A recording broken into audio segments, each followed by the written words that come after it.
All right, it is time. Wow. How's it going, everybody? Howdy, howdy, howdy. On the YouTube side, how you doing? A lot of Nintendo and 14 peasants. And on the Twitch side, how you doing, Linguini? How you doing, Ars? Congratulations on your first. How you doing, Jay? How you doing, Matthew? Let me get a good snap going. On. I can't snap today. What's happening? There we go. Supremely nice. How you doing, Moss? How you doing, Nobody? How you doing, Horror Loving? Nice. And how you doing, Lunar Win? And I think we are caught up. Yay! Yippee! Yippee! Yippee! Yeah, wah. I just kind of realized at one point I just kind of just started stealing wah. I think it's just because wah is just so fun to say. It's fine. Like, I definitely wasn't using it before Ina. Like, I have to, if I had like a record, I could be like, it's me. I invented wah back in 1975. But I don't quite get that. I actually like, I do have like one or two very, very old archive streams, but I think they're only from like 2020, like maybe 2022. I might have a 2021 kicker. I know I had the wrestling ones because I showed those during the anniversary, and every time I watch those, I feel the pain. I feel the pain. So let's go. When the thumbnail's a knife. Oh, yeah, so for the game we're playing today, it is Anthology the Killer. From what I understand, if you guys remember when I played Space Funeral at the end of Ripper, it's made by the same person, except that's I replaced the main character with me, which is fun. I think from what I understand, it's supposed to be like a weird little anthology. I purposely both am like, I don't want to spoil myself, so I've not looked into it much, but every time I brought up this game with people that I'm like, oh, they're cool, and then they're like, oh, this game fucks. So I like games that fucks, which is why for next stream I will be playing Dead or Alive Extreme Beach Volleyball. No, that's not true, but like now that I say that, I kind of want to. That kind of sounds like fun. How you doing, Turtles Ages? How you doing? I have played one actual dating sim on stream, and that was Tokimeki, which Toki Memo. Sorry, Toki Memo is the way you shorten that. Toki Memo is Tokimeki Memorial. Was like the version I played was the Super NES one because it's the only one that's got a English translation. That one's actually like legitimately fun because it is like the way English refers to, with the kangaroo fight. I got that clip somewhere. The wood fell and anything gave him, and I fell. Don't worry, it's just a stage I'm going through. I kind of like that one actually. I think it's because like lately I've been like, man, I feel like I'm going through it, so like that feel good. But yeah, it's like, so here's the thing. What a lot of times when a Western audience says dating sim, what they really mean is visual novel. Because like Toki Memo is a dating sim. You like balance out your stats, and you got a time when you interact with other people. How you doing, Black Roses? How you doing? Welcome. And how you doing, Shark Ray? Welcome. And how you doing, Zetai? Welcome. I see the Gondor is called for aid. But yeah, it's not really a proper like that's a proper dating sim, but then you'll like, a lot of like, especially like a Western audience, like I think every time I see anything from Date Anything, I feel my piss boil. Like every single time. There's something about like, how sometimes someone's like, oh, this character was like made in a lab to target me. I feel like the Date Everything game is made in a lab to like be the opposite. Like it's in the way that they make like fungicides to really kill a fungus. I feel like Date Everything is made antithetical to what I enjoy and things. It's got like it's a very kind of like Western art style, but not in a way I find appealing. I'm not one of those like, oh, only Japan can do nice looking games. But like, there's a very like specific Western art style which I'm not a big fan of. It's really ironic in a lot of ways. Like look how wacky this dating sim is. Wow. Put in a name. That's not a bad idea. I can do that. I can absolutely do that. I can do that now, in fact. Model text. I can do that. I'll just Gene Steelers. I'll do like probably like a more. I'm due for a big refresh of all my stuff. I'm due for a big refresh of like making everything look nice and pretty. Like I do think there is a certain amount of like stream cleaning that's appropriate to do to like not get lazy, and I've definitely been getting lazy. So I'm trying to also sit there, enjoy your lurk. There you go. There. But yeah, the funny thing is, like, I have very fond memories of playing Dead or Alive Extreme Beach Volleyball, like, unironically, because I think I don't know how often I mention it, but like I grew up as a Nintendo baby.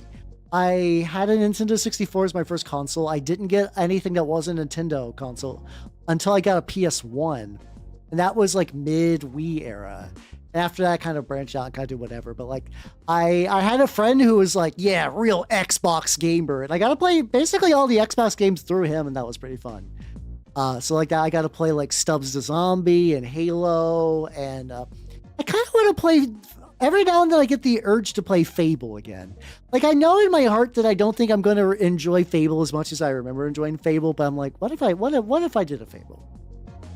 No, the thing about date everything is like, oh, you're gonna date a fireplace, and it's like, hey, I'm a fireplace. Isn't that wacky? You're dating a fireplace. I guess I'm really hot. It's like, oh my god, hit me with hammers, please. I don't. When was the last Fable trailer? I remember that they released a trailer like a decade ago, and then that basically that game wasn't real. Like, literally today? No shit. Let's see. No shit, literally 5 hours ago. Huh. Alright. How you doing, Fagoth? How you doing? Next to nothing, play beach volleyball. That's fucked up. If you want to see that, you gotta commission people. I'll have to take a look at that later. Oh god, yeah, because like the funny thing is, like, I got really kind of like keyed into Peter Molyneux and his many lies. Like the fact that a guy, he like for years he's like, yo, in this game, trees will grow. It's gonna be wild. It's gonna be wild. Yeah, it's basically like I like to imagine that Peter Molyneux's what people who don't like Kojima think Kojima is. Where he's just going around doing like wacky bullshit that sounds cool, but then when you play the game, it doesn't work. Like, say what you will about Kojima, but like at least the games are solid and generally like kind of like pay off and stuff. So how you doing, Chubli? How you doing? Welcome. Yeah, that lie. There was the Peter Molyneux lies over the years. I've like legitimately lost track of them because there's just too many. And then wasn't the big thing is that he had the game, like the cube game you mentioned. I vaguely remember that, where it's like there's this big mysterious cube, and it was like one of those like, if you find the center of the cube, we will give you $1 million. And I think somebody did, and I don't think they got paid. See, did anyone win the Peter how the fuck do his last name is like antithetical for my brain. It is so very, I believe French. Anytime there's like an X you don't pronounce. Cube game. Did anyone win that? Did anyone get that? But he never received the promised money or the full experience. Oh, that's sad. Oh, that's so sad. Oh god. Oh no, that's a YouTube video essay. No. I don't need that right now. I'll look at that later. I do a lot. There's a lot of video essays that I watch when I paint. And how you doing, Balkan? How you doing? Balkan says hi to the YouTube people. Yeah. Yeah, it's like I like the thing is like I don't even know if he has like cultural capital anymore. Like, I think Fable as a franchise holds some because people remember Fable, and like Fable was pretty fun. And then like, you know, there's like Black and White, and like, he did Populous, which I've not played myself, but it's like a really neat like Civilization sort of game. What do you call arson in France? Crime brulee. I fucked me up because I was like, what's happening? Oh, you're censoring France. How you doing, Oni? How you doing? But yeah, no, every so often I get urged to play Fable. But yeah, I also like but anyway, at the friend's house, the I would play Xbox games with. He's also my Juggalo friend, so it was like very interesting. This guy was both like Xbox gamer, Juggalo, and had like a lesbian mom. Which sounds weird to bring up that last part, but I lived in an area where there was like one town gay person, and that was his lesbian moms. Both of them were pretty nice, honestly. Honestly, they were nice ladies. And I'd go to his house and I'd play Xbox games, and it was pretty legit. But yeah, I would play a shitload of Dead or Alive Extreme Beach Volleyball. I don't like, it was kind of a weird thing because the way that game cycle worked is like, it basically, I believe you had like 30 days to get money. And really the kind of genesis is like, do you like playing volleyball? Yeah, that's part of the game. The other thing is that they had like the Venus bikini that was like the most expensive bikini, but like covered the least amount of skin. And that was sort of like the drive, but I think it was like one of those things that like, if you actually try to win it through volleyball, if you try to win it through proper volleyball, I don't think you would ever make it. I think what you would actually need to do is like abuse the gambling minigame. What if they have that just by itself? Like I don't know if I could probably show it on stream. I just want to see if I can find the bikini by itself. I also have to imagine that like at this point in time, I think they've made enough of them anyway. I think they've made enough of those games that like straight up that I can't even imagine that's like the most scandalous. Oh, it's just. Oh yeah, there was a gotcha game. Okay, I'm not gonna be finding shit. I'm not gonna be finding shit about that. Oh, fish tacos do sound good. I could go for some fish tacos right now. Here's Skinwalks. I would believe it. Like I think Todd Howard is ever kind of like,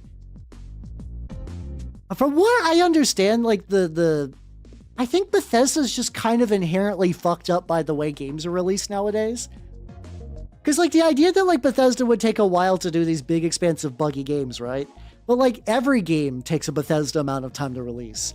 And Bethesda having the extra time, like requiring extra time, means that like, yeah, every game is going to take like a decade pretty much. IP abandoned, maybe. I legitimately actually did play the fighting game for a while. I made Ayane. I think her name was Ayane. She's like the pink, the purple pinky. Yep. Live. Yeah, Ayane. She's the Ninja Gaiden lady. I think she's from Ninja Gaiden. There's always that like crossover where a lot of characters were from Ninja Gaiden, but like not all of them. She might have legitimately been in Ninja Gaiden as well, but she's definitely in Dead or Alive, and she's definitely in the volleyball game. Because yeah, as such. But yeah, no. But I think basically people have figured, like, very, very likely. How you doing, Shastra? How you doing? Welcome. We talk about video games before I play video game. I haven't played a video game on stream in like a month. Yeah. I don't know. I also don't know if they can like. So like, how you doing, Bird Malls? How you doing? Yeah, I've kind of heard the idea that Bethesda is a big company that likes to act like a small company, or a small company. It's basically it's not quite used to the fact that its reputation kind of outstrips its means of production. But like. So people have found out that they're very likely going to be remaking probably Fallout 3, if not Fallout New Vegas. There's like a couple of signs, like in addition to like, the Fallout TV shows, there's also, they were doing more Fallout Magic the Gathering sets. You can fucking get the Burning Man as a magic card now, which is a thing. Shit's just like that though. He's a Ishin, I think. Yeah, there we go. And like, this is the kind of thing that like usually when something like this comes out, they're like, they already did their Fallout sets. They don't need to do them like a year later. But yeah, no, it's him.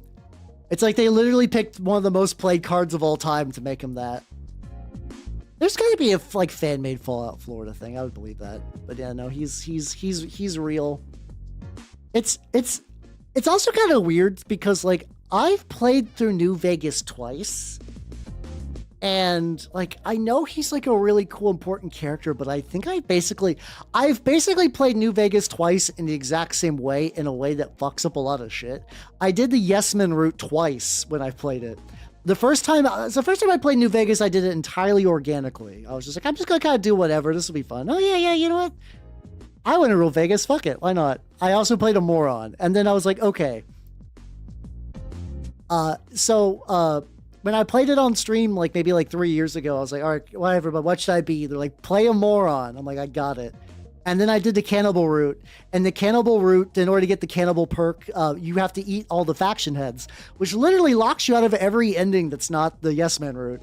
Like, I've never done the house ending. I've never done NCR. I've never done Legion. Like, I've never done any of those. I've never done any of those. Well, it's unfortunately Linguini because it sells. Like, here's the thing. It's like verifiably sells Magic cards. There's a guy in my local group who got into Magic because of the Fallout sets. One of his favorite decks is the Mothman deck. And like straight up, like that's what he's really, really, really into. And a lot of times it gets new people in, but it also reactivates a lot of older players. Because there are people that like played Magic when they were like 14 and then quit. And then later they're like, I can get God of War from the hit game God of War. And it's like, yeah. And they'll sell those to you for $40, and people will buy them for $40. And that's what we're in. I also think too, like, I'm going to be honest, I think TCGs are bad for storytelling. Like, I think as a brand, it's hard to have like an original setting for TCGs. Now, Magic has tried in the past to really get I'm going to sound, when I say brand, I'm going to sound really corporate, but I mean like, hey people who play Magic, if you would like to get a hold of the Magic story for the current set that came out, where would you go? Is the answer you go to wizards.com and read news articles on there for the lore? Because that's how you do it. There's no TV show.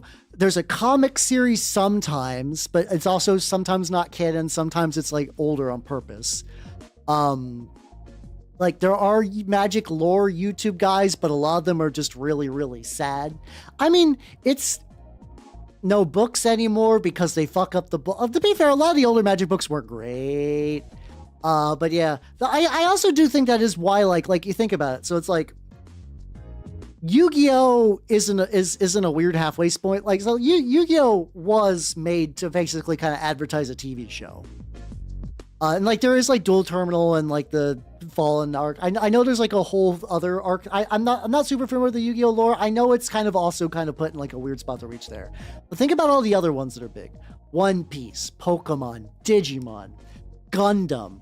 All these are licensed properties because it's so much easier for them to be like, yeah, we have a show, we have a game, we have a series.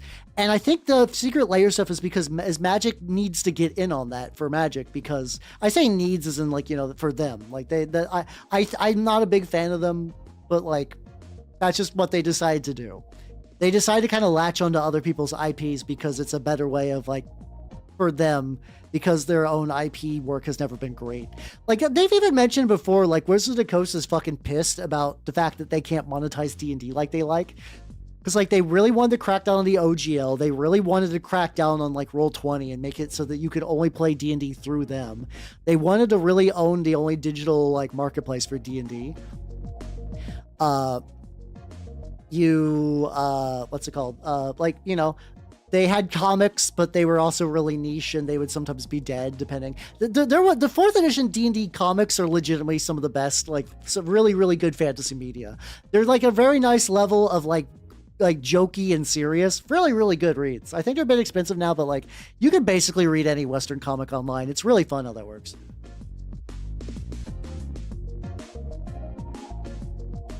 Yeah. Oh, and then there are the gigantic pile of like licensed TCGs that are just like there because like they're merch. There's also a new Star Wars game that's out. It's like Star Wars Unlimited. I think the only one that's not a Japanese company that's doing decent is Flesh and Blood. Flesh and Blood, I don't know what its story's like, but Flesh and Blood is an original IP card game that seems to be doing relatively all right. I will say they're doing pretty good. Yeah.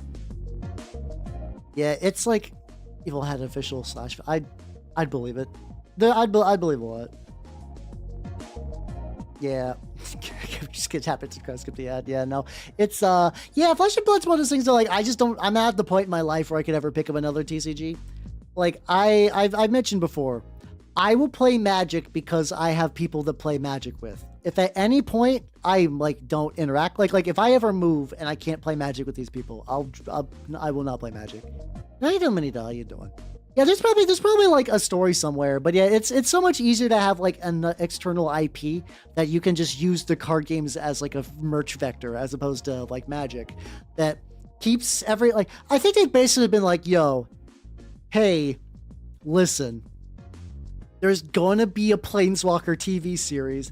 They've basically been saying that for a decade. It's like in the same way that like, I know we live in a post Halo TV show era, but you guys remember for like roughly like 12 years that they were like, no, for real, there's gonna be a Halo movie, and that's like just at the cusp of being believable, where you're like, yeah, I could see that. And like we're not even that far out. Like we're getting another He-Man movie. Why are we getting a He-Man movie? Listen, I like the last one because it's trash. It's the dumb kind of 80s fantasy that I enjoy, but it is not a conventionally good film. It is a franchise where like the only people who remember it are like, you know, older than I am, and I am a decrepit ancient hag. I'm not that old, but like, you know, I think it's just because once again, everything's just too expensive to, unless you're going for our tour creators who do things at a small scale. Movies and video games are too expensive to make new and original ideas. So using an IP as a crutch or even as advertising is something, which is why we just get all of these. But they suck. They're going to be bad. What if this one's maybe, who knows? Maybe it'll be good. I don't believe it. I don't believe it could possibly be good. Let's hold a theoretical council. What? And like, I feel like I could answer a lot of things. If a franchise I care about, like what, like if somebody was like, "How you're a Warhammer's expert, man," and I'm not really, but let's say I am. This is like, yeah, we're going to make the Horus Heresy series. What needs to be in that? And you're like, okay, I could probably give you a list of things. How you doing, Vemtex? How you doing? I'm doing good. We're talking about video games and things being expensive and the dilution of Magic's IP and whatnot. But it's like, I could tell you what could go and make a good Warhammer movie. I could tell you what would be a good, like, a lot of movies. What, like, legitimately, what are the ingredients for a good He-Man movie? What's a good ingredient for a He-Man movie? What do you need to be in there? He-Man. Okay, there needs to be a He-Man. That ingredient's all. Even like Dolph Lundgren as He-Man was not necessarily the worst choice. So so we have a guy and a line.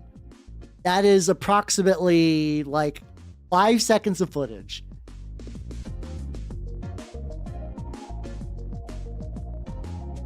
Like that's it. I was also like, for some reason I thought Snarf was a fucking He-Man thing. No, that's Thundercats. It's like I don't think it's gonna work. Like I don't like legitimately everybody is like, I know how a He-Man movie could be good, and it's just a blonde dude with muscles. That's not enough to put a film on.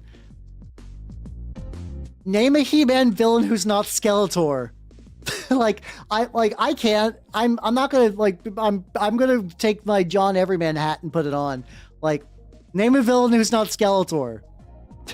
How you doing, Hug Your Dogs? How you doing? I think you guys are just now. Are you guys just like hungry for gay porn? Is that what you want instead? Okay, there we go. We got Beastman, we got Hasbro, Evelyn. Okay. If you know, fair point. Lot more people are knowledgeable about He-Man than I am. Fair.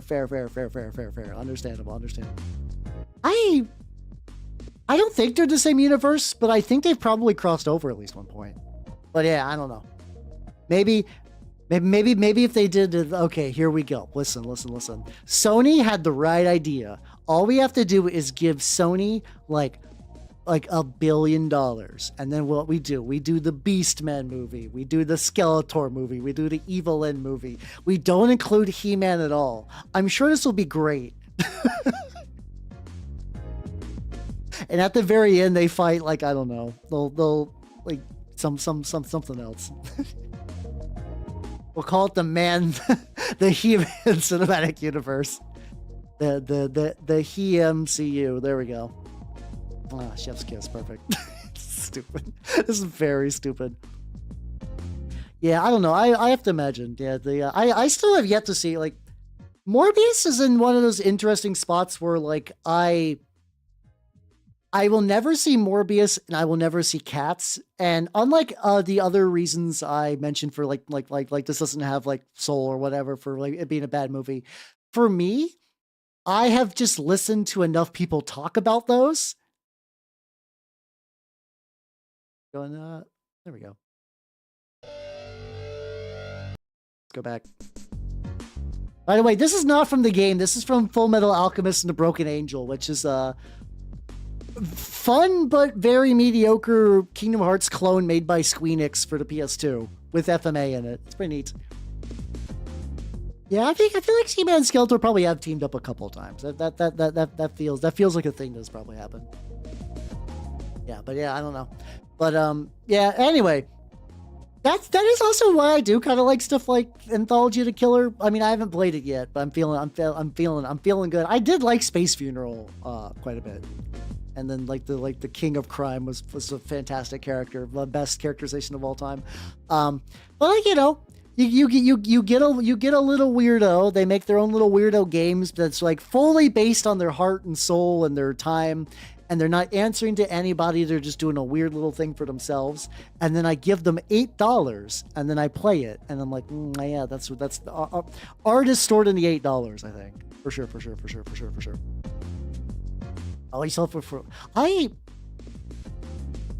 can't remember what the last, like, I remember like vague. No, okay. I watched Shin Kamen Rider in theaters, but I could not tell you if that was pre or post pandemic. I don't recall when that was. I remember like the last 3 movies I watched in the theater were Shin Kamen Rider, The Shape of Water, and Mandy. And I've not watched a movie in the theater since. I keep meaning to. Like every now and then, like there was like the Lord of the Rings is getting a re-release that I missed. I find that the movies I want to watch are very limited runs, and I always missed a limited run. Like I missed End of Evangelion in movie theaters again. Fuck, I keep missing that. I want to like, I've watched it before. I want to say twice, but that's maybe not. Definitely at least once. Though I also feel like I'm due for another rewatch of the series. If it's one of those series that I feel like I need to rewatch at least every like 6 or so years just to kind of like maintain some level of brain chemical. Just like some brain chemical to make that work. So yeah. But yeah, it's a good way to try. I also think it's like you know, I paint Warhammer minis, but like a lot of war games I like are made by smaller teams. Like Trench Crusade did really well, but ostensibly that Trench Crusade, like if you open the book for Trench Crusade, which I can do, I got the my apparently the books are shipping. I have not picked mine has not arrived yet. But like if you go to like the copyrights page, I'll do a little copyright. Also, I also need to do there's like I need to get a couple little screenshots from Anthology of the Killer has a manual, but the manual is just kind of like, this is going to be a weird cut. Are you guys familiar with, like, I know I talk about Unknown Armies, but the way that the manual is done for Anthology of the Killer reminds me of Unknown Armies Rumors.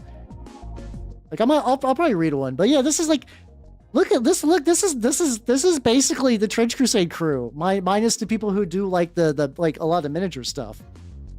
That's not a lot. It's a good mix of people, and like you can also see like, hey, Tuomas is doing like game design and game buy. We got Mike Franchina and create by and cover art. Yeah, there's a lot of overlap. How you doing, Shadow? How you doing? Yeah, I don't need to put that on screen. It doesn't have a huge amount of screen real estate value for that. But yeah, let me see if I can get you like a good example of what I mean. Oh yeah, go cook that rice. Go cook that rice.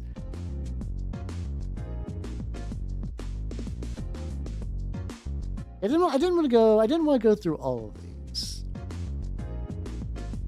There we go. Okay. I'm gonna go. This is like a very early page one, but this is one of those things that like really like Unknown Armies rumors are always things that are like, it's a very specific blend of kind of nonsensical, but there's like a bit of like a thread you could pull on that if you wanted to make that an adventure, because that's basically what the rumors were adventure hooks. Let's do this. So this is from Anthology of Killer's manual. Strange Hand series. Have you heard this rumor? If you check into a certain room of a certain hotel and go to bed, a hand will come out at night and start to scuttle around upon the covers like a big spider. If you make it through the night without making a sound, The next morning, you will discover a 15% off voucher for a discount glove outlet, which no longer exists. This is what I'm talking about, where it's like that's got the cadence of an Unknown Armies rumor, where it's like on the surface it's weird bullshit, and under the surface it's weird bullshit. But if you were like, hey Hal, run a tabletop adventure based on this, I feel like I could make it work. I feel like I could make it work. Like, you know, you would have to have like the party going to this town where this supposedly happens, and like dealing with the locals and whatnot, and like they don't believe it, but they also don't like strangers coming around. And then, like, you know, you got to get into the hotel, and then maybe have some bullshit happen in the hotel, then maybe have the glove thing happen. And then if they manage to make that like the voucher, have the voucher for the discount glove outlet, like have the outlet be part of a bigger mystery they're kind of solving. I like Unknown Armies is a game I enjoy a lot, but it requires various like it's one of those things that like there's a lot of things that I enjoy with my VTuber peers that I could be like, hey, check out Lancer, cool robot game. Hey, check out Necronica, undead anime zombie girl game. People are like, yeah. I like both of those. I don't think Unknown Armies, like, not that there aren't people who wouldn't play it, but I feel like the pitch is kind of like, what if Twin Peaks was more about just like hobos? Like it's a weird pitch. Like, cause like for the longest time on TG, it was even as like advertised as like cosmic bum fights, where it's like, you are low rent, like not even paranormal investigators. You're just like a guy. Just realizing that underneath the surface of reality is just like a weird patchwork, just very strange, sort of setup for like how the cosmos works, and that like magic is real, but it's not like D&D wizards. It's about like basically kind of like mental perceptions on things. Do you lean in with consensus reality, or do you chafe against it in a way that kind of gives you power? It's really cool.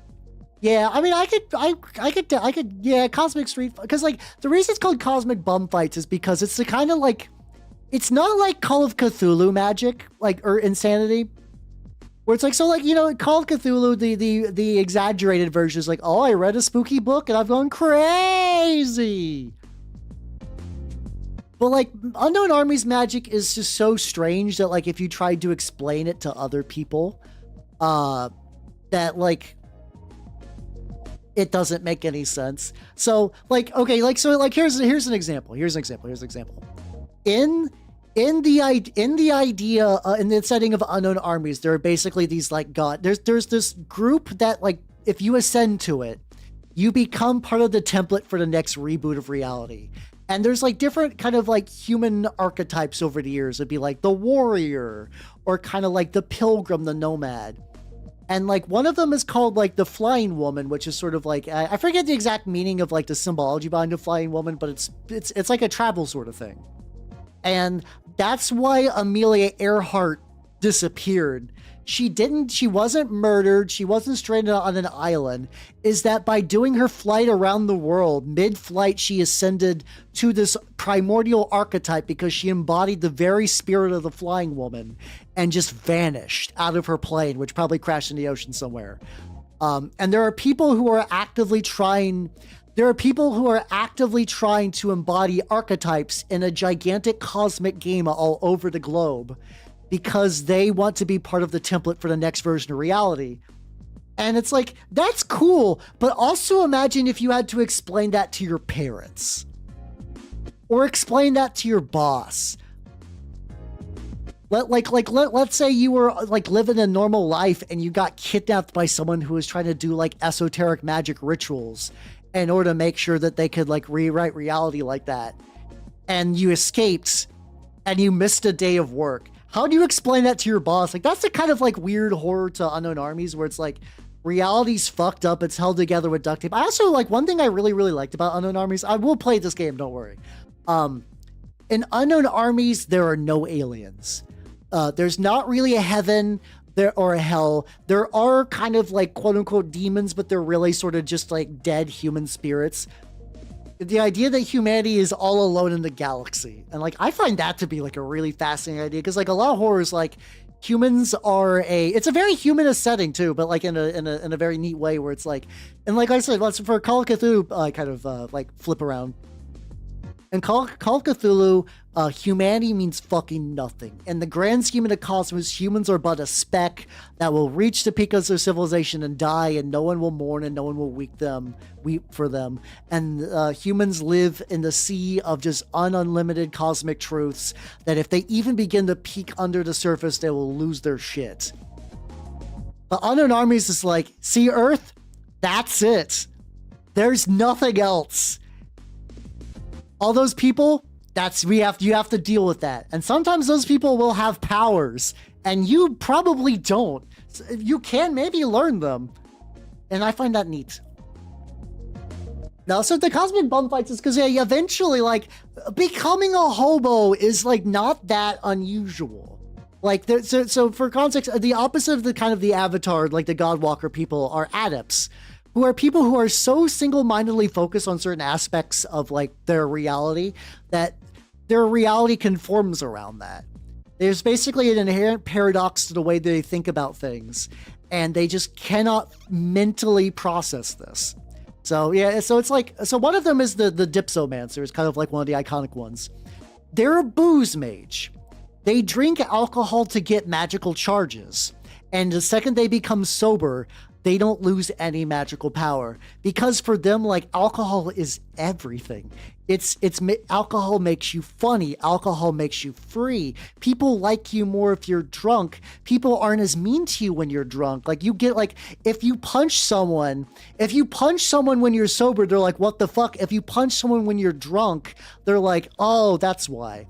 But the paradox is that alcohol makes you a slave. You are a slave to booze. You are restricted by a substance in order to be you. And as soon as that runs out, you're fucked. And you'll keep chasing that. It's literally, it's like that. I'm worried about both of these. And like in that mindset where that's everything, do you think that kind of person that like basically is drunk 24/7 for like borderline magical, for legitimate magical reasons, the kind of person that if they become so powerful as a booze mage, they can grab you by the mouth and drink your soul? Do you think that person's gonna hold down a house payment? Do you think that motherfucker is paying taxes? No, they're a hobo. They are a cosmic hobo. They are the bums in the cosmic bum fights. That's why that's why Unknown Armies enables that, because that's the thing though. It's the idea that's like all the adept schools are kind of like, something that I really love about Unknown Armies. It's a very 2000s game as well. So it's post Y2K, but not by much. So like one of the kind of person doesn't exist in society anymore, which I find fascinating. One of the mages, I forget the name, but the idea is that, hey, this is a type of mage that is fixated on television. Specifically recording television, watching shows at specific times, the power of reruns, the idea of like using television as news, television is entertainment, it's life, it's culture, it is structure, it's a schedule, and by living through TV, you can live a full life, and like everything's kind of like laid out for you. But also, once again, you also just become like a couch creature. But that person doesn't really exist. That person's basically dead. There's one of the more iconic ones is the Pornomancers, which is also very... Pornomancers are strange, and not in the way that you would think. Specifically, it's like a weird intersection between the idea of like the Godwalkers and the Adepts, where it was pretty much like there was a lady who was like in a porno shoot, and she was just getting railed. But by some cosmic coincidence, she managed to perfectly embody some celestial archetype in that exact moment. And she vanished on screen. Like, she vanished mid-porno shoot, mid-someone fucking her. Just disappeared in I think like a flash of light, something like that. Just straight up. Basically like a cosmic horror kind of thing, yeah. I mean, like, the idea of like the concept of like, yeah, prostitution is the oldest profession. That is like an intrinsic part of humanity. And people who saw her tape were like, oh, she became God. And then those people became the Pornomancers. So they are narrowly obsessed with this idea that she is God. And it's like a very, very specific, it's like So they're not really getting magic through porn. Their ironic kind of like, oh, everything's fucked up is the idea that's like they're like, they're deifying someone who's lived her entire life, kind of like put down and like dejected. They're living lives where like trying to purposely recreate very rigid, like, and like, the porn is very different than it was in the 90s. I think that's a pretty safe thing to say to everyone in the room, so like in the 90s you would get like, hey, your pipes all blocked up because hey, I got my plumber's tool right here, like that kind of thing. Like that's kind of more of a thing. Like now we assume like if you think porn, you might just think like some OnlyFans girl who likes to dress up like a goth sometimes if she's feeling like it. But like, yeah, very very so like that kind of stuff was like not particularly like.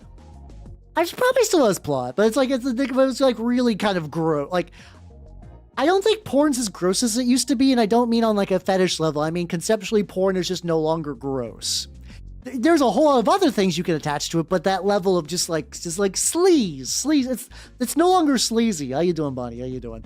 I am ranting about porn, but for TRPG reasons, I did watch Videodrome ages ago, and I did like it, but I need to give it another go again.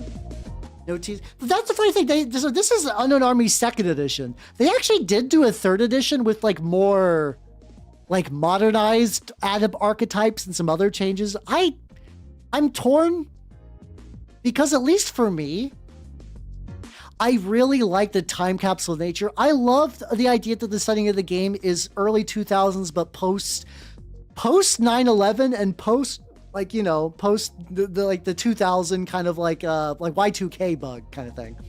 How you doing, Casual Maker? How you doing? I really like that overlap. So I feel like if you take Unknown Armies and you make it modern day, you lose that. Which is like, I also think like World of Darkness is better outside of modern era. I think World of Darkness like should not go above. It should not go above like. Yeah, I would say early 2000s. I think ideally for me personally, I really like the idea of that like World of Darkness basically had like a end of days plot. World of Darkness had an end of days plot in the year 2000 because they were also nerds who wrote that. I think that's a very nice cutoff point where it's like you get computers, but they're very niche. You don't really got like cell phones or anything. You don't got easy. If somebody's taking a photo with a camera, they are putting the work into it. So yeah, I think that's nice. How you doing, Casual Maker? How you doing? So yeah, I like Unknown Armies. I would like to run it sometime. There's a couple of games I need to get going.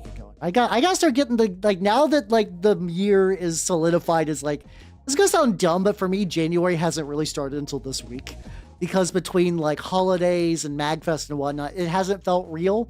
Like this is the first like week of work I've had. And fucking this weekend is apparently like the Giga Ice Storm. The Giga Ice Storm is coming. Yeah, exactly, made out. Like that's like when I was like, hey, I'm gonna run the Unknown Armies back in the day. People were like, oh, like my group was like, what if we did this in like Prohibition era? Because like, yeah, you get a lot of fun vampire stuff, but you also don't have to deal with like cell phones or anything. It's nice. It's neat.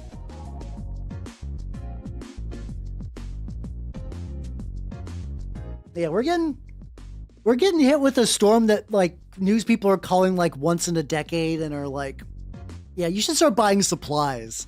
So like, I'm gonna say I would like to stream on Sunday, but if my power goes out, I cannot stream on Sunday.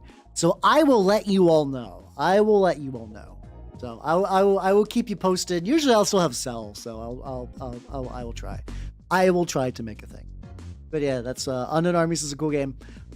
Yeah, that's I wonder if I could be like US snowstorm app. There's like a really, yeah, there we go. I think this so this is from NPR. I think it shifted a little bit, but this is roughly what like East Coast US looks like right now.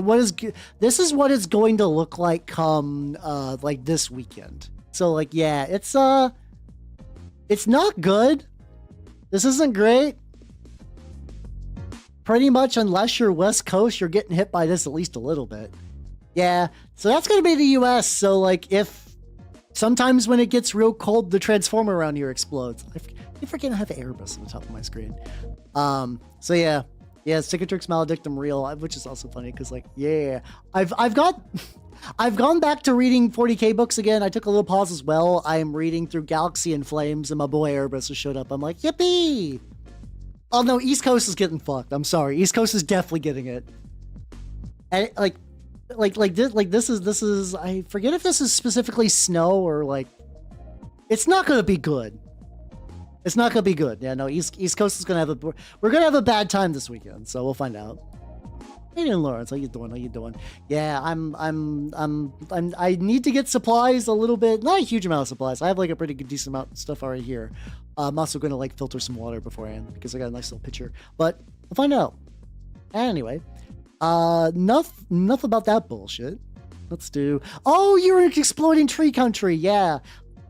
There we go. That's like one of those things where it's like, yeah, it's not good. I wonder if this is a. This is an interesting question. Is Anthology? I think Anthology the Killer is a grimy game. I think I need to do. I think I need to do the. Hey, there we go. All right. I think yeah. Let's get spooky. There we go. Let's get spooky. Oh, I forgot I just have like a bunch of stuff from when I played Space Funeral. So that's fine. So yeah, I got the music pause. Let's get the actual music back. And we're getting spooky. Wait, the fat boy has yet to make his wish. I once again I forget the stuff I leave on my screen. It's that was also from Space Funeral. This is why I want to play this game because it's made by the same person who made Space Funeral. So yeah, this is Anthology the Killer. So there's two routes. So I've not really played it a lot. But here's the fun thing, right? So see these two guys in the back. I did it, I did the mandatory, like, make sure that the stream doesn't explode when I stream this. And I'm not going to do it because I would have to reset up some things. If you walk towards them, not only is the game over, the game just closes. It just closes straight up. So I'm not going to do that. I'm not going to do that today. But yeah, this is Anthology. I don't know. The funny thing is I don't know how like the controls are because the manual does not mention controls whatsoever. It's coming. All the young people love it. Oh, it's a coming thing. Although young people love it. I'm like hitting. There's strafe controls. I have the feeling I probably just walk through. Oh, this is probably just the menu. Oh, okay. This is just the menu thing. Okay. Yeah, I really like this like kind of like cell shape, like really like doodle stylized 3D. I think it's a nice look. It's a nice look. Yeah, I'm not looking for the precipitation. Yeah, the green guys. Yeah. They're my buddies. They're my buddies. We're the exact same.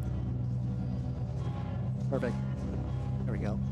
But yeah, that's like one of those things that, like, for the exploding trees, people were like, haha, this is some. Like, no.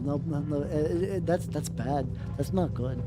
That is not good. Yeah, let's check this shit out. Opening night. Actually, one quick thing. Check this out. I'm gonna be right back. I'm just gonna like. Hold on. I need to. I'm gonna give me a quick drink. I realized it did not get me a drink. BRB. This will be fast. This will be fast. Don't worry.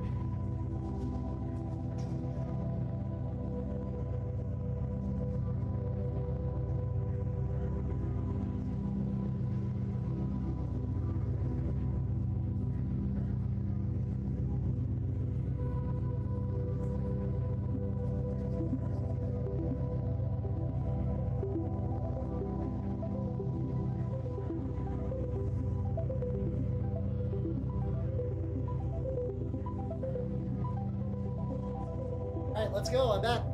I told you to be back. Lana, how dare you? How dare you put Zoomer memes in my chat? There we go. I understand that 6-7 is just like fucking. Actually, that's right. That's not even Zoomer. That's fucking like Gen B? I don't fucking know. They say Voice of the Killer is the first one. I kind of thought there'd be more people here. Nice. Bud. Honestly, this guy's just me at parties where I just kind of drink and just kind of stand around sometimes and listen to conversations. We got some contents. I guess I actually have no. I'm gonna be honest. I don't know how long this game is. I saw like I didn't. So I know Giot played this only just because YouTube recommended me it, and it said 6 hours. So like this might be 2 streams, maybe. Oh yeah. I'm so used to calling people younger than me Gen Z, but that's like at that point Gen Z is more or less closer to my age bracket really than anything else. Copy machine. I actually don't know how much interacting I can do. I haven't really found like any necessary buttons. Oh, like that's a good line. It's like the movement is like there's like a weird sort of momentum to it. It feels odd. I'm assuming this is gonna be like a point and click. I mean the mouse is on here, but it's not special. Hold on. I feel like I feel like I'm gonna be taking a lot of screenshots of this game. Like I'm gonna take I like random green person sensually licking the phone. Oh god, I used to like spend so much time just like watching screensaver mazes. It's like I don't even have a screensaver anymore. It just goes to black now. It's kind of fucked up. Live contracts. Oh, there we go. Got life. There's also arrow keys also work too. Life contracts. Voice of the killer. No. Trust. Gen Z. Oh yeah, no. Honestly, a lot of Gen Z are reproducing more than I am right now, so that's considered that I have 0 kids, and a lot of Gen Z do. It'd be like that. Oh, okay, I can just walk in. Voice of the killer. You know, actually, I wonder. Yeah, because I think that's me. I don't know if I have a name or not in this. I don't know. Hey y'all, welcome to the new issue of my zine of Strange Occurrences. I'm sorry that it's been a while. Please forgive me. I had to finish my exams. I've also been busy at work due to the events I shall relate. So think about like I love the HE. I do that exact typo where I accidentally capitalize 2 letters.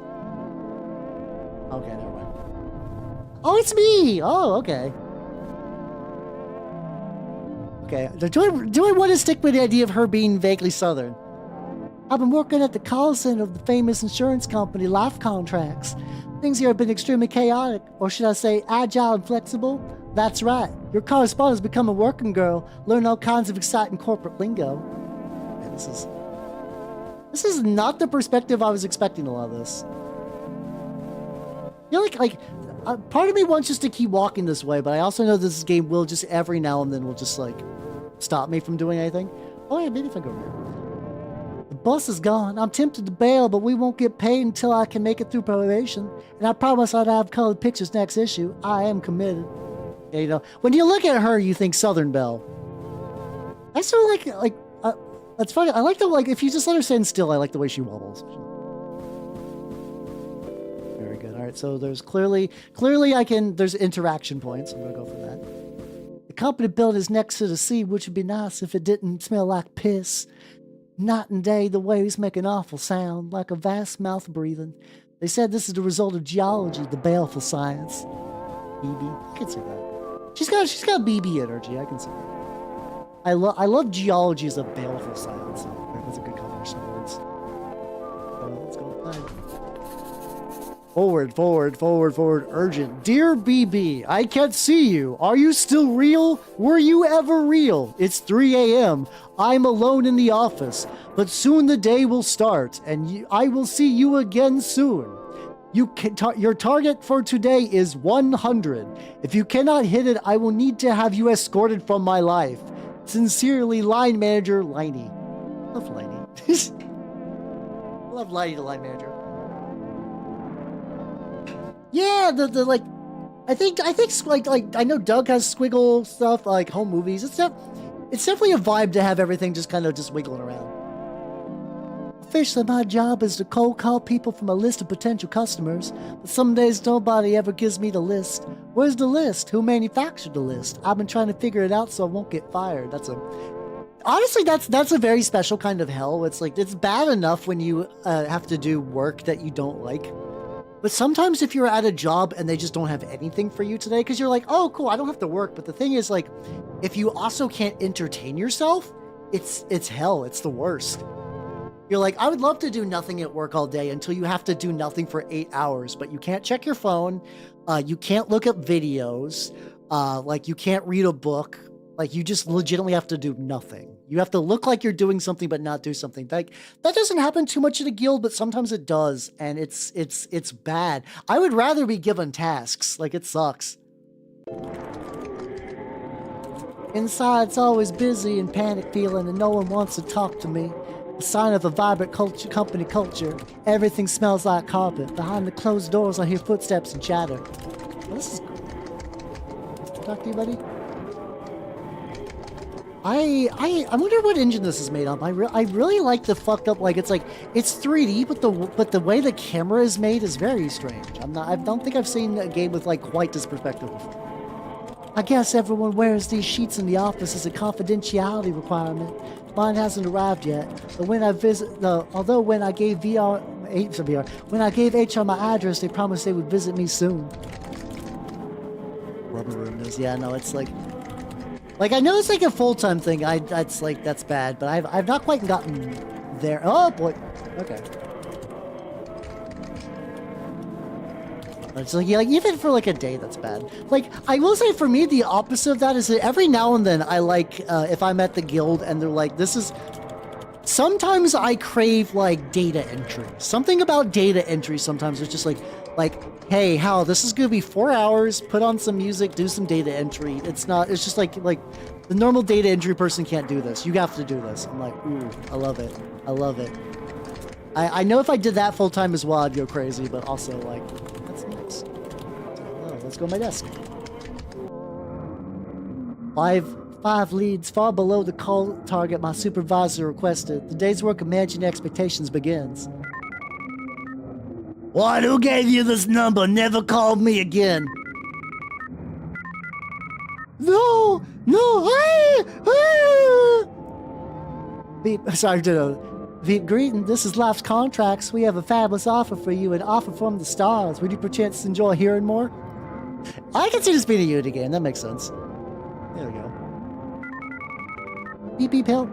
The voice on the other end starts speaking immediately and intently in a low voice. You're unable to make out any of the words. Aware that you're being monitored for time, you gingerly hang up after 4 minutes, and this goes like,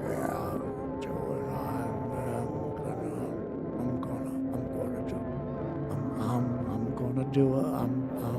And then she's like, okay, bye, 4 minutes. I understand you, Beep.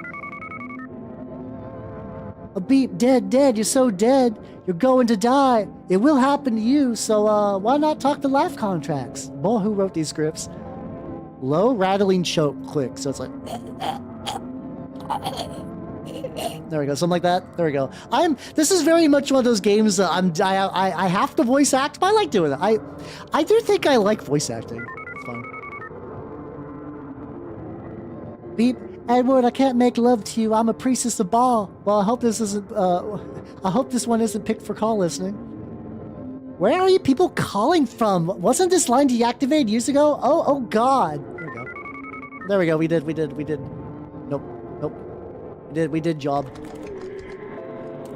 Every day these leads get worse. Well, time for a coffee break. All right, yeah, let's get some coffee break. I have to say this is like both like not how I expected the game to start. This is gonna sound weird. I know, like the game's called Anthology to Killer, and for some reason in my brain I was like, ah yes. This is a murder mystery series. I was not expecting to be like a fucking wage slave, but like, you know, I can't escape. I can't escape the cycles. In the break room, a shroud turns to face me. From beneath the sheet, I dimly sense lips moving, chattering against the fabric. I can't hear any words. I'm still not very good at work banter, so I just smile and nod as I try to find the coffee machine. Same news as always. The sound is off and the radio is playing Wham! Last Christmas, I gave you my heart. There we go. You guys got whammed in January. There we go. 2 inches of strangely viscous coffee oozes out of the machine. I think I'm getting a taste for it. That's another fun work thing where, like, if at work they make coffee, you will just eventually learn to like coffee. You'll learn to like the work coffee, even if it's bad. Any other dialogue things? The other dialogue things changed now I've had my coffee and more leads.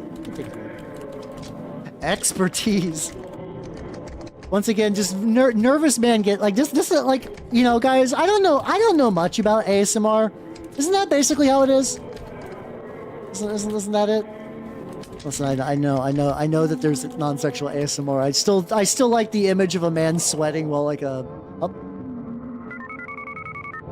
Okay, so nothing new then. Okay, maybe I didn't do the coffee right. Maybe I didn't do the coffee right. Let me go back. No clue. I just do like. I never got a taste for it. I like whenever Shimada did it, that was kind of nice. She did like little drum noises. That was neat.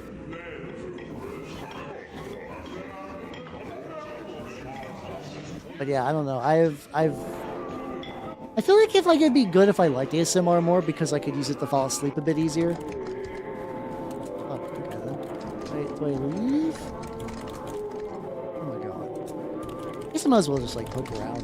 You want to see what happens if I try to escape the cage? I escape the cage. I cannot escape the cage.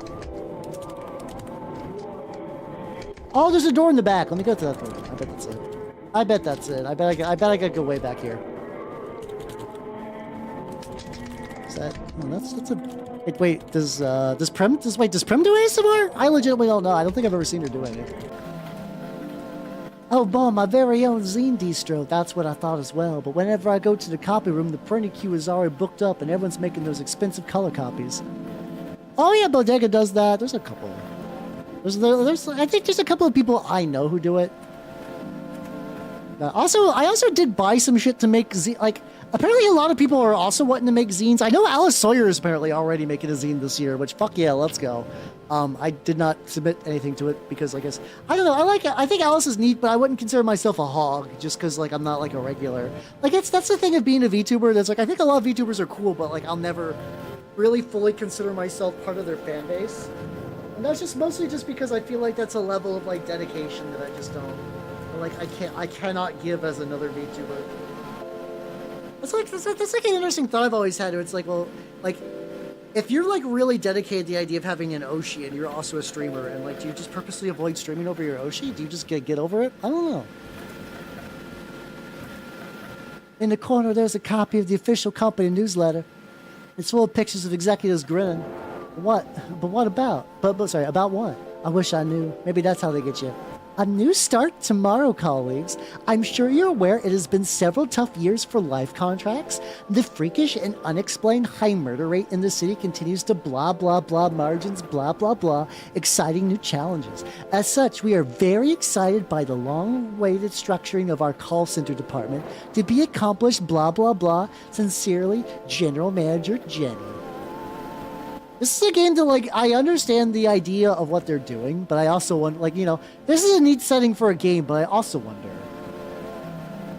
is this very much like someone was stuck in, like, a dead-end job, and this is, like, not cope, like, from life experience? Let's see. Am I missing? What the fuck am I missing?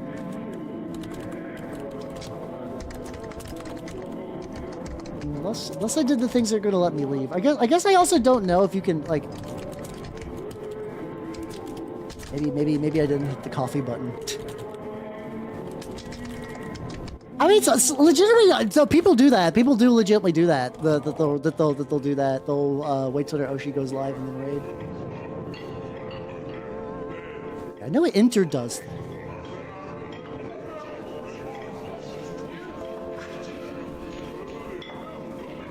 What do I need to do? Okay, there's like...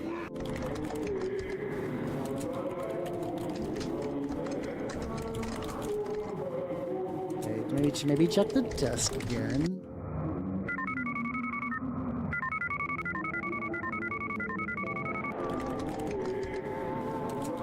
Unless it's the idea that I'm just supposed to keep going back and forth. How you doing, Fuber? How you doing? How you doing? I am playing Anthology to Killer, which so far is pretty cool. I definitely am trying to figure out how the actual game plays, I guess. I feel like I'm missing something very... Okay. Oh, wait, no, I've never gone back here, have I? Okay, no, I'm blind. This is another door. For some reason, I looked over it.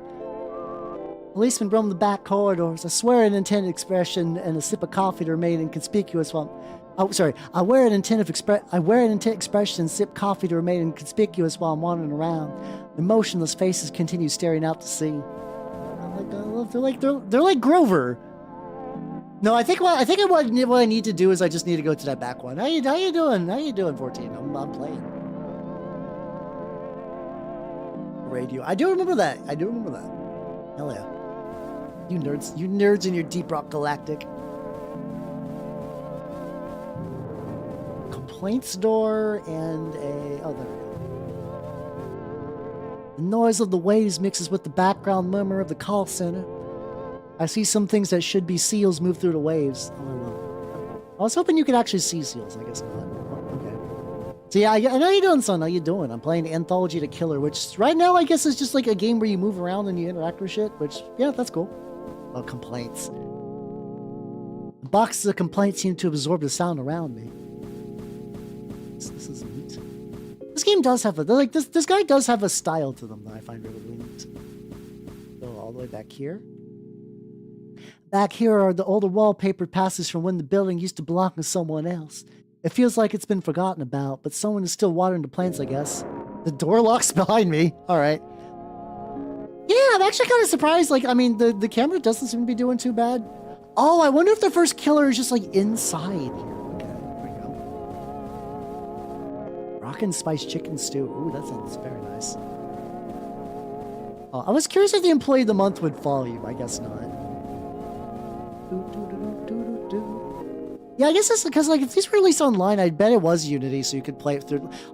So I have not developed a Unity game since like 2009. But like there used to be versions of Unity that you could play it on the browser. Proud to announce. Hell yeah! Congratulations on the streak. Hell yeah! Hell yeah! Hell yeah! Hell yeah! Proud to announce that we have succeeded in winning the call handling contract for all of the activities to last till third quarter. Existing staff must be gradually familiarized with the new process in order to not cause alarm. Police will be on staff for all instances and have agreed to use our ice room for this purpose. I can't tell how recent these are. Their attached charts are all indecipherable and look like they come with archaic 3D modeling software. Also, like, I didn't really notice that, like, if you look at her dialogue, her little speech box, she's got, like, a unique little yapping face there. It's supposed to be cool to see. Oh, cool, keycard. Okay, so I'm just looking around first before I grab that. I'm curious if there's no, like... I guess Holly Heck maybe kind of had a style kind of similar to this. I guess I can hold on this, I guess I can hold on to this until my real one arrives. There's a crude marker drawing of a key on the surface, but I can't see any name. Actions. More hand sanitizer. Access to the bay. Route will commence 4 a.m. to 6 a.m. Watch out for... I'm sure this will be fine. I'm sure there's nothing that we need to watch out for. No bullets. On my way back, I opened one of the file cabinets. Rubber bands, staples, documents about nothing I'm familiar with. There's still no one around. Oh, so now they can actually use the camera like a horror camera. Okay, that's... I tried a keycard on the door, but it won't unlock. Nobody's around to help. But at the other end of the hallway, I think I hear a murmur. Oh, this is open. Okay. When I step inside, the lights are dimmed and the murmuring grows louder, more excited. I feel they're talking about me and I try to walk through faster. Oh shit! Are you sorry for the things you've done? Oh fuck, okay. When I escape the bag, I find myself in a crowded sub-office somewhere in the depths of the building. It's filled with policemen using it as a temporary lounge. Nobody's paying attention to me. I guess it's catch and release for now. Okay, there we go. MF do. I was trying to. The sentence opened up with y'all, so now I'm doing like bad like Lady Southern. Does MF listen? I'm aware of MF Doom. Does MF Doom sound like a Southern woman, but poorly? I don't think I've ever heard him talk. Okay, that would be great though, actually.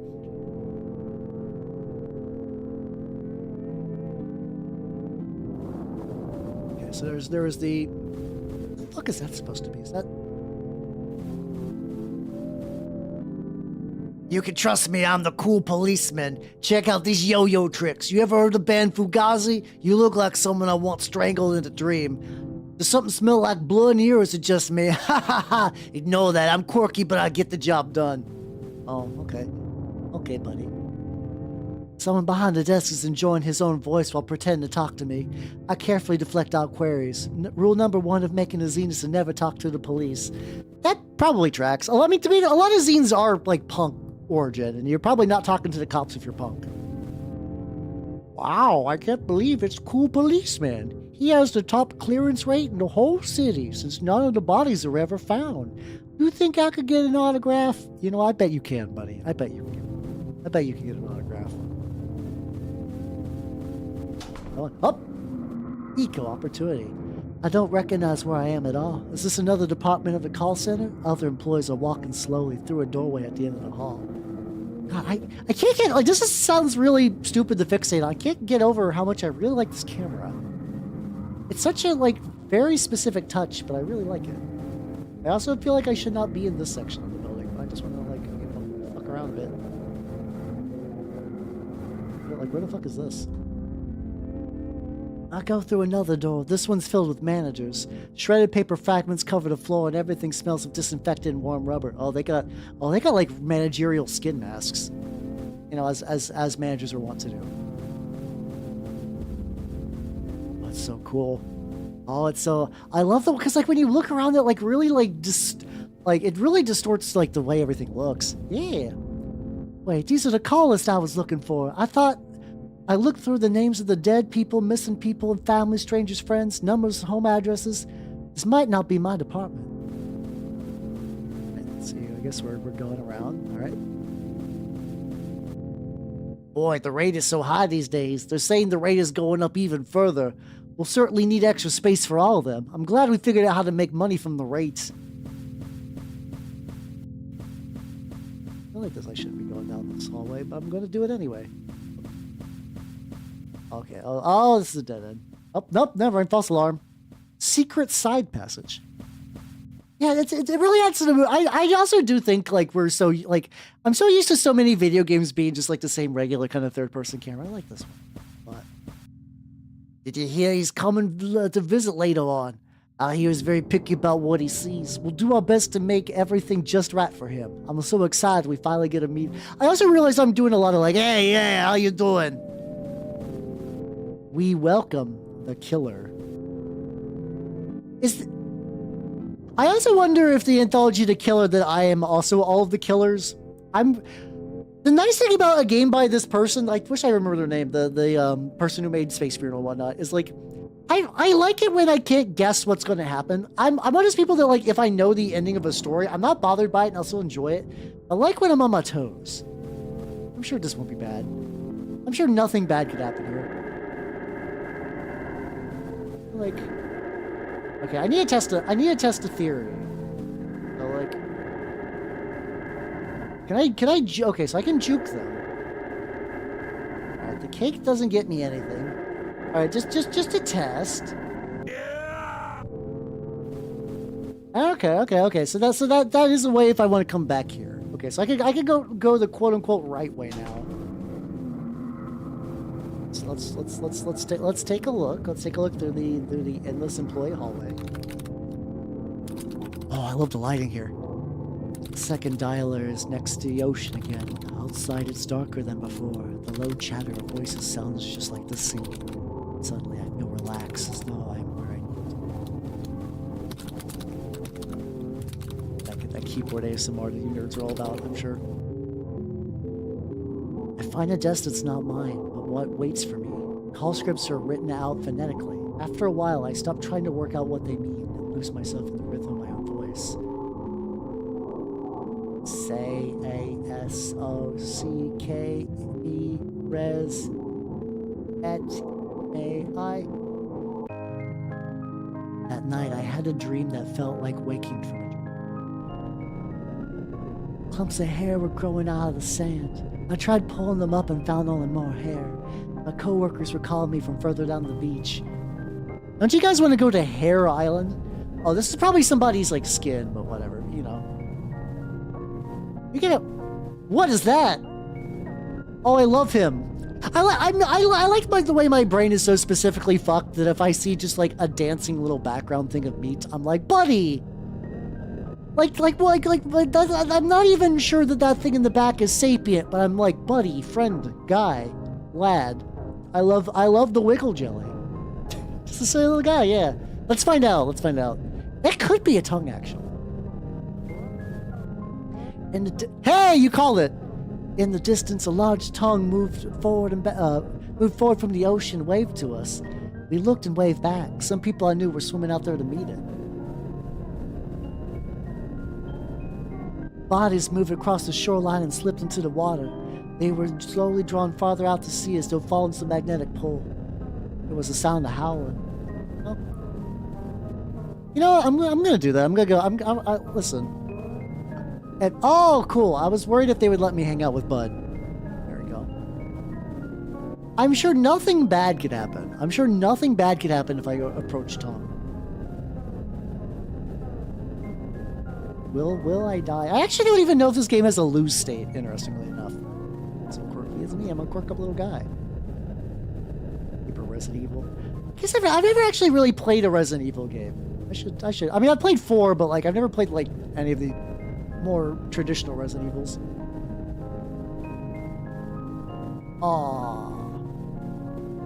Aw, man, I was hoping that like I would get like bored or killed or like flung into space, or you would be like my friend. Sadness. Well, you know, I did the thing I was compelled to do, so I will return. I guess now I can properly see the chairs. Sure, why not?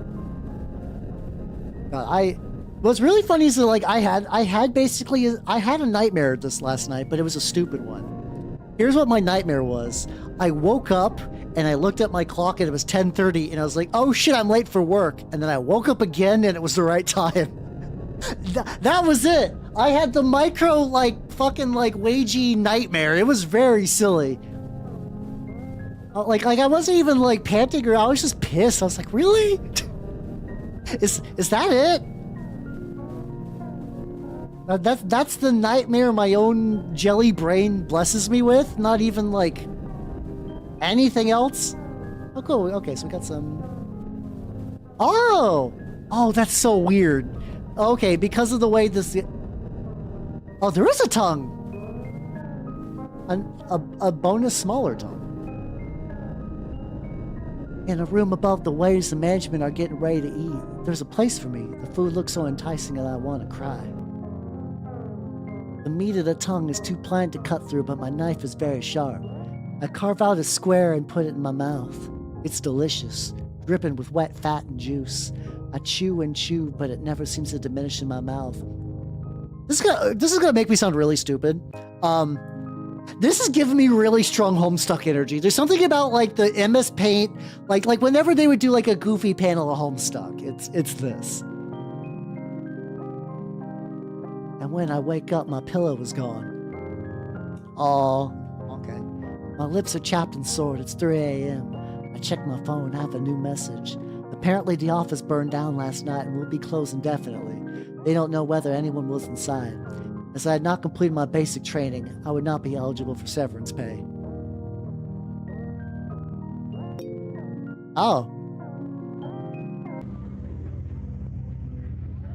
Oh, that was the first one. Okay. Huh. That's voice of the killer. Hey, let's see what's next on the docket, I guess. This is an anthology series, to be fair, that was released piecemeal. I'm just curious how that's going to pan out. What is next on the list? Hands. I know this is probably short for like hands on the killer, and you go down, but I just love it. It's like, you know, hands. They say that BB will drop by. Is that so? I'd like to meet BB. It's me, BB. Hi. Hello. Wait, hold on. Grabbers Moving Company. We'll take your... for a second there from the angle, I'm like, is that just like someone grabbing tits? No, that was not it. That was not it even slightly. Not even slightly. I do love this poster though. And I was watching SpongeBob and ended with the 3D shark. That sounds rad as hell. That sounds pretty legit. I wonder if, so it's like, I know these are episodic web games. I wonder if this was made at the very, very end as the way to kind of like put them together into a cohesive whole. It's cool though. Is that like bootleg Bart Simpson? How you doing, bootleg Bart? Tubular. Hands of the Killer. I would also love for these to be posters. These would be sick posters. Oh, here we go.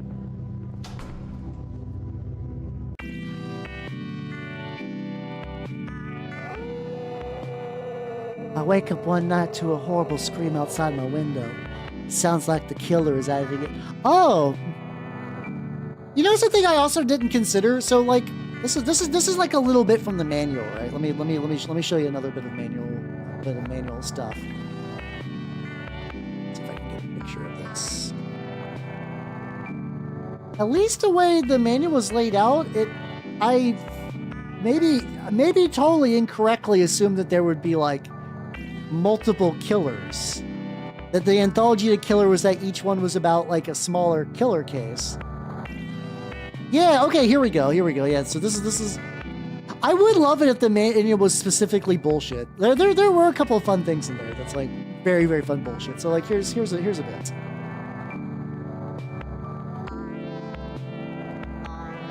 So we have Strangleman. So we say it's like Strangleman, Chopper Killer, Child Murder. Unclear if this is someone who murders children or a murderer who is a child. We got Murder X and then the Killer. So I guess all this is just about the killer. And this is about different aspects of the killer. That's neat. I didn't know. Well, okay, one other.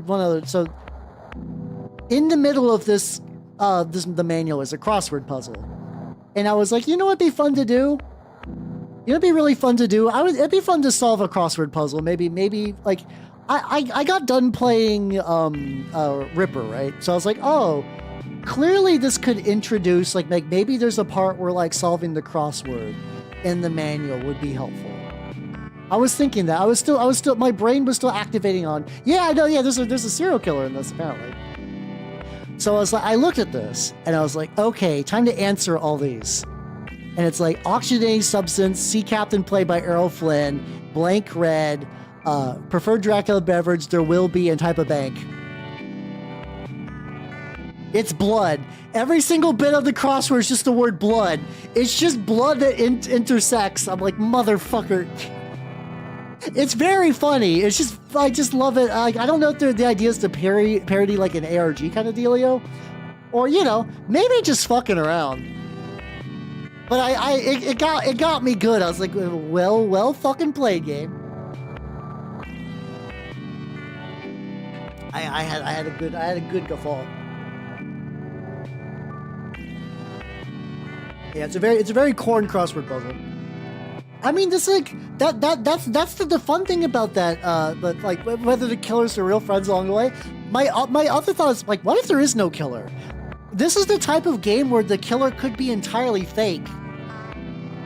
I could totally believe it. I could totally believe that this is yeah, I know what you're trying to do. It's just not going to work on the Twitch format. They will auto format your text.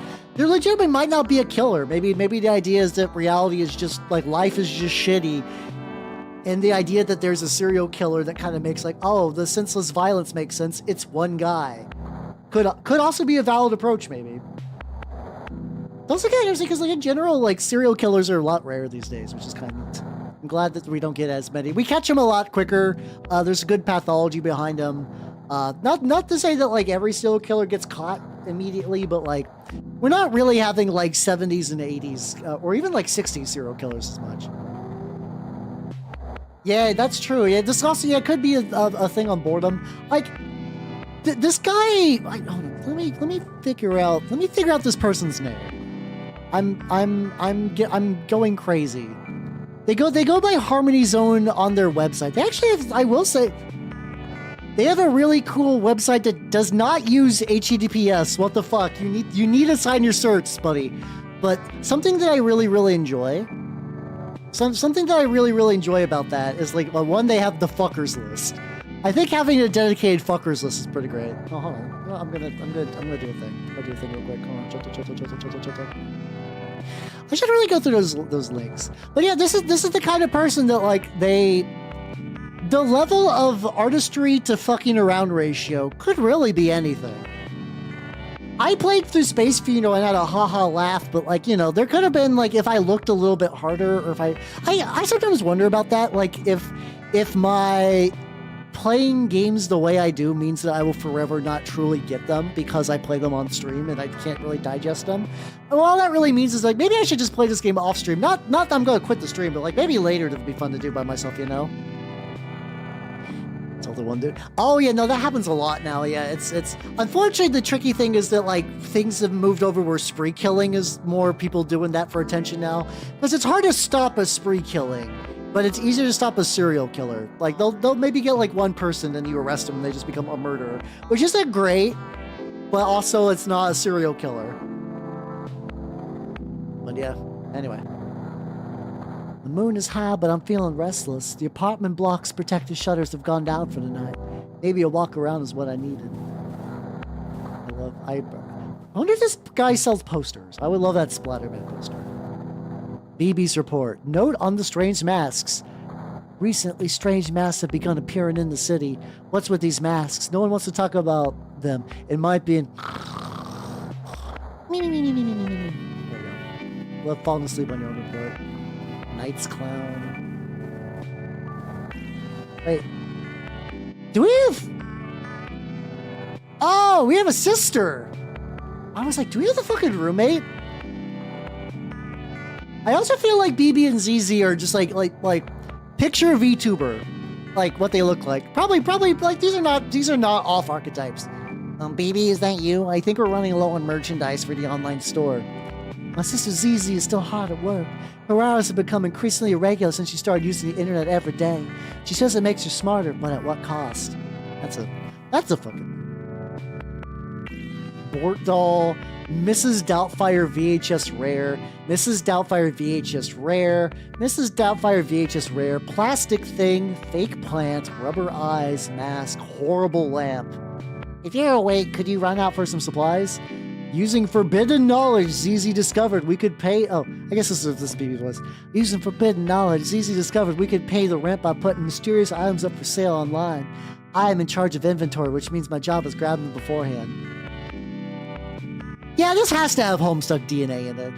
There's no way this does not have like a shred of Homestuck DNA.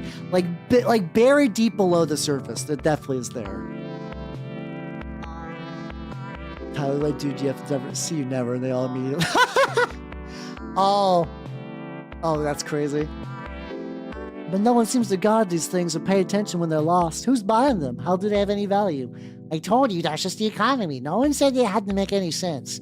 Just keep an eye out for any old Beanie Babies while you're out there. Wow, it must be exciting new sense of direction in life that only can come from obtaining a career. Okay. I haven't thought about Beanie Babies in a while. From what I understand, there's only one Beanie Baby that's actually rare, and it's because it was there was basically like they fucked up the ratio of pellets or something in there. No, I think there was like a Beanie Baby that was released, and one of the editions they fucked up some amount of like the stuffing in it. So not only do you have to like get lucky and find one, depending on how much it weighs, it could be very well just one of the ones that came later. Something like that. Something that's weird. Aside from night noises, this part of the city has many amenities. The rooms here are cheap because all the murders. Unfortunately, rent is due all the same. But this is just like such a fun game just to like walk around. Like, I feel like I could just dick around this world forever. Every week, someone leaves one of these flyers in the hall. I often wonder what it's about this town that leads to such a weird advertising sensibility. That's all good, Fuber. Take it easy, yo. Oh, fuck. Oh, there's a whole downstairs. Right. See, it also fucks with me that, like, I don't know how much, like, you know... I feel like I always, when I ever see something like that, like, oh, I should explore everywhere else first. I feel like I should explore everywhere else first, because what if this leads me outside? And then, you know, I guess it won't be. Another reason for the cheap rooms is the antiquated security system, far beneath today's superior anti-murder technology. Oh, beautiful. The elevator will be unusable till morning. The shutters are scored and pitted with on both sides of knife mark. God. Or maybe everybody in the city's the fucking killer. Maybe the killer is the city. What doth life? Alright. So I just like the idea of just like knifing, you know, just knife a security door. Who gives a fuck? Life is hard. The television's playing a foreign drama, but I can sort of work out what's meant to be happening. All right, so that man is going to, you know, that statue's into it. That statue's into it, but the Grabbler is coming, and he's going to, you know, he's going to do Grabbler stuff. Let's see. Oh God, yeah, no, I do remember, like, legit. I think I mentioned this as part of like Deep Howl lore. But like my adopted mother growing up, she owned a gift store that got lucky because of Beanie Babies. They got lucky.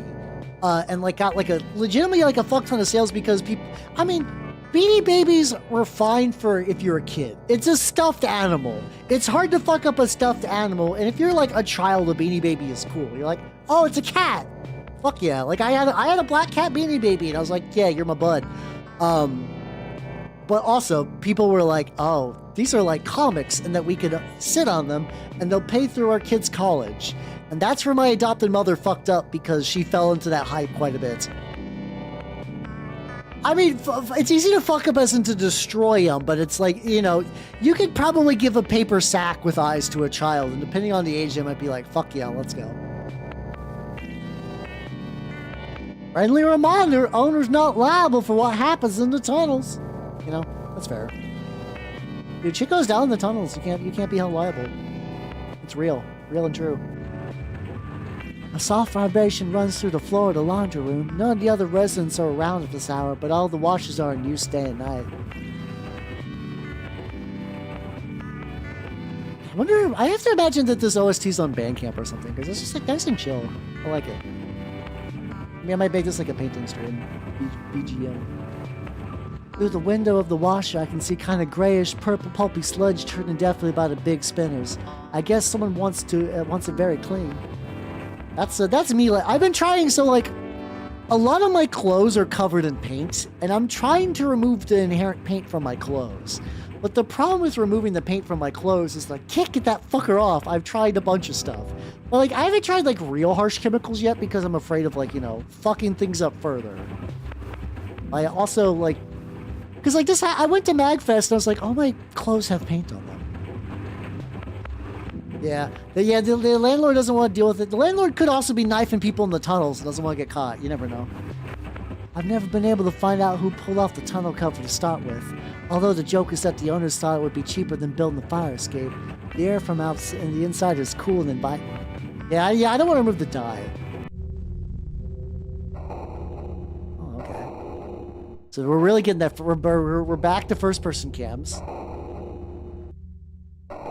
Oh, ooh, can I creep on people? Oh, yeah. I love creeping on people. Fun to do. I want to see how much creeping I can do before I go down second layer. But yeah, I'm afraid of removing the, like, the next step is, like, probably, from what I understand, like, deep isopropyl alcohol soaking. And I know isopropyl alcohol works because I use it to strip paint from minis. Like, just get like super turned around. Yeah, I guess so. So I came from there. Yeah, I guess maybe. Okay, I guess I did. Yeah, Rent's doing the third, and he's out there stabbing people instead of fixing all the shit. I do not have any direct personal beef with my landlord. Well, for the most part. I'm upset because every year my rent basically goes up by like $100 a month, and it sucks. The guild barely compensates me up enough for it, so I'm not like losing money, but it's not great. Because everything else gets expensive. Yippee! Climb out into some kind of storeroom, dead moss under my feet. The clothes here look to be about 20 years old, which is not enough, so I have to go deeper. What if you can give her different clothes? No. It's just peeking around. Just peeking around. At this point, I feel I should explain something about the nature of the building. Oh, really? Okay. The nature of the building. Like many cities, this one underwent many changes over the years. There was an industrial period, a retail period, a service period, etc., until gradually the things it manufactured became too abstract and indecipherable to easily be summarized in any way. I still hope to find out what they are myself someday. Anyway, with each change to the economy, the building was adapted to a new shape. New rooms added or closed off, each layer draped piecemeal over the last, to form new spaces where opportunity might live. Oh. Oh, that's a mood. Oh, that's a mood. That's a mood. So like that is just inherently like kind of like, you know, I feel like a lot of businesses do that, where they have a really cool idea and then they just kind of just morph into something so abstract. You're like, what the fuck are you doing anymore? Dare I splurge on Hot Pockets? I mean, 2 packs isn't for 54. Depending on what you get isn't bad, potentially.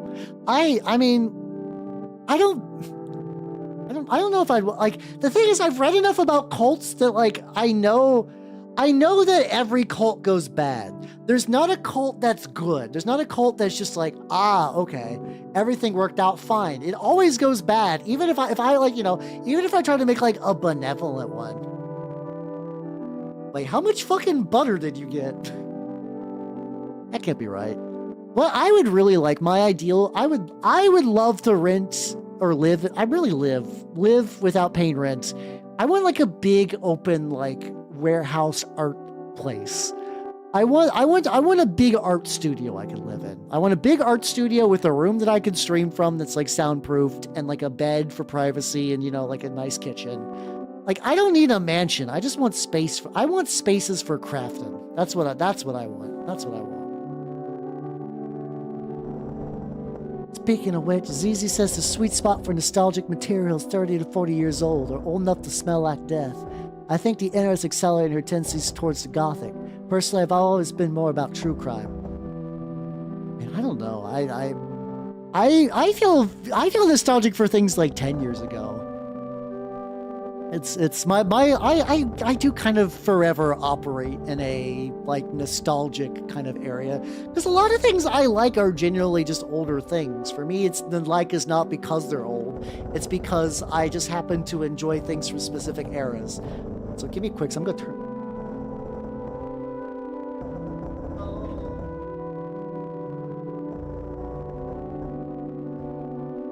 I'm sure I'll regret that innocent. Yeah, a legitimately open concept warehouse would fuck immensely hard. But the problem is, it's like A, those kind of spaces don't really exist where I live, and B, money. So much money. So much fucking money. Oh, the woods. I'm sure, like, I do know there is a guy in my tabletop groups, in my like wargaming groups, him and his wife do homestead. That sounds like hell. He's like the idea to like, oh, sorry, I haven't been playing war games regularly for like 3 months. We had to like redo the chicken coop and a bunch of other shit. I'm like, oh, that sounds, I don't like that very much. But yeah, I think the internet does accelerate my tendencies for nostalgia, but also just because culture just moves a lot more rapidly these days, and also like we don't really have common cultural touchstones as much. Like I live in niche micro communities all my life, and I love those, but they tend to die quick, and they don't ever really truly become replicated again. And it's hard to talk about them with other people. Like Homestuck, actually, unironically. Like Homestuck during its peak was such an interesting time. And I've been kind of chasing that high ever since in a weird way. I know nothing about concrete, a lot of this. I will assume that is true. I've displaced some spiders and rummaged in the box. 3 copies of Patch Adams on VHS, a jigsaw puzzle with a picture on a boat, miscellaneous plastic shit. I don't feel like carrying any of this back. The search goes on. It also does just sound like we're raiding a Goodwill. We are just raiding a Goodwill, more or less. Like, this is the kind of shit you find a good. I'm sure somebody's buying that shit, but like, I also there was this thing too where it's like, this is gonna be a very slow playthrough of this game just because it's hitting certain nerves in my brain that makes me feel really nostalgic about things. I think maybe it's just like the inherent vibe, but like it did remind me of this Twitter post. It was just straight up this. I heart you stuff. That's me. This is unironically me. I live this life. I live this life so much. I love buying other people. I like other people's minis because there's something inherently fun about the creative process of fixing other people's minis. How you doing, Steve? How you doing? I am playing Anthology the Killer. Right now we are in a housing complex looking for shit to sell. This is really, any expectation I had about this game is pretty wrong. I'm gonna be honest. I'm liking it though. I'm liking it. Yeah, this is the Anthology. I can't say flashbang because I put this on the schedule. Oh, cool, a Bort doll. When I pick up the Bort doll, a layer of greasy rubber skin comes off and sticks to my hands. The bulbous eyes roll crazily around. No good to sell, but maybe it could be scavenged for parts. I'll take a mental note. I love scavenging Borts for parts. I'm fucking playing like a survival crafting game. But yeah, right now we're playing Anthology the Killer, which is a neat game that is cool. This is another one of those that, like, kind of going back, at least so far, going back to like Space Fuel. It's like, as a game, it's very like we're just kind of looking at stuff. But as a vibe, I am enjoying it immensely. It's got a really nice aesthetic and like writing and yeah. Oh, fucker list is from the guy's website who made this. Clothes racks seem to contain nothing but denim overalls with a smiling clown embroidered decal, covered in a soft layer of translucent mold that seems to be coming from the clown. Boxes of knives barely used, a t-shirt reading Blonde Dog, an abstract plastic toy with horribly detailed rubber feet that's covered in Tels's synthetic hair. Honestly, that's a good haul. Take the box of knives and the Blondie shirt. I wonder if this guy does make merch for all these. So like, so on the fucker list, do they have? There's like so many links on this guy's thing that I have legitimately no idea if any of them. One of them just links to, like, for Harmony Culture is just hardcoregaming101.net. And Hardcore Gaming 101 does fuck, but I have no idea if they have any connection to them whatsoever. That toy, it really does. Yeah, I was gonna say, I would absolutely have built that toy. And like Tarkov grabbed it. Is that what you do in Tarkov? I've never played Tarkov. I don't really have a desire to, but I keep looking through the heaps. A clear plastic pyramid with a racing car inside. A pile of cigarette tapes. A pile of cassette tapes with the insides pulled out and knotted together. A copy of Steely Dan Live at the Gibbous. I push onwards. I wonder what we are really looking for. We are really looking for. Ooh. Another box. This one says stickies and shows a smiling woman being encased in green slime. It's being held tightly shut with electrical tape. Ah, so that's okay. So this is a Nickelodeon relic. I see. And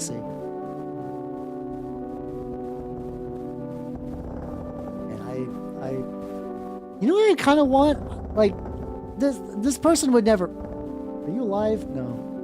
Maybe? I don't know. I kind of would love a VR version of this. It's really weird. I've never really had a strong desire to play a VR game, but it's like, this would be really cool to look around in VR. I don't know why. It's not like the craziest architectural thing, but I kind of would love it. Ram 6. Oh, okay. Oh, you were making a poignant joke. I see. So far, tonight's pickings up and slim, so I keep moving and gradually find myself in a place I've never been before. The corridors are narrow but still feel lived in somehow. Rooms get closer, the clutter more deliberate. How you doing, Ivan? How you doing? No, listen. Bubsy 3D is one of those games that, like, I don't think I would get any, like, I don't know. I don't think joy is stored in the Bubsy 3D. Unless I realize I'm, like, covering all the text. I'm sure it's fine. Sure, it's fine. No, I feel bad. Let's see what options are. What we got? We got Thoth the Moving Island. That's from Stuff. That's from the Ice World. You got this guy. Box copy of Ripper, which would be cool. The puzzle I don't need. What are you? You're so small. Freddy the Frog. Oh god, this is a movie I might show on movie night. I don't think I ever want to show a lot of animated movies for movie night, but this one, everything I've heard about it sounds insane, and I kind of want to show it because it's very strange. Okay, there we go. I could do something. There we go. I have to leave the fucker list though. Out of anything else, I guess what are you? Oh yeah, President Satan. There we go. There we go. I love President Satan, but I can free that up. I can free that up a wee bit. Yippee. Let's go. Nice and Froge. All right. Is it Frogy? Is that Froge or Froggy? I don't know. I heard earlier that like the whole Doge thing for a while was supposed to be doggy spelled poorly, but like my brain always has to read it as Doge. The cover, yeah, Ripper was very much a thing. I enjoyed it in a very abstract sense, but it was kind of miserable to play. I'm glad it's done. I'm glad I did it, but I'm glad Ripper's done. Flyers for a local bingo night have been left in the hall. A potted plant that's still alive. Old but well-used office supplies that don't have too much dust. I hear soft whispering behind the walls. I feel like I'm gonna run into a killer soon.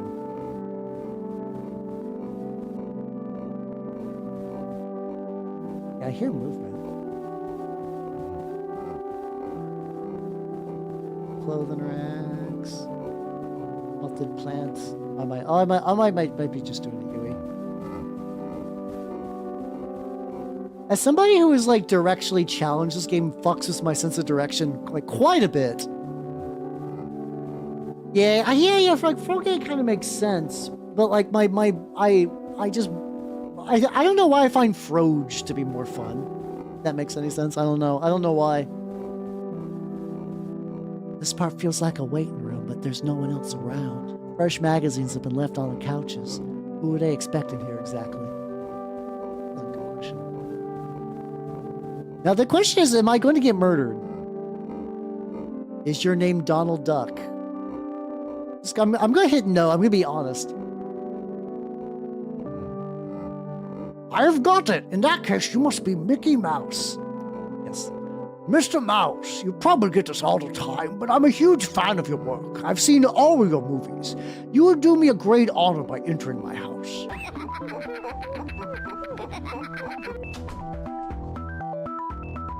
Oh. Oh, okay. This escalated quickly.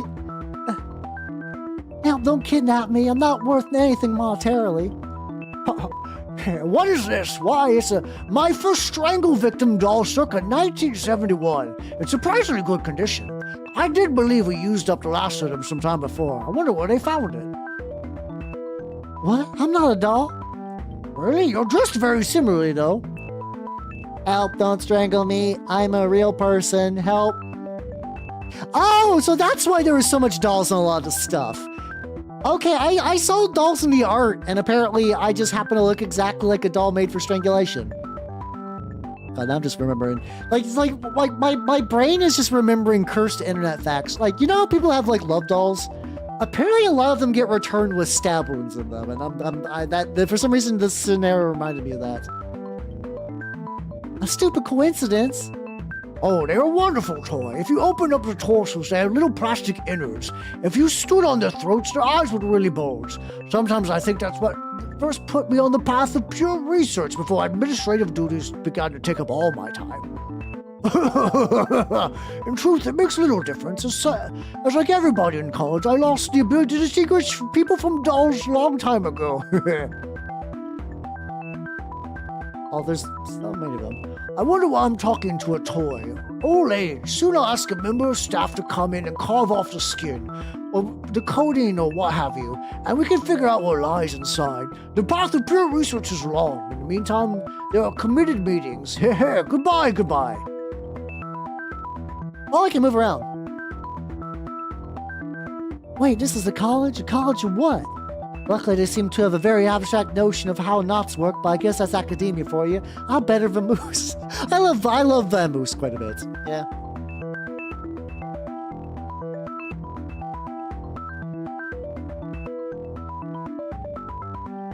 Yeah, if you're probably buying a love doll, yeah, there's probably like... I'm pretty permissible about most things, but I there's still like a portion of my heart where it's like if I see someone take a fuck doll to like the grocery store and name it like Jenny, that's where I'm like, oh no, you gotta reevaluate your life. You gotta reevaluate your life. These problems in the sex dolls turn up each year. I'm sure that has happened. The problem is I think those are still like, I have not looked at the price of them directly. Cursed internet knowledge is heaped upon me. But last time that knowledge was heaped upon me, I think those are like $2K at the cheapest. Like, they're expensive. You are making a person out of silicone. That shit's not cheap. It's the same way as other people. Yeah, I don't know. I try to keep track of how far I was being carried, but lost count around the 11th flight of stairs. From the window of the town was a postcard aspect, like the view from a penthouse. Let's take a look around the college, I guess. You know, as one does. Has my fashion sense really been ripping off an obscure and horrible doll line for all these years? There's nothing new under the sun. They look too mutilated to be worth anything, so I guess a terrible secret dies with them. Look, no, they really fuck these ones up. Yeah, I guess it is cheaper than going to jail, true. I hear a drilling noise and breaking glass, and everything smells like sawdust and wet paint. I'm feeling like a work in progress. Something tells me I should stay out of people's ways. Oh, I wish... Okay, I guess we can't really arm ourselves. The elevator shutters rusted shut, but at least I'm still in the network of the same antique security system. The buttons on the panel look like they've been melted down by acid. Oh. Okay, so just dick around, don't get killed. I got this. Oh, damn, we got some shit. The room's full of crude, homemade machines made of junk that's cracked, creaking, and shifting. I'm not sure how many of them are meant to work. Everything's just heaps of knives and balsa wood. Fuck off! I want to read the flavor text! Come on. Are those skinned women? Probably. Up. Fuck off! Oh, whack! Boy, it's been a while since I got my hands dirty with one of you things. Now let me think. Is this a Phillips?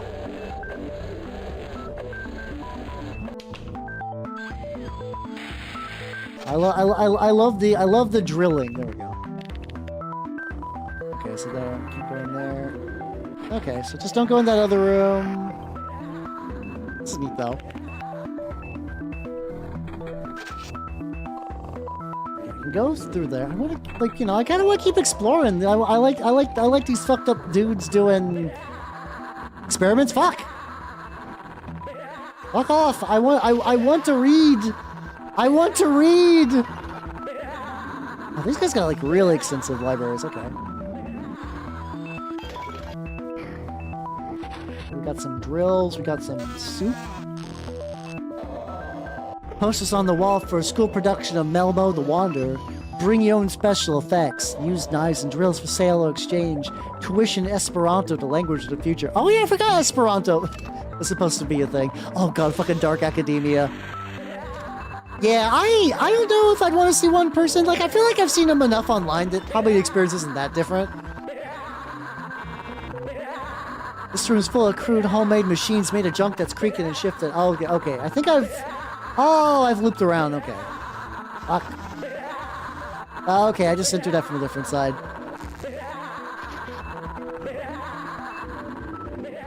Coffee. Alright, so I guess I need to try the purple door. Did I go? Okay, I guess I can go through this purple. Oh, is this a different one? Oh, this is a different one. Posters on the wall for... Oh, no, okay. This is the Melbourne one again. Welcome, Bon Venant. The demonstration apartment has been carefully set up for you to practice new techniques as though in the wild. Please restore all equipment to proper place after using. Oh no, I've been turned into golf!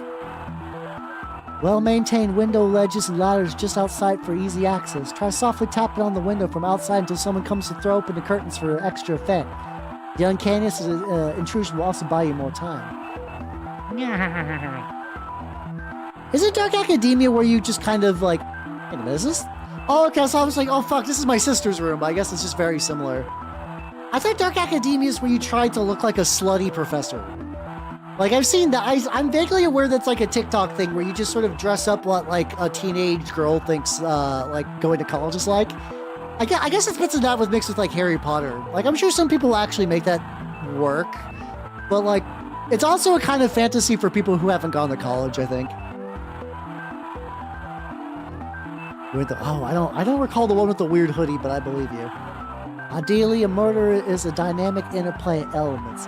Here, the passivity of the sleeping victim is aesthetically offset by a needless disproportion of not violence. Remember your ABCs. Always be stabbing. That's a fucking joke I would make. Like after, like something about like the Him Daisy Persona comics where like what you're like for like the word "fistake" has fucked my shit up so bad that I would do shit like this all the time. I'm tainted. I'm tainted now. This kind of humor is just the kind of humor that I enjoy on the reg. So if I go around, there's that other door. Fuck! Wasn't paying attention. Scoot.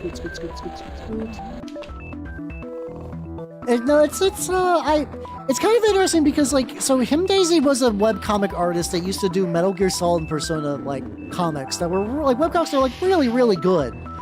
But she eventually stopped to do her own original work, which I feel bad because like that's what I think that's a cool thing for artists to do, but she wanted to make like a really effectively almost like a webcomic children's book, and that just didn't ever really take off. And I don't know what she's doing now. Daisy's still alive even. I mean like alive in a sense of like being online. I could be wrong.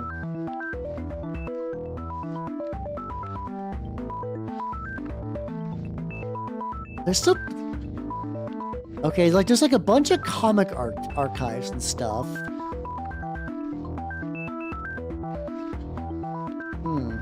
Yeah, I don't know what happened to Him Daisy. I'm very curious, but yeah, for context, if I could find let's see if I can find a steak one. Hold on. There we go. This is the one I'm thinking of. Like, have you ever just like seen an image that you know is going to like change your sense of humor forever? Unfortunately, this is one of them. Shit, do you know any other words that start with F? Steak? Excellent. Like this is warped me. This is curdled my brain. This is like well over a decade old at this point. Probably much older. And a Hucker P and psychological. Yeah, that kind of stuff. Yeah, except in reverse, kind of.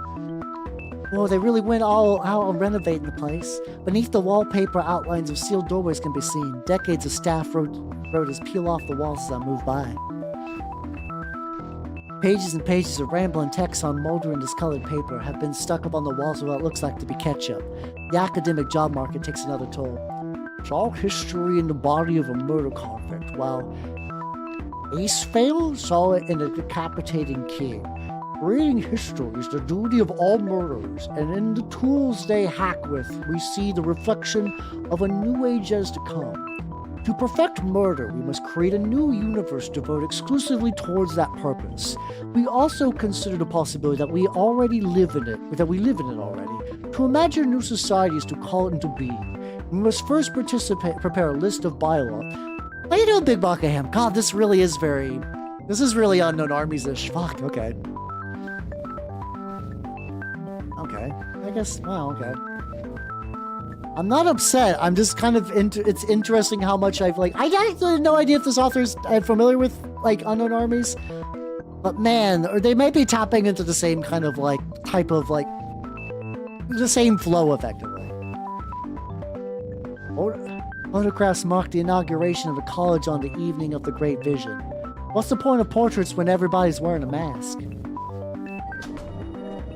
My goodness, what's this? Having survived a workshop of necessity, I now find myself stranded in a new world of the aesthetic. Ha ha ha! Such are the thoughts of the general public as they make their cautious entrance into history.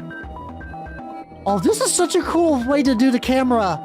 Oh, I love this. Oh, this is super neat.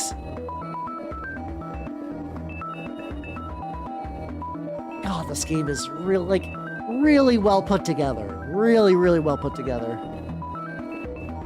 The central ideas of an age must be nurtured, after all. Paint and wood are nesting materials by which they obtain the heat to thrive.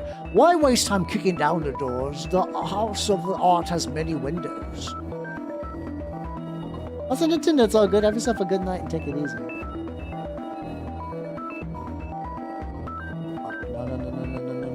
No. Let's poke around over here first. Actually, might not be anything to poke around with. No, we good. A lot of people around here. I might actually just let myself get caught, because I'm curious what happens if I get caught at this stage. Alright, just curious. Alright, catch me, come on. Can art be a murder weapon? My thesis project will finally resolve this ancient question. Using pattern and form, it overwhelms and then destroys the subject's own sense of psychic and physical coherence. It feels like a stupid music video. Also vaguely sounds like someone jerking it. But like also like, this was kind of like... So there, like, let's see, there was like this exquisite murder thing. I'm trying to remember, like, see. Exquisite murder. Sorry, no, exquisite corpse. There we go. That was. Let's see. Like that vaguely reminds me of a concept of like basically, it was basically. Oh, never mind. Oh, it's like everybody making part of a piece of art and then just kind of like creating a weird abstract being out of like everybody's collective kind of ideas. I thought that had more to do with murder for some reason. I know they were practicing around like the Black Dahlia era, which is why like some people thought there's a theory that the Black Dahlia was a piece of surrealist art in the form of murder. I don't think that's necessarily, like, I think that theory has been proven to be false, but I think conceptually it's really neat. Okay, well, an experiment is just as valuable when it fails. That style of decoration is sure to be popular in the new regime, as people will want something interesting to look at as they're waiting to be killed. Please adjust your portfolios accordingly. Oh, okay, so that's where I came from. So I'm back here now.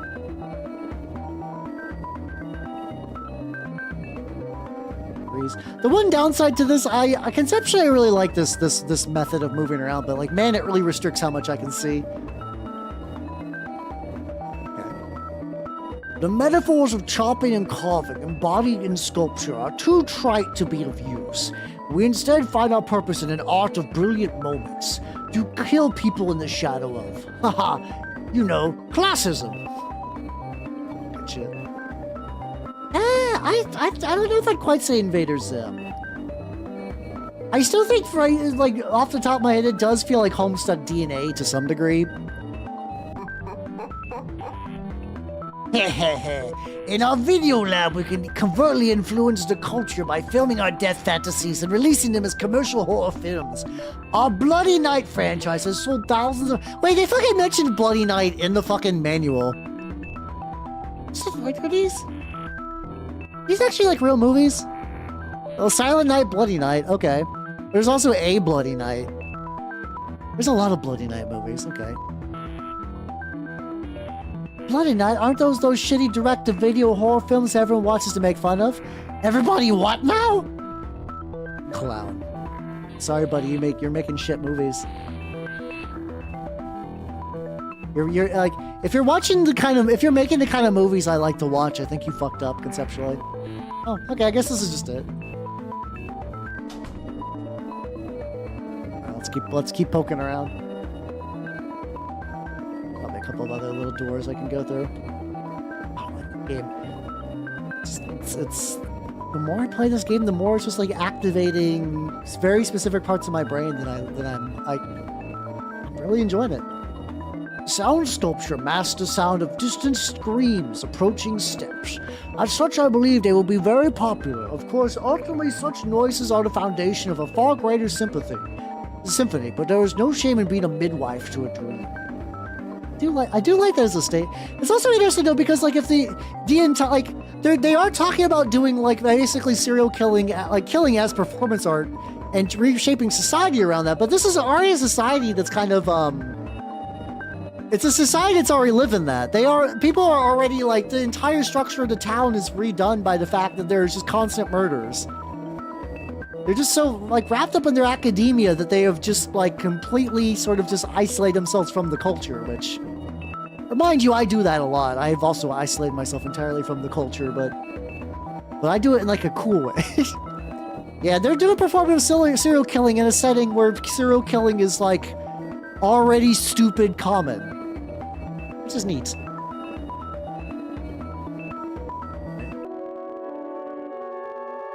A calm study nestles in the middle of the horrible murder compound. Respectable leather-bound tomes line those walls. An order of propriety seems to muffle all around. I think my nose is bleeding. Oh, there we go, nice. Copies of the owners of publications including Introduction to the Western Canon, Advanced Studies of the Western Canon, Whatever Happened to the Western Canon, and the Western Canon Rocks Out, a bridge edition for teens and study groups. Oh, there we go.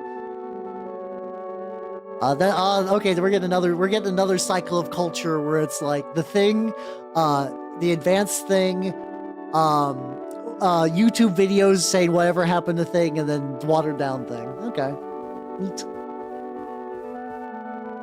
A picture of a hood man I met when I woke up. The prestigious Dr. Zhu wows attendants in an academic soiree with all-embracing knowledge of the cultural world. Oh, he got lost in that culture sauce.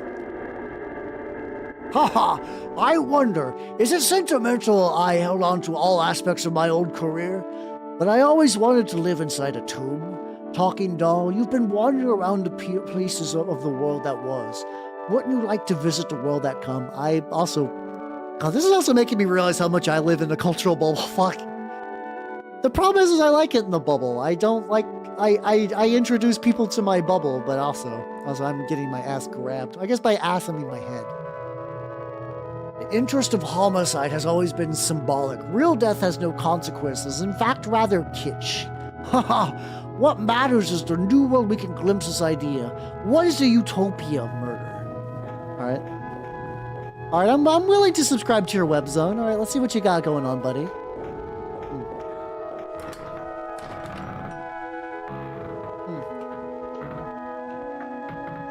Oh, yeah, I mean, those decks fit pretty well together.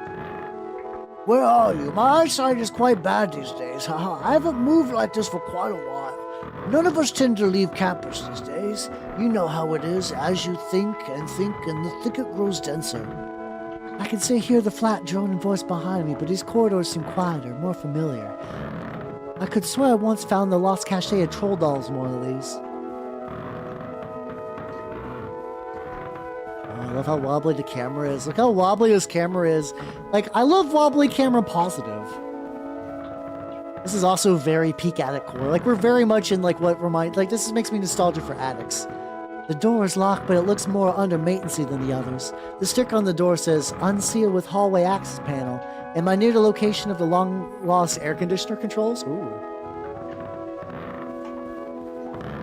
Oh, yeah, Renko will fuck your shit up in that case.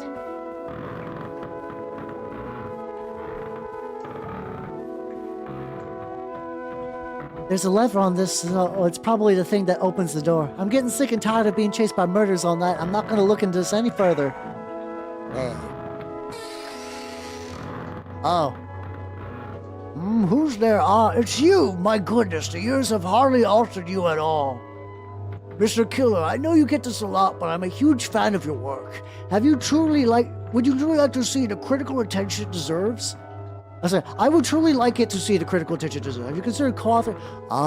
So this is neat. So chapter 1 is effectively introducing BB as a character. It's basically like a very down on her luck office drone in a world that's like obsessed with murder. Or just not even, maybe obsessed is the wrong word, just like revolves around murder, including her job. 2, so then maybe the rest are about killers, but the killer is, okay. Yeah, that guy's getting his ass murdered.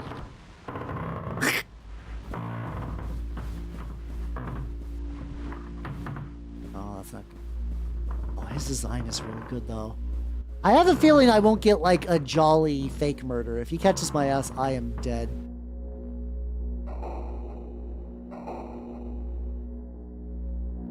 He is. It's him, Jonathan Killer.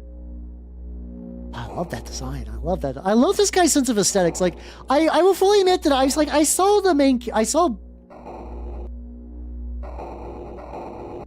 they're hanging from the ceiling. Oh, okay. This is amateurs compared to a pro.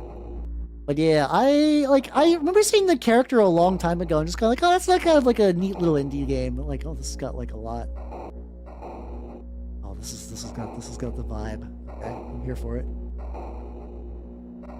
Now the question is, will I live? Like oh, okay. BB's report epilogue. After finding my way inside the vent, I was able to get back to the apartment without further incident. Although all night long, strange noises echoed through the pipes. The next morning, we totaled up today's haul. Result, assorted pogs and a pamphlet that must have been placed in my pocket somehow. I thought the pamphlet might have been worth something, but Zizi says there are copies lying around inside the bus station for free.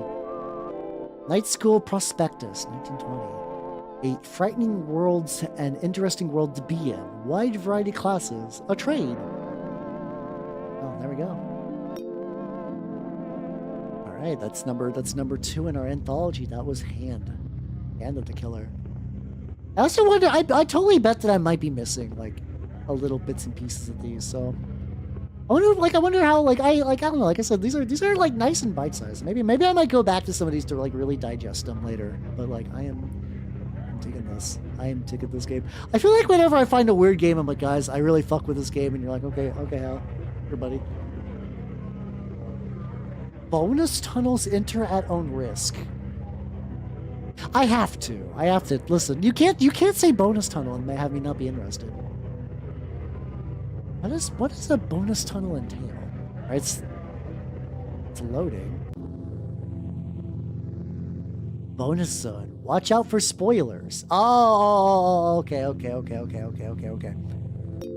don't want to be spoiled. Okay. I'll come back later. Okay, so there is an incentive for me to come back. I'll check out the bonus zones, which maybe have like best, like, what's it called? Like behind the scenes stuff. That'd be nice. Okay, so drool? The drool of the killer? Oh shit, we getting cannibalism? Let's fucking go. Okay. You guys do know I enjoy my cannibalism content. Yippee. Okay, so we got I think it was Vision of the Killer, Hand of the Killer, and now Drool of the Killer. God damn, I love these posters. The problem is I like posters, but I find myself collecting posters and not getting them framed. I have like so much stuff. Like, the problem with renting is I have so many like framed posters and art prints and stuff, but I can't really hang them. Like, I have like so much Alice Sawyer artwork. I have the Lancer poster I got from Magfest. What's the other one I got? Oh yeah, the God Skin. It's from the guy who did Vermis. He did like a sci-fi kind of like pet game. I remember I ended up getting that. I just have not read it. It's just sitting on my shelf waiting for me to read it. I probably should. I have so many things I need to read. Why do I do this? I have like infinite things I want to check out and involve myself in, and I have zero time, and I don't know why I live in this personal hell of my own creation. Drool of the Killer.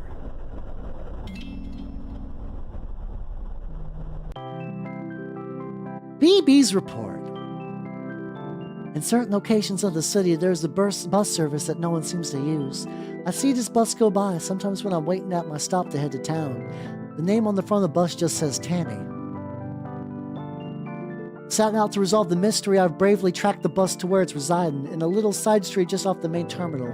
No one in that building had ever heard of Tammy. Oh, so is Tammy a killer then?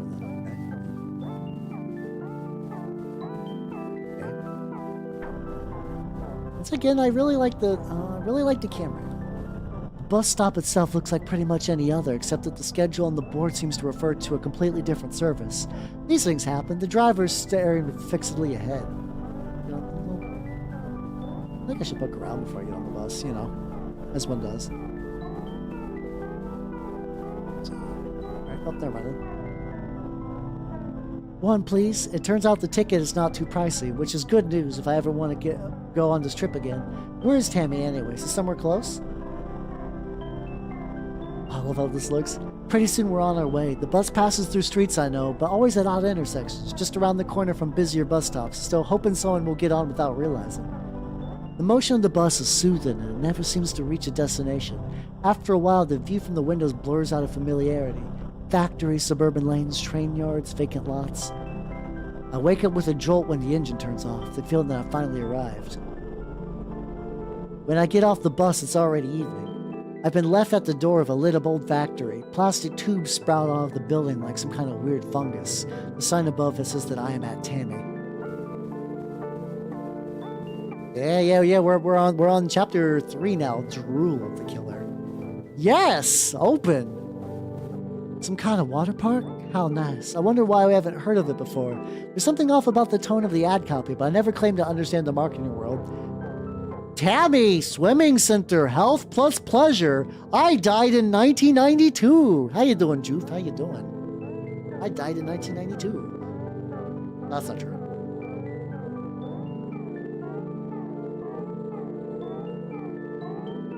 Lessons. That's true. Maybe I don't know. I'm curious. Yeah, I'm curious if the killer will have like little bits of each killer, or if the idea that like the killer is just sort of this like platonic ideal of the killer, and everybody else is just kind of like a weirdo, sort of like grasping towards that. Yeah, this is very much like that SpongeBob episode. You're not wrong. That's so cool though.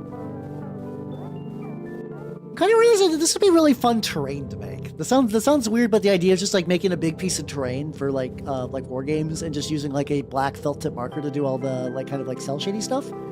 That could be neat. The lights are on and I hear noises from inside. This late? Well, I guess gyms sometimes open all night as well, so there's really nothing all unusual about it. Yes, I agree. Yeah, oh god. I would love to just like show up at the shop with my Tammy terrain and have nobody would have any idea what the fuck I'm talking about.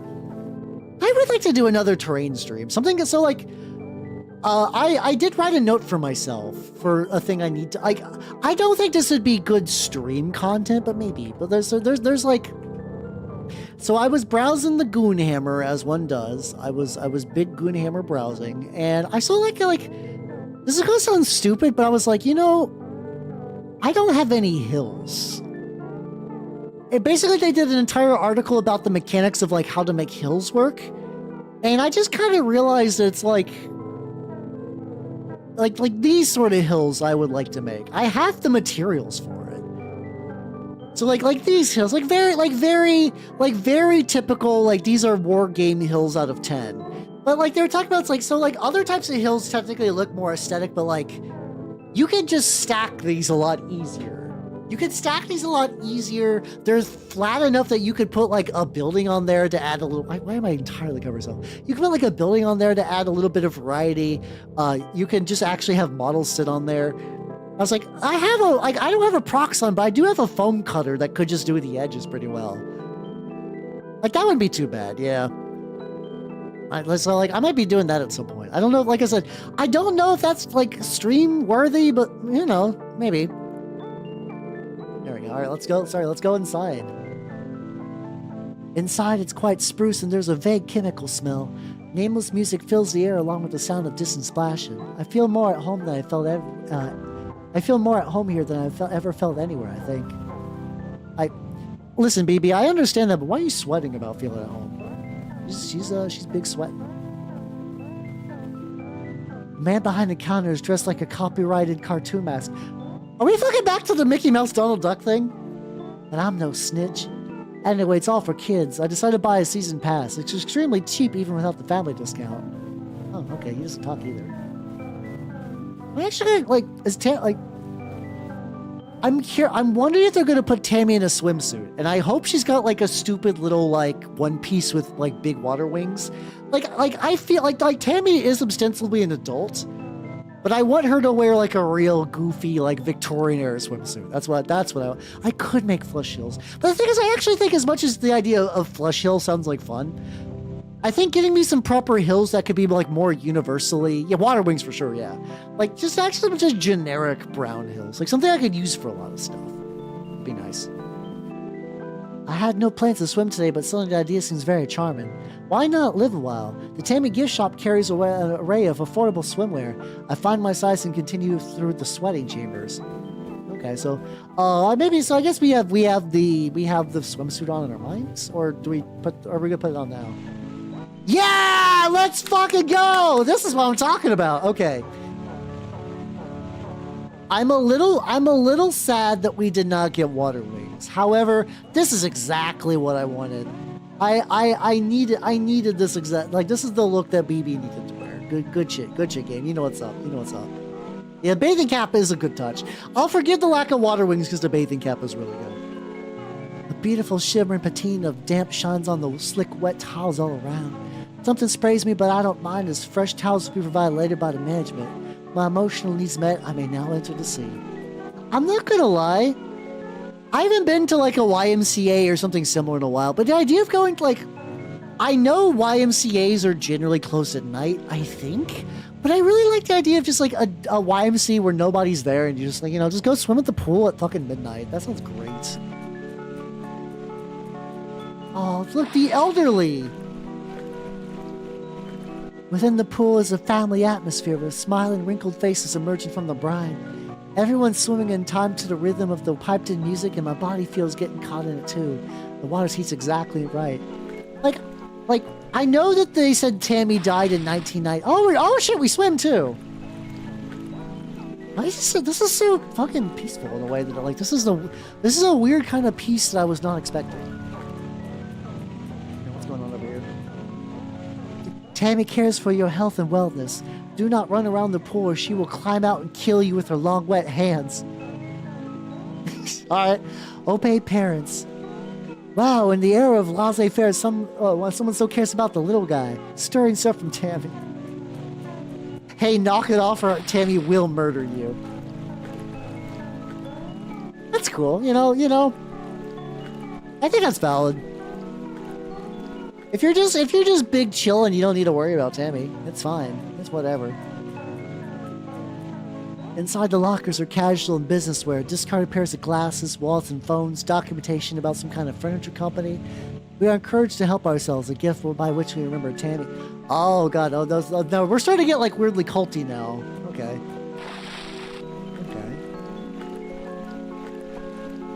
The waters are too soothing. My steak is in fact too buttery.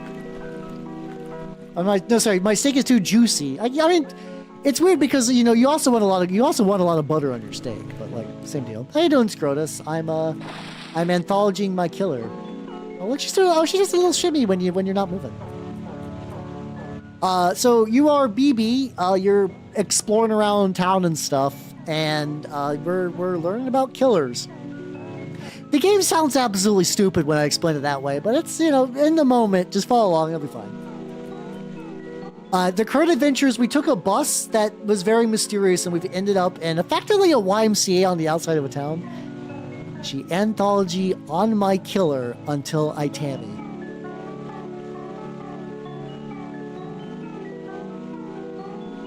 Yeah, butter. Yeah, get some butter. You need butter with garlic and thyme in it, clearly,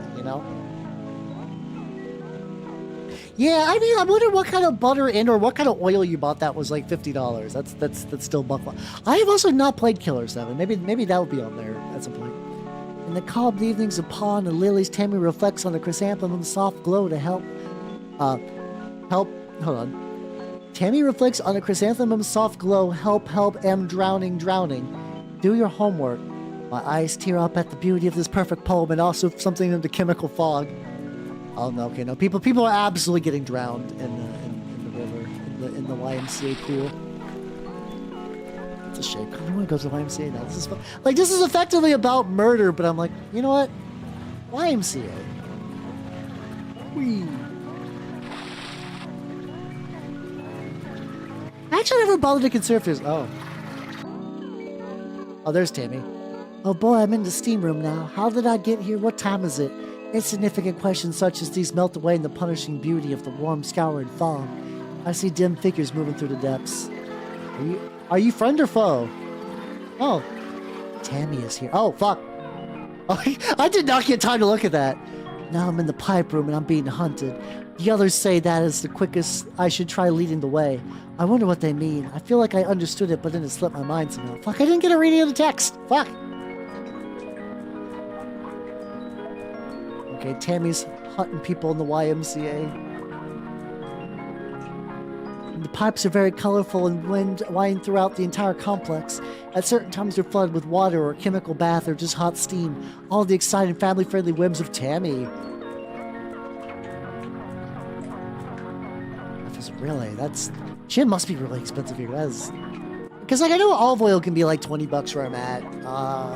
Vegetable oil not that expensive, and then the butter probably depending on how nice the butter you get. Of course, one of the problems with the pipes is that once you're inside, there's really nothing else you can do but keep going. This time, yes, the hunger was making me dizzy, so I climbed up to the 4th floor in hopes of finding a vending machine that hasn't already been picked clean. Maybe I'll find a locker to sleep in. Are we back in the building? I guess I don't know for sure. The plaster walls here crumble in the constant wet heat. A strange lichen is growing from the brick underneath, almost resembling mirrors from a way away. I try my luck, but unfortunately the lichen is not helpful. God, she's fucking eating lichen. Okay. Listen, we've not been gone for that long. Or maybe we have. Legitimately, we might have been gone for days. There. Oh, we got 2 rooms. Okay. Oh, if you have the lactose free, that might be it. For some reason, I feel better not to open this door. From behind it, I hear a continuous soft quacking. Well, I'll try the other one first, and then, I'll go to the quack zone. I begin to get nauseous at this distance from the pool, but it feels like my head is clearing up as well. What am I doing here? How long have I been living in the water park? And where did I leave my clothes? Oh, so whatever, chlorine chemical they're putting in the pool is, actively, psychoactive. Neat. Well, this is cool, actually. This is very cool. So they're just they're kidnapping the elderly, I guess, to drown them for reasons. I don't know quite what yet. Why is Tammy doing this? I thought you died in 1992, Tammy. The carpet underfoot is squishy, but the zone doesn't seem to have hit as hard by the slow process of tamification. Some printer paper on the floor is headed J.B. Pearson Furniture Co. It's dated last year. Oh, so this is a forcible takeover of a business. Okay. This explains the factory vibe then. Going through a lot of water tonight because this is very much a heavy reading stream. Okay. Give me some fucking... Oh.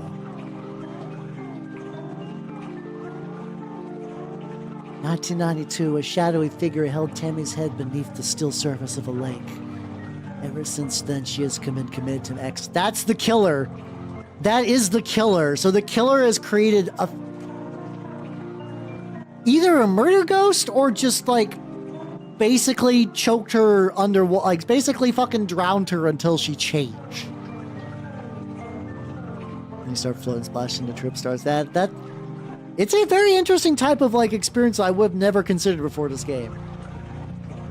Okay, so the Museum of Tammy is here. Many historic buildings have become home to Tammy whether they wanted to or not.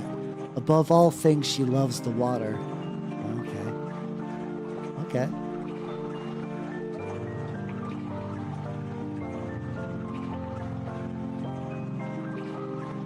In death, Tammy was granted a vision of the new economy. Political scientists refer to it as Economy 2. Water parks play a large if mysterious role in the world that's to come. Huh.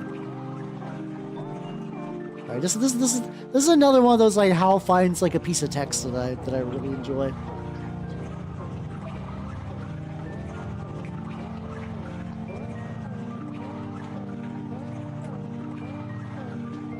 Hold on.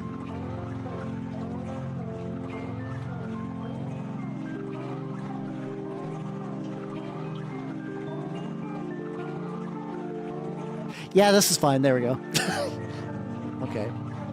Okay, so Tammy did in fact die, and now she's becoming effectively a parasite for buildings. I guess I'm curious what she's like what the purpose of the people are. I mean, the people definitely get like, you know, if you break out of Tammy, you get drowned. And the hallucinogens or whatever chemicals are in the chlorine pool cleaning stuff does make you basically kind of become one with Tammy. So either she is like basically a sapient form of economy, or okay. Interesting. Economy, the sequel. Oh, hi Tammy. How do you like my paintings? Aren't you happy to be here with Tam? I can't do that. Aren't you happy to be here with Tammy? Ah! Tired? Fuck! Fuck, I don't have time to read anything! Yeah, what a crazy dream. All those streets not covered in water? How surreal. Well, time for another day of swimming around the city and eating raw fish. I do love swimming around the city and eating raw fish. You know, you guys know me. The television is showing a community theater production of The Rat Whisperers. Wait a second. Fuck! Hold on. I'm sorry, guys. This is a very HAL screen. I need to screen cap. Yeah, so far my biggest gripe is that I want to read things, and then the game is like, you're in a new zone. You're going to start reading JK, the killer gets you. Which might be entirely a skill issue. Shit's still going down. Where's my sister at?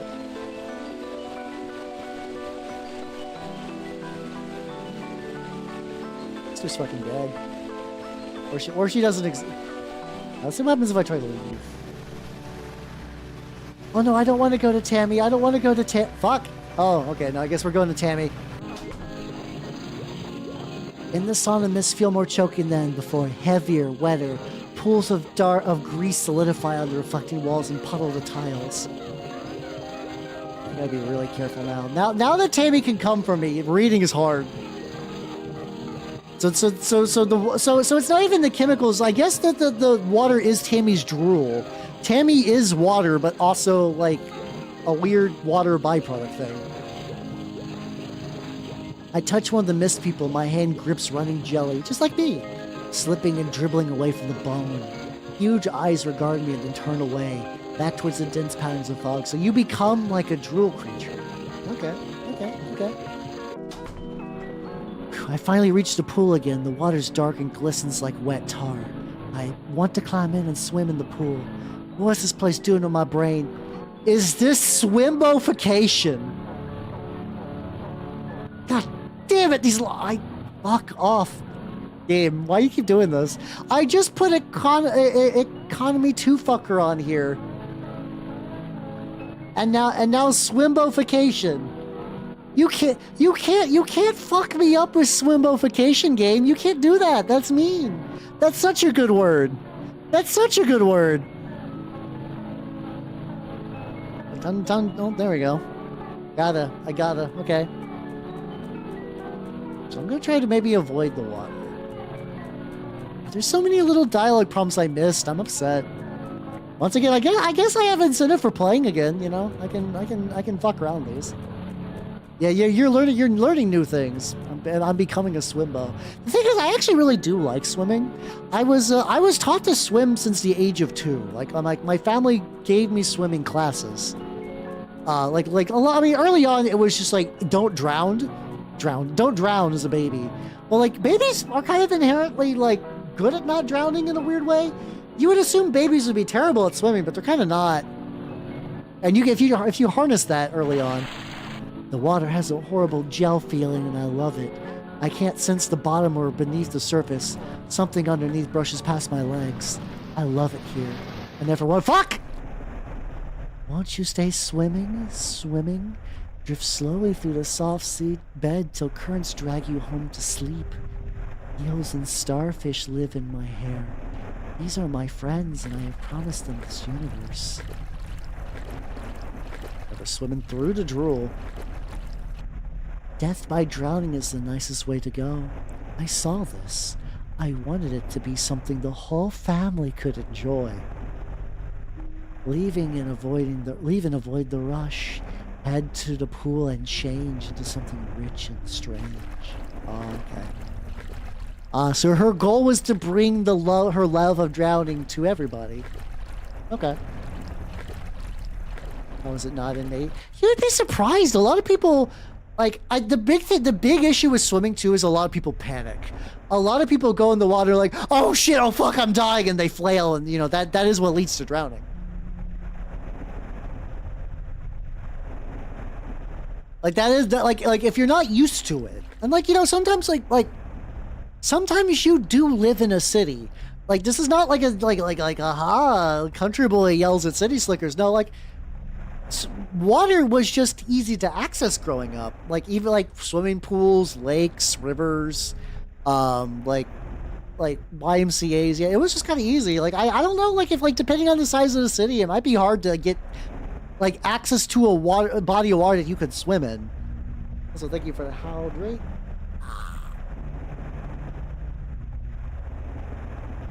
Which might be it. That could easily lead to an adult who's in their like late 20s and has just never been in a body of water deeper than a bath. Is this the way out? I'm in a net of tunnels, wending deep into the dark. I feel Tammy's clammy grip upon my ankles and hear her wet voice croaking in my ear. The current pulls me onwards. Hi, Tammy. Why don't do that? It's interesting because like the horror mechanic is that I want to read the little pop-ups, and if the killers get me, I can't read the little pop-ups. It's interesting because it's not like true death in any ways. It's just like I'm denied knowledge that I want. Yeah, exactly. Because like if you just like don't actively try to flail, you can just float. Not like you won't be like you're not gonna be like Michael Phelps, but like, you know, just floating's good. I think this basically just loops in on itself. Or what? God, there's like so much. There's a lot of like explorable map. I got hiccups now. Hold on. This will be fine. Keep going. Shit, we did it. We're doing it. In the middle of the pipes, I see a piece of the old office leaning down beneath the water. The metal walls behind me contract and move closer. When in Rome, I hold my breath. We dive in.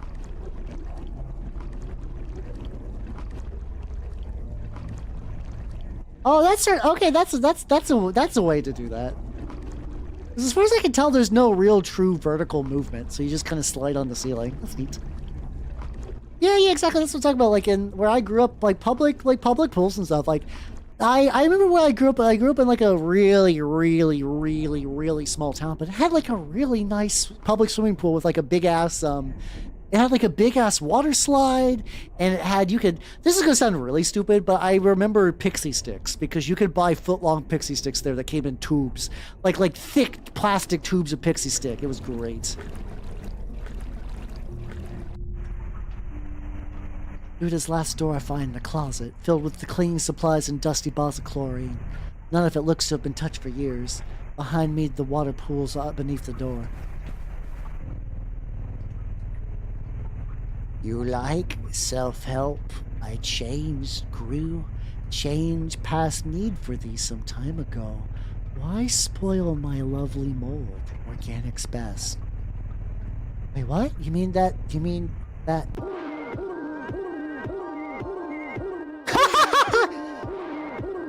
all this time I've been swimming in an unchlorinated swimming pool? Yeah, baby, beat her ass. Let's fucking go. Did you know the Greek seamstress made moving boxes inside a linen? They would be so great. Have a good night, Jay. Take it easy. How you doing, Nandora? How you doing? Yeah, we got that combo. I'm playing Anthology the Killer, which is a very neat game. One of those games that's very low on game, but very high on neat, which are games I enjoy. Like, I feel the same way about, like, the Jack King Spooner games. By the way, Jack King Spooner, the guy who does those cool claymation games I enjoy, is making a new one soon called Abide, which is going to be a stop-motion, like, gritty, R-rated horror game, which I'm very excited about.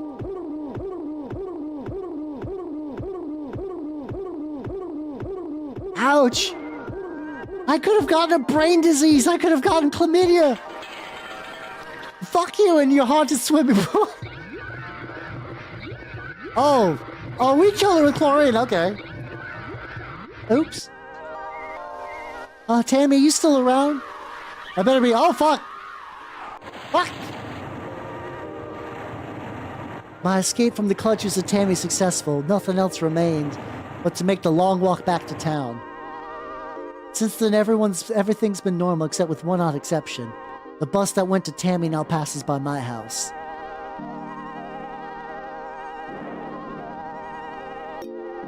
That's cool. Oh, fuck yeah. Hell yeah. Alright. So that was Drool of the Killer. So yeah, for Nanada and anyone else who might be coming in, this is Anthology. She was basically like, I guess, a dead woman sort of like merged with because she was drowned in a lake, so she kind of just became lake water. A lot of passages. I don't remember which one I've already been to as well.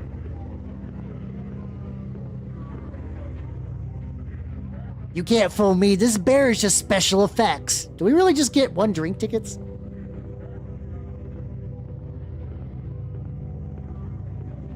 Ward now playing Nelmo the Wonder. Eyes. I don't know if I went to I don't know if there's an order to this. Alright, let's go. I am like 2 episodes behind on Space King. I keep finding I found another Space King Yumejo. There was another Space King Yumejo who made herself this kind of like Sisters of Battle style like hospitalier. It's so good.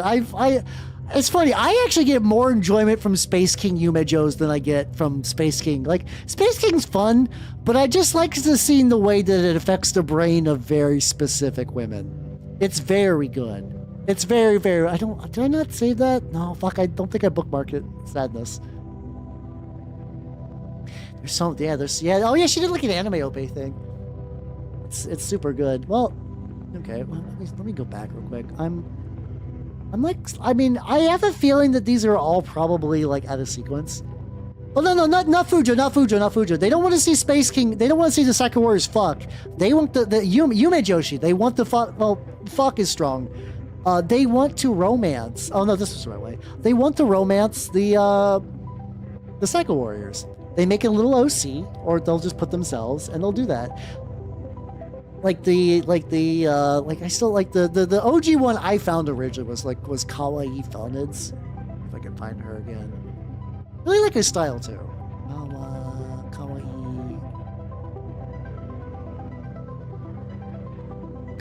And Space King Yume Joshi. Is that gonna actually let me find them? I don't think so. Unfortunately, I think that's not gonna work. I hate it when I know that there's like I hate actually looking for Twitter names.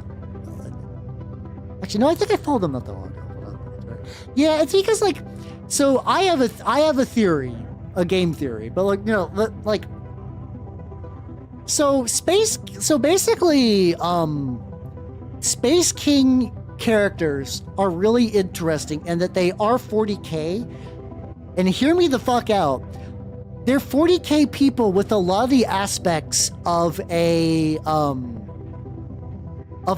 sexy man. Like Tumblr sexy men aren't 100%. There we go. I found the one. They're the OG I found. There we go. So this is her. Hear me out. So like, you know. Oh, so there we go. I really like the style. I think the style is neat. But so there's an interesting combo with Space King stuff. So like, every Psycho Warrior is competent. Every Psycho Warrior is like, you know, they're stupid, but they are good at a thing. They are good at being killers and whatnot.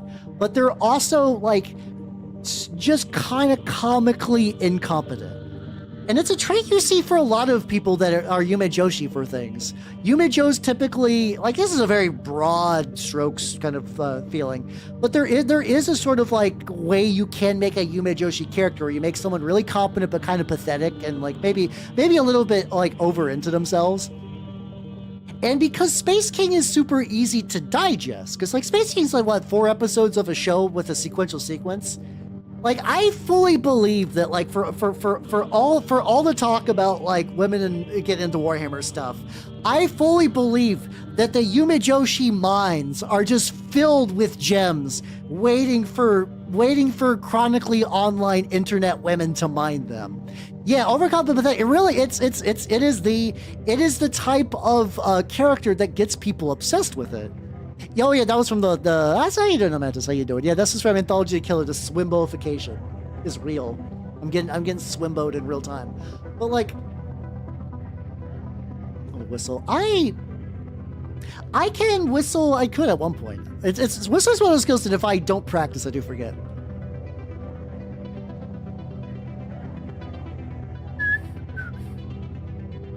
Okay, I can kind of make some noise. I can't do it well. I actually had to learn as an adult how to snap my fingers.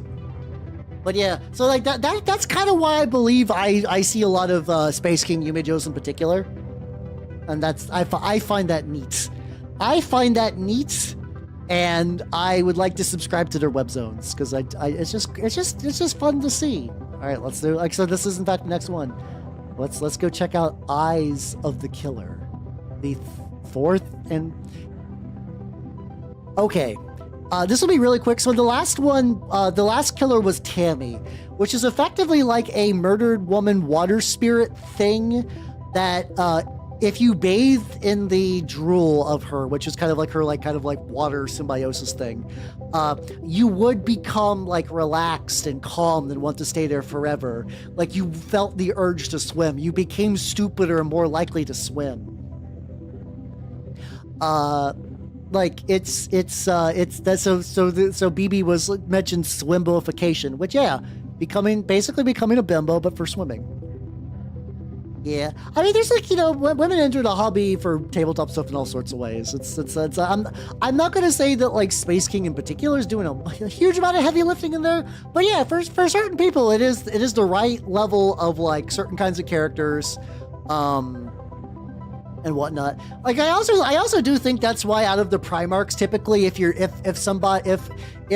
based on my experience, if you're a lady online who really wants to kiss a Primarch, usually it's either Angron or Kurz, because they fit the most into the hyper competent but also like kind of very pathetic. Angron's sad pathetic and Kurz is edgy pathetic. Because Angron has the nails that you can forgive, and Kurz is Kurz. How you doing, Starlit Misfit? How you doing? I'm playing Anthology to Killer and explaining. Mind you, I'm also not a Yume Jo, so if any Yume Joes feel like saying I'm talking shit. One night in autumn, I woke up to find 3 people knocking my apartment door. They smiled and said they'd come to let me know a big opportunity was close at hand. I said nothing, having expected this for some time. If any Yume Joes want to correct me, this is just my observation of just being an online person for many, many years. I can see patterns. I don't think it's like universal though, because you know, Yume Joshi is like a broad spectrum, but I do think there is like a core. I do think like I was around during the Onceler years. I'm aware. I'm aware of what certain like Onceler being like overconfident and pathetic was so strong for certain people that they invented an entire series of AUs and alternate characters because everybody else in that movie is boring. Honestly, Onceler in the Lorax, the 3D one, is boring. It's not a good movie. It's a very it's both like it's in that funny zone too, where it's like a DreamWorks movie about like not like, you know, being good to the environment and like your fellow man and whatnot, but also like putting the Lorax on a bunch of like disposable tissues for like advertising at the time. It's really stupid. This is not a free game. I believe it's like $8. Okay, $7. I do know that I think you can play it online in some way. Like, I don't know if each one of these chapters is released individually because of that. But I think it's worth it for $7. I think other people should also buy this game. You know. I knew it was my turn to volunteer for the immersive theater. Oh shit, we're being LARP drafted. Yeehaw, let's go. Okay, so we didn't get the water wings, but we got a little tutu, and I think that's got very similar energy.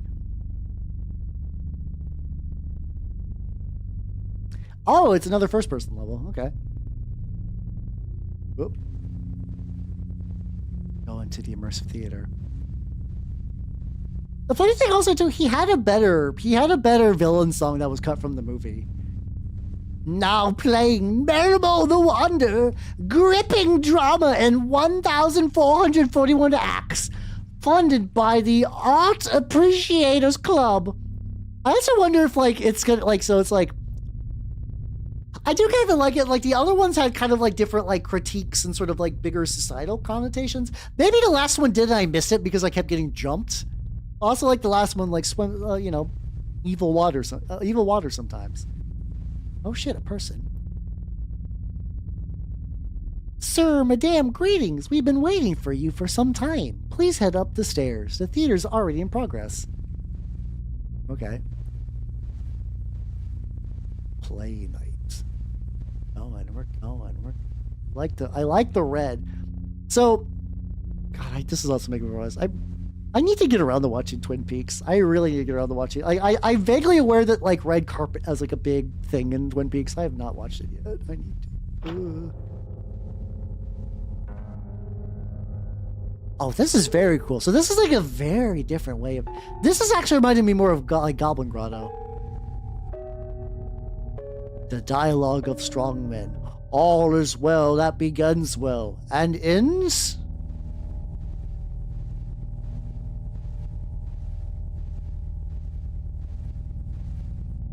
There will be no end. We are striking the universe. We are arming the world against ourselves.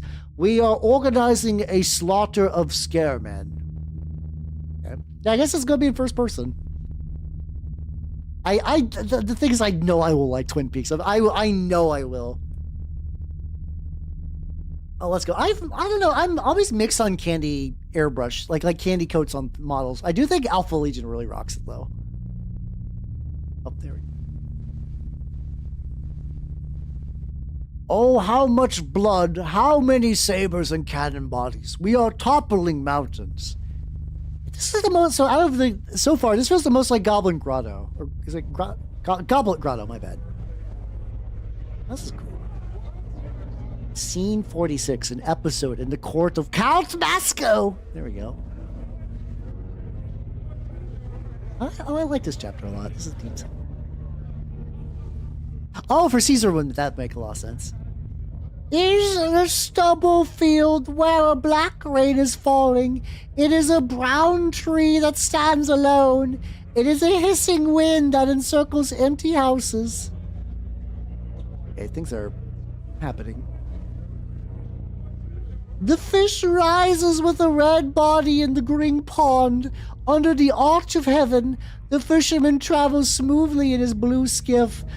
This is one of those things I'm like, is this dialogue made to be, like, kind of just a bit much on purpose? Or is there going to be, like, a connecting kind of through line? Oh, blimey, now this is a rum... Hold on. A rum I'll do your do. Oh, blimey, now this is a rum I'll do your do. There we go. There we go, everyone. This is what you wanted, right? This is the exact dialogue you wanted. Also, a lot of have yourself a good night. And you got to end on the best dialogue. Who the fuck is this guy? Hey, what the heck? Who invited Sun and Moon to my party? They're killing the vibe. They're freaking out the guests. Yeah, so yeah, I guess there is like a whole other wing back there. Like, okay, so I'm gonna take a little detour. I'm gonna take a little detour because I feel like this game has given me a lot of exploration options, and I'm the kind of person that, like, if I'm playing an RPG and I know that, like, one way will lead out of a cave, I will go through every wrong path in the cave because I want stuff. In this case, it's just dialogue. Eric, the eye of his father, Prince Fabrizio, who he does not realize is also Beatrice in disguise. Meanwhile, the war to the east continues and the peasants are all dying in the fields. And Count Masco's dinner party has received the most unwelcome pair of guests. Okay, this is neat. Oh, that's pretty cool then. I have not reached Heart of the Killer yet, anyway.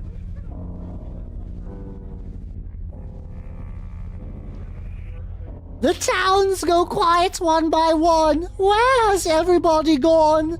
A dark shadow can be glimpsed moving from door to door. I think we have a very special visitor.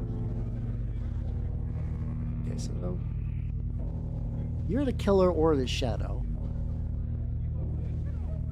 So I wonder what the killer's gonna be up to. So there's the killers. I mean, sometimes they have commentary going on. Sometimes they are just stuff.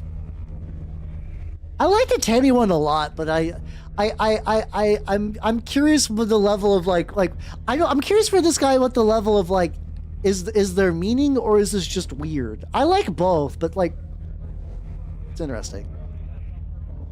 I know they say it's safe, but I wish they wouldn't let Prison Man inside the house. Oh, come on, be nice to Prison Man. Man's doing his best. He's cool. I would love minis of all these. I would love a mini version of a lot of it. In this chapter in particular. It actually does really make me want to maybe this is how I would go about making cardboard terrain, where it's I really just do this but in 3 dimensions.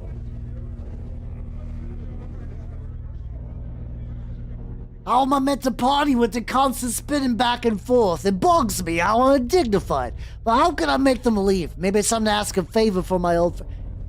Are you gonna start killing people? Hiring a killer to kill people just because they're part... Oh, okay. Oh shit, a murder most foul. Oh, it's the same... Okay.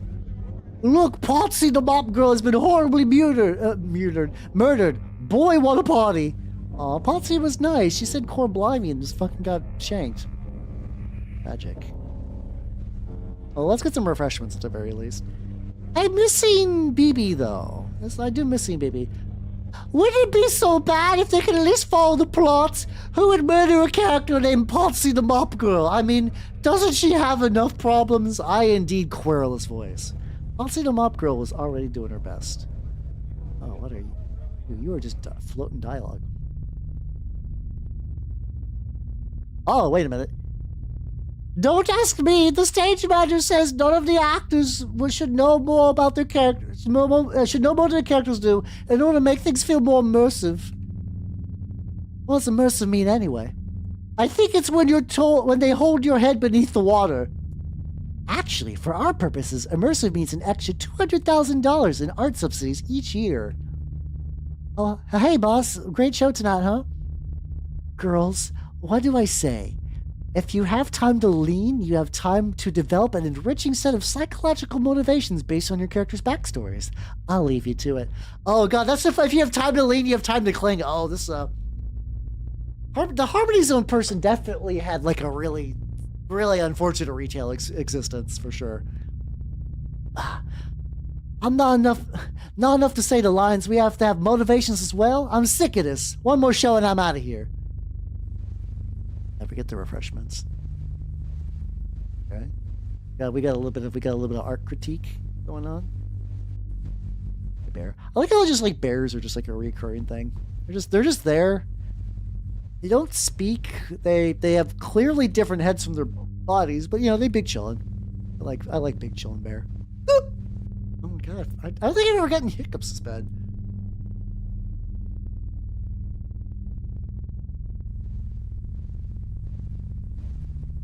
There we go. We're gonna get murdered when we get... Bears. They're multiplying. Will there be 3 bears? We'll find out. Actually, we'll legitimately, are we gonna get 3 bears? I kind of hope we do, but What's the image with the girl? Oh, she's a Space King Yumejoshi. She, Wow. Oh, fuck the bears!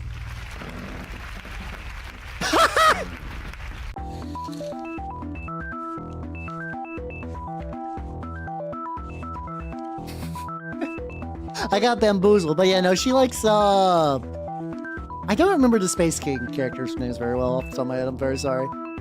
This play is so stupid that it's making me obsessed. Who is it that ends up killing my character? I know I shouldn't care, but now I really want to know. Potsy them up, girl. Official dialogue line, do not steal. Scene 427, line 18. Cool, blimey, this is a rumbo, do you do? Scene 462, line 1. Death gurgles. Character notes. Potsy is a simple serving maid who loves to mop. She's a bit cheeky, but she has a heart of gold. Later, she'll be violently murdered for plot reasons. Yeah. Honestly, this isn't that different than how I write NPCs in TRPGs. Not that different. Zizi, can you cover for me for my next act? I'm stepping out for a few minutes to uncover the mystery of my impending doom. Oh, gee, baby, I don't know. I'm not sure I'm ready to handle all the complex emotional dichotomies that make up the role of Potsy the Mop Girl. Just hold the mop and say the lines. Oh, cool, I'm free now. Oh, yeah, I guess it's because I was being immersive. She'll get over it. Boy, I barely had a chance to look around this place. There was a school trip here once when we were kids, but all I remember is that the dust from the curtains gave me hives. Those are very adventurous shapes. This is cool. God, these are cool. These are neat stages.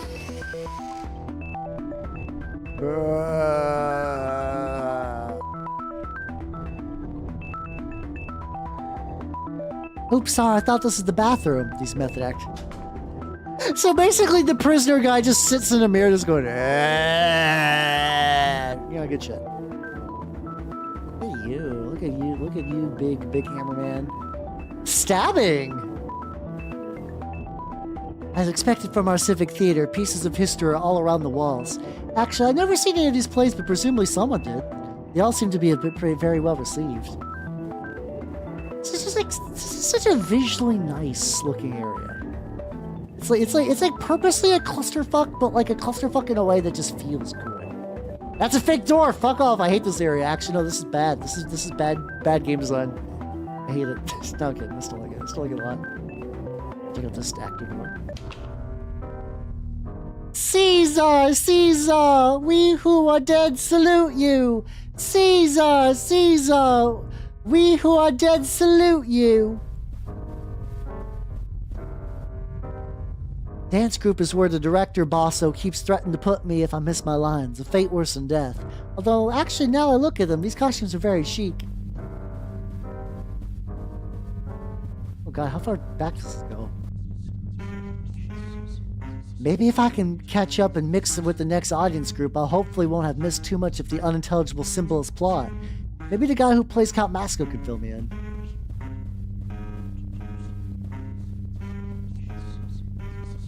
You know, I've actually never been to a community theater. Is the end of Anthology the killer making me just realize I need to explore my community a bit more? That might be it, actually. Maybe that's a lesson I need to learn. How much money is tied up in this thing anyway?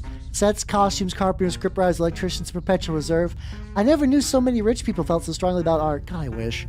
Like, I've seen people kind of mention the idea, which I think is real. It's like, a lot of, like, famous works of arts were basically commissioned by, like, the actually just, like, ludicrously wealthy.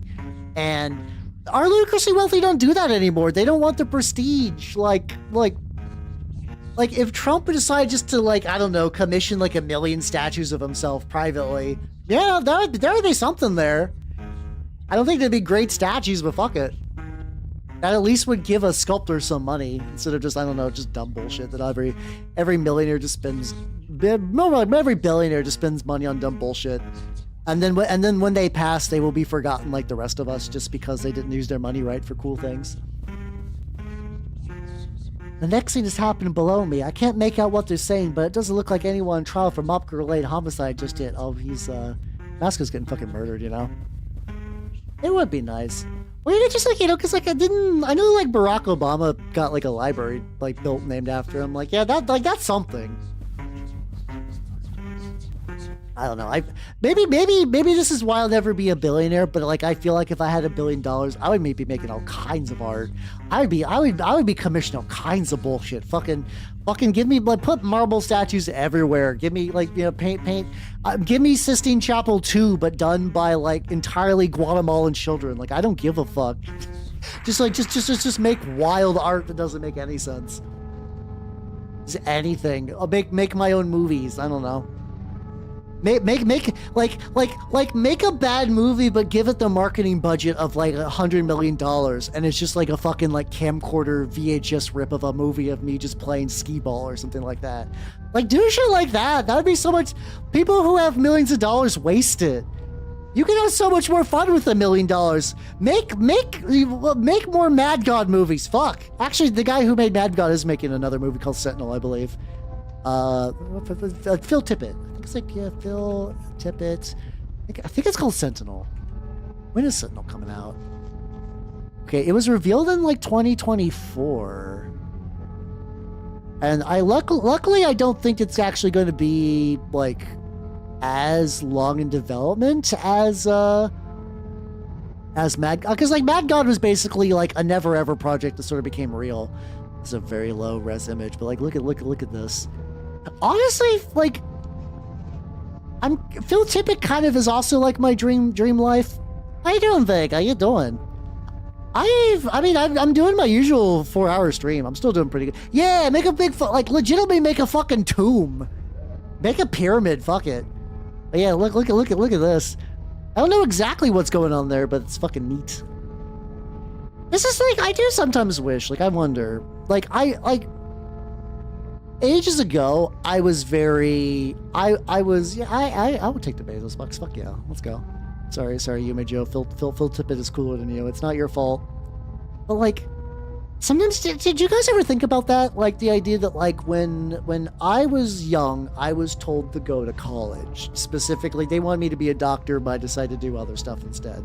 That was like equally safe. And sometimes I do regret that I guess I never really appreciated like being an artist until weirdly I became a VTuber, which I mean I paint minis all day and this is gonna sound pretentious as hell, but like, you know, it feels nice, it feels neat. Like the expression is real, and I'm like fuck, could I have been like a Phil Tippett if I went to film school? Like it's such a thing that like I never would have even considered that was a thing you could do. This sounds dumb. That like the idea is like, yeah, obviously we know film school is real, but like the idea did not even cross my mind. It was not even like on the list of things I could be doing. And the funny thing is that like I took the safe route and I didn't end up with the swanky career because it turns out the regular swanky path of life was just not built for my brain, and I did not do well. I did not do well, so I didn't even get the money. I don't know, because like I was very much like, oh my god, Hal, you're such a gifted boy, you should be a doctor. I used to do like a more like exaggerate New York for that, but like I do understand there are struggles, but like I don't know, I guess it's always like a grass is always greener kind of thing. It was like, you know, maybe if I went into like a certain career, maybe I could have been a Phil Tippett. I guess Phil Tippett's also like 80 or some shit. I guess it's not too late for me to become a Phil Tippett. I just have to survive for the next 40, 50 some years, and then also like, you know, do stuff. We'll figure out how that works. Maybe that'll be the VTubing goal. We're like, some VTubers are like, yeah, I get big and then I start opening like fast food chains or invest in crypto or some shit. I'd be like, no, maybe I become a big VTuber and then I just become a stop motion animator. Fuck it, why not? You know? Yeah. And I guess for me, it's not even like the being Phil Tippett as an animator. I do like making shit. I don't know. It's just sometimes I think about stuff like that. It's become like the last like basically the end of last year. I've been just thinking a lot more about stuff. Like it's been a good thing. There's definitely a bit more regret than I remember having previously, but I think it's also good because I pretty much like didn't have any form of self-introspection for like most of 2025. So 2026 be doing good. That motion VTuber. I mean, the stuff kind of exists. There is a VTuber that's got like they're doing a lot of like really crazy 3D shit, but they basically got the like Frosty the Snowman, like Rudolph animation style. They posted a thing of them playing on a not keyboard, a fucking joystick. There's a lot going on there. I think what I just need to do is quit being a bitch and learn Blender. I think at the end of the day, I need to quit being a bitch and learn Blender. I think learning Blender is legitimately something I need to do. I need to learn it. I need to learn Blender. I find it the more and more I think about the nexus point for a lot of things. I think Blender, unfortunately, is it. I have to make the donut. There we go. Boy, what a wonderful place. You've really done it up since I was last here. Hey, baleful spirit, I conjure and command thee. How can I stop the sun and moon from ruining my dinner party? Ah, you disappoint me. I thought it was a social call. Surely your own powers are proportionate to do such a deed. Or have you forgotten just how it was you who built this house? With courage and skill, you have captured the elemental prison man and set him to construct you a mighty estate. That's great stuff, and I respect it, but what's the point of having force if you don't... Oh, Prison Man is not a guy who lives in prison. He is basically a spirit that... I'm just going to do that else. That makes prisons. Oh, okay. This is cool.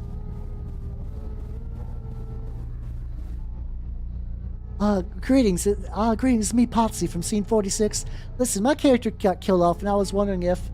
The white walls of the city are always giving off sound under arching thorns. Oh, my brother, blind minute hands, we are climbing towards midnight. Oh, wow, is that so?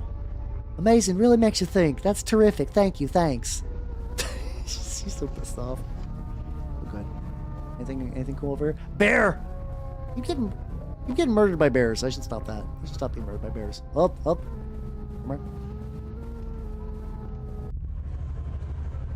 Are you sure this is a good idea? I mean... Of course! Once Prison Man is restored to his old power, you can order him to do away with your opponents. Your own intrinsic natural authority will keep it all under your control. Oh, well, I am pretty impressive. Let me see, it's been a while. Whisper. Wait, time out. Was that supposed to happen? Aye! These special effects are getting very intense. What happened to the days of two guys playing opposite ends of the same horse? Also, where'd everybody go? Oh, yeah, he just got murdered. He's got murdered, buddy. He got Anthology of the Killered.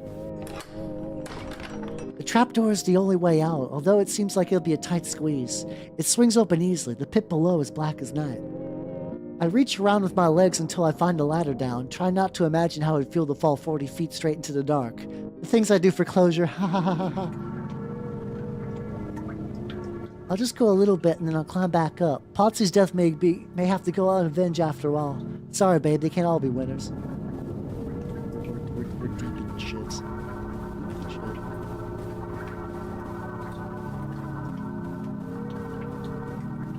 Some kind of black tar is slowly trickling down the walls and across the floor. Am I beneath one of the prop workshops right now? Should I have brought a hat? There is more and more the reoccurring theme of goo. Chorus. Our look is dark, our light is inside us. We are warmed by the dead odor of the red dawn. Burn, burn. Production note. This is a big, heartwarming musical number of the show. Much like Tomorrow Isn't Annie. The dancers should be sure to sell their enthusiasm for the death of the sun as much as possible.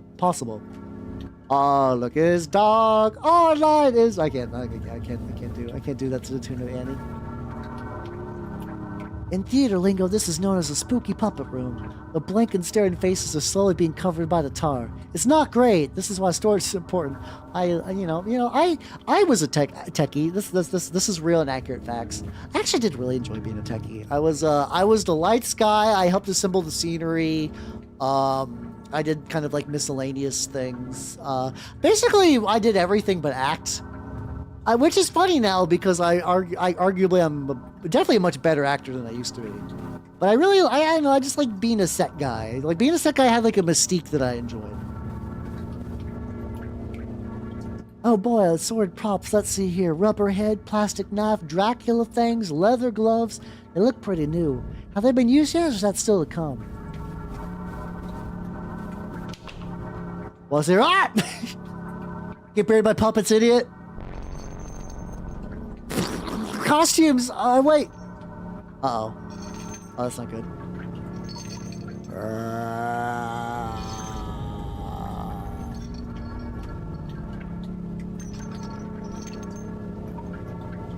Oh, cool. Oh, okay. I dodged getting my shit wrecked. I don't think he saw me. Well, you know how it is. Those big actors. You don't want to get in their way, but I wonder what he was going to do.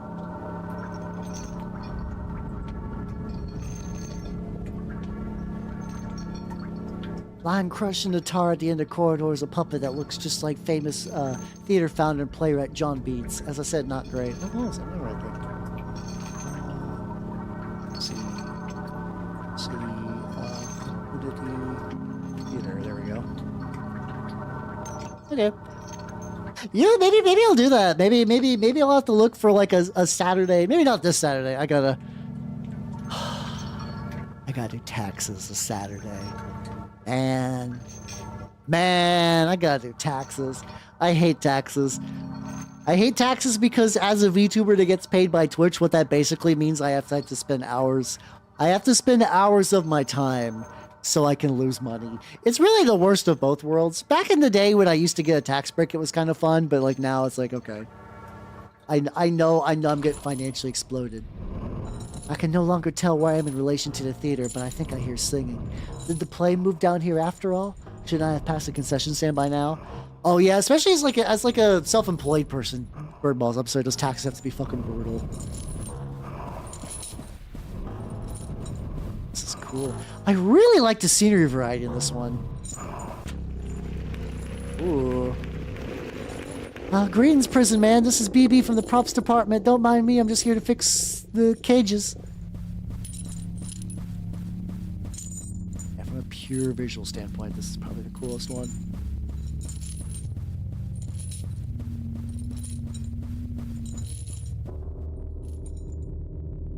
Son, you have kept giving birth to passions and burn with fiery rays.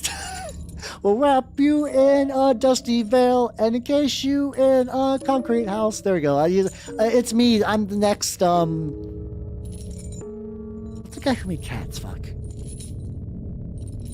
That's Steven Sondheim. Fuck, what's his name? Not T.S. Eliot. It is, God, this is good driving. Andrew Lloyd Webber. There we go. I can remember things. I see. A concrete house, you say? This sounds to be above my pay grade. I'll just talk to my line manager about that one. Who's paid so? Oh, God. The only thing worse than paying taxes is paying other people's taxes. Oh, that fucking sucks. I'm so sorry for your friend. That is the worst. That is, I would not, like, there are actually many things, like, sometimes, a lot of times I think, like, I wouldn't wish this on my worst enemy. I'm also realizing that I basically would never wish anything on my enemies. I don't think I would wish other people's taxes on them. That'd be fucked up. Stabbed with sealing wax, it is a ripened victory. Now everything is trifling to us. The sun lies slain at our feet. I think the problem is it's doing that thing where, like, let's see. Stamped with sealing wax, it is a ripened victory. Now everything is trifling to us. The sun lies slain at our... Yeah, the syllable counts is all fucked up. I mean, this is a community production, so that's fair. Yes, well, here's your problem. Someone's been painting eyes and teeth all over the prison walls. I better call it into HQ. Please don't worry. It will not impact your deposit. They're still... Yeah, I'm sure there are people that hate me out there for being like a VTuber or doing a mini painting thing or any of my various opinions on things. But as far as I can tell, I don't have like a real enemy, and I'm okay with that. You know, I don't want one.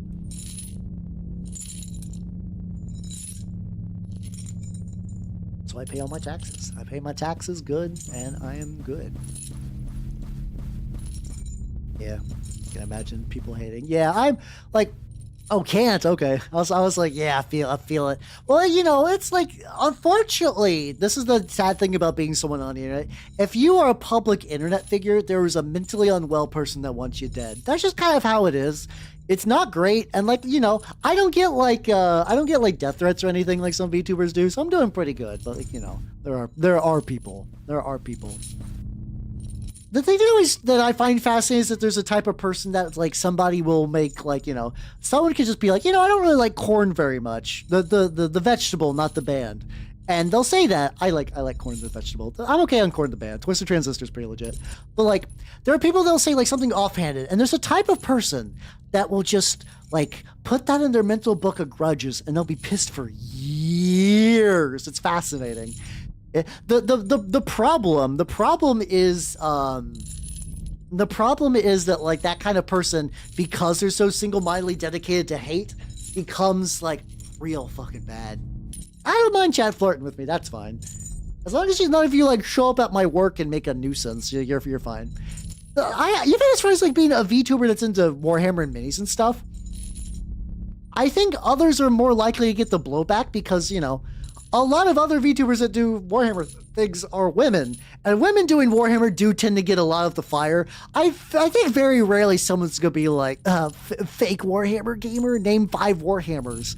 Like, no one's gonna do that to me, because, like, A, I sound like I paint Warhammer, and B, I could just show Instagram stuff, but, like, that's not everybody has that option, No, I don't want any threats. I've seen I've known people that had to stop doing online stuff for like 3 months because somebody like called their house and was like, I know who your parents are.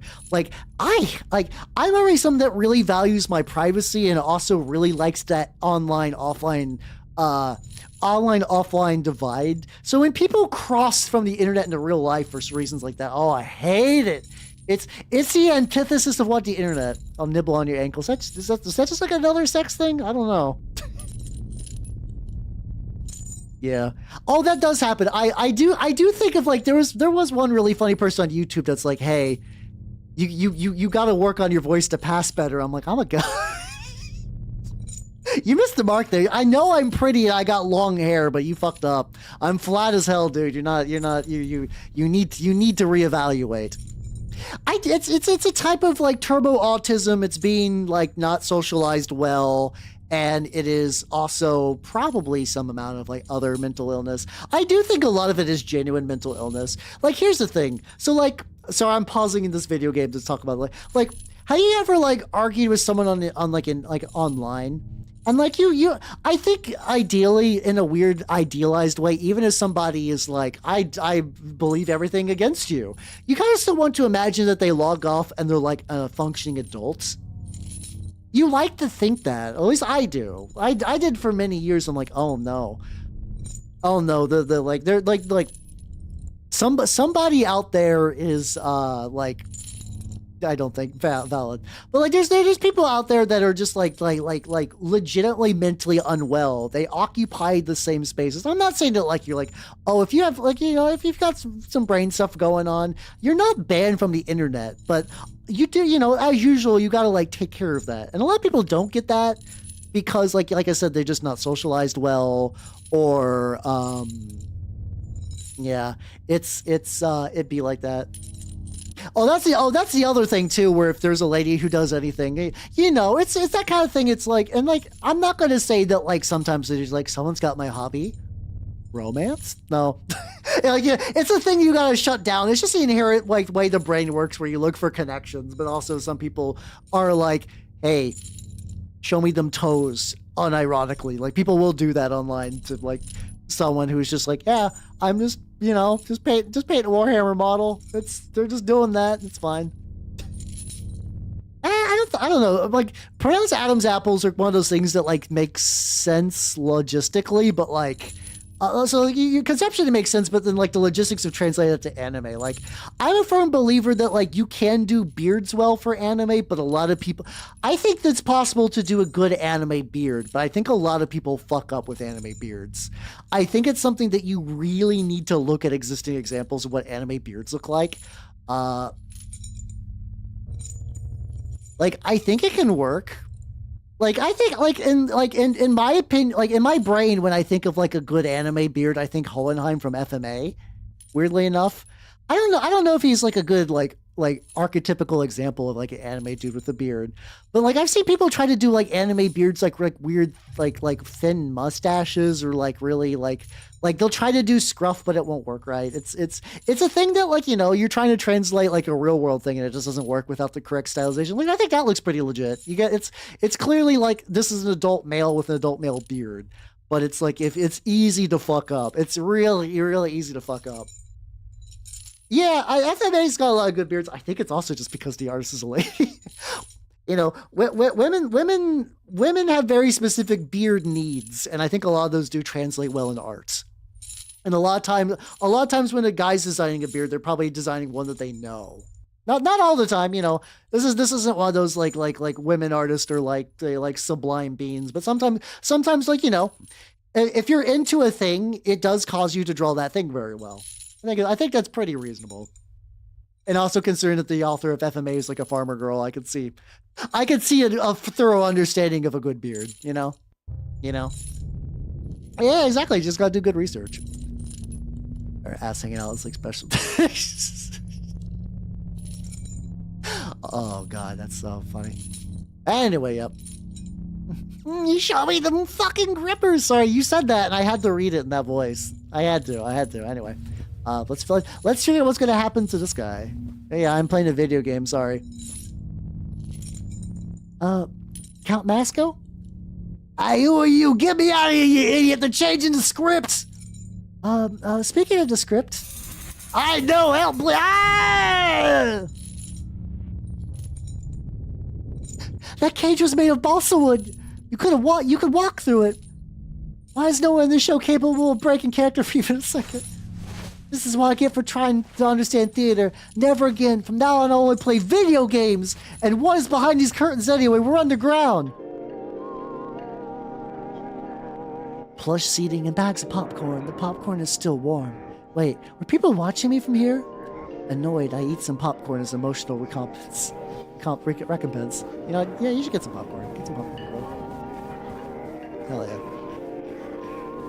I can't believe I got drafted into this shit for a whole month. What about my needs? I was supposed to be writing a zine about haunted mannequins or something by now.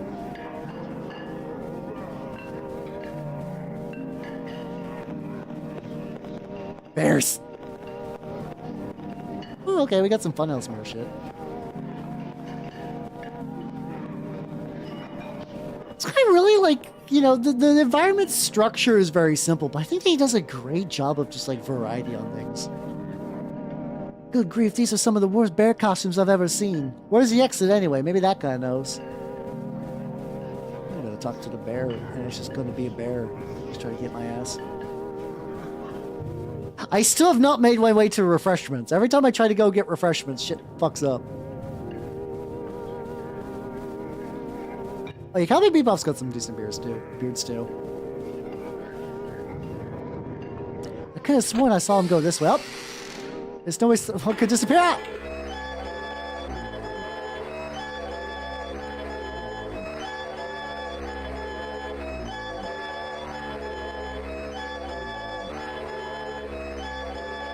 That's the police department. Oh. So that's why this guy's got a good clearance rate and also why, like, nobody ever finds the bodies. Oh. Oh, there's a lot to process here right now. Like, we got Torso Saw, who's also just, like, letting the dick and balls, like, flop around. We got Super Cop with the arm and, Butcher. We got one guy with a buzzsaw. We got one guy with a grinder. There's a guy entirely in the bear costume, just either doing nothing or jerking it. So how does BB escape this one? Hey, hello. Ah! Shh. Hey, calm down. It's okay. It's okay. We can explain. It's all okay. Shh, let us explain. Okay, explain already. Well, we're the police and we're chopping people apart with these power tools. Oh, perfect explanation. That doesn't help. Shay, it's okay. Listen, I hear you. I know this all must seem very scary and strange. I feel your pain. In fact, I agree with you. You shouldn't have to see this. What a world.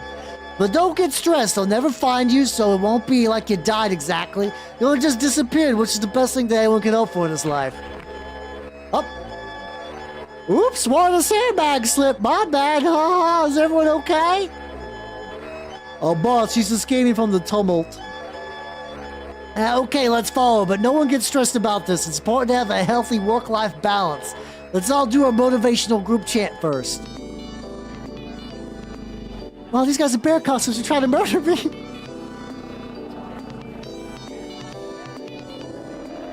I see a bold critique on the complacency of the audience as a spectator. How powerful, how stirring. Ah, fuck. If I get chopped to pieces, it'll be your fault. Truly, we are complicit in brutality. It makes you think. Who says art can have a message? Gloop, gloop, gloop. This music is really good, too.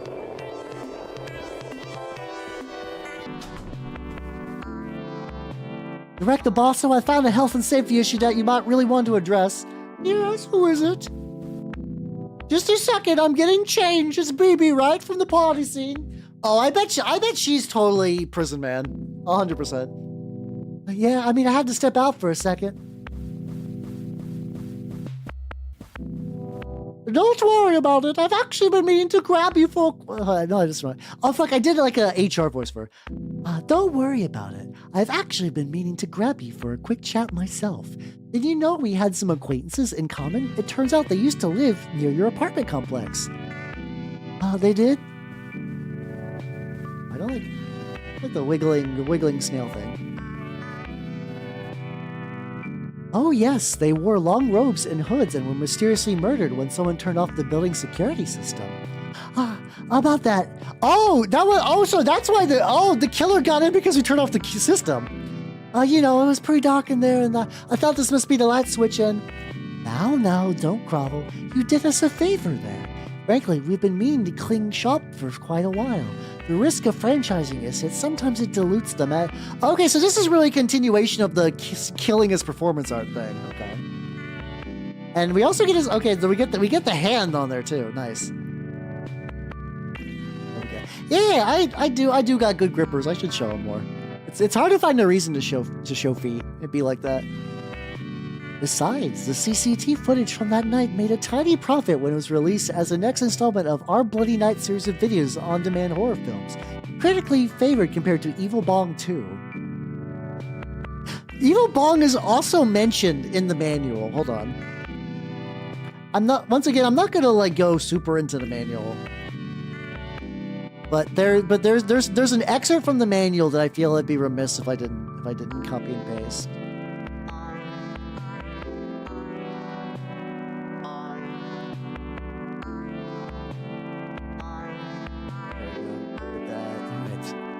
So this is from the manual. Bloody Night 2. Yes, another midnight revival for the so bad it's watchable favorite.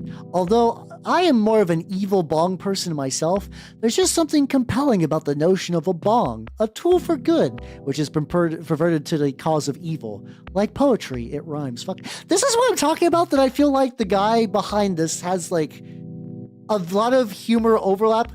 I also do the fucking George Lucas, it's like poetry, it rhymes thing. It's a stupid line, but I love it because it's stupid.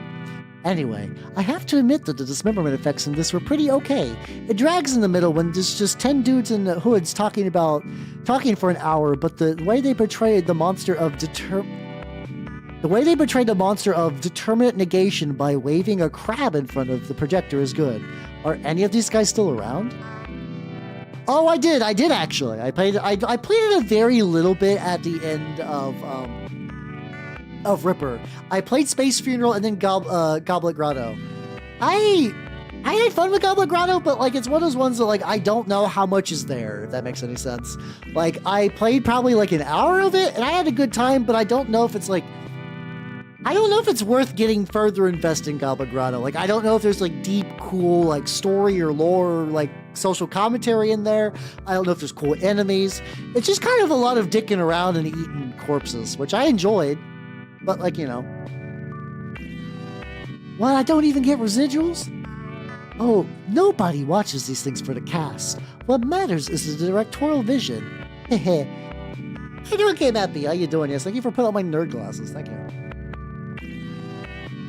I wish to go full nerd on this. Wait, this doesn't even explain anything. Isn't the immersive theater just a front for the police? No, it's more like the other way around. The police are part of the immersive theater, as are the audience, as are you.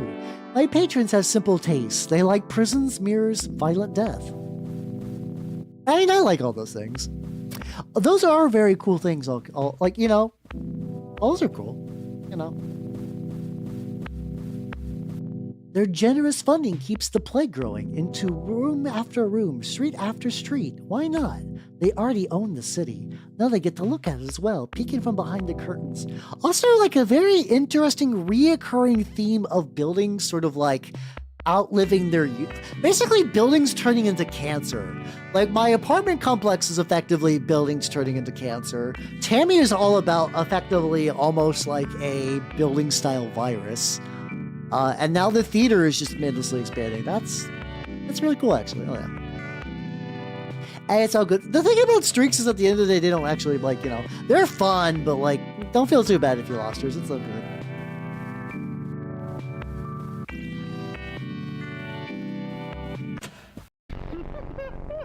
Say hello to the Appreciators Club.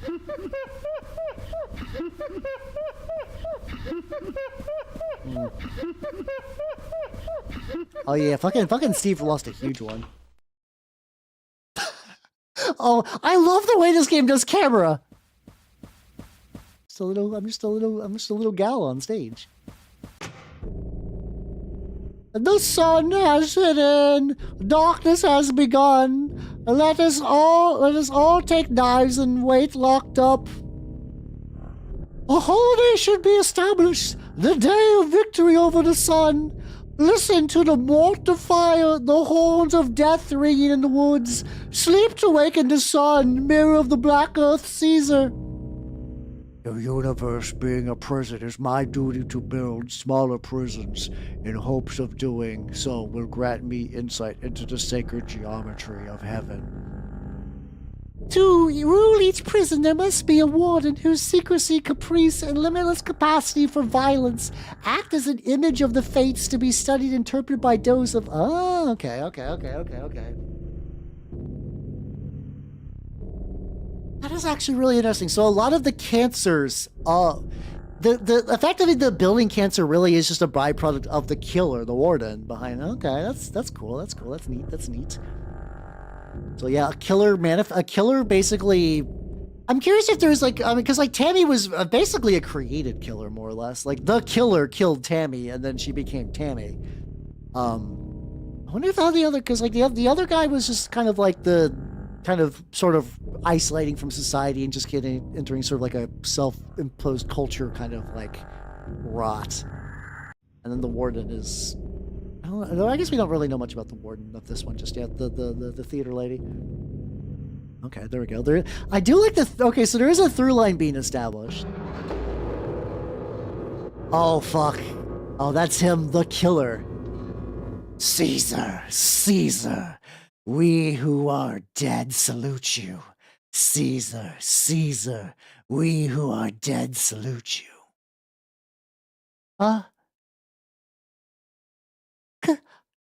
Oh, blimey, now this is the rum I'll do your due.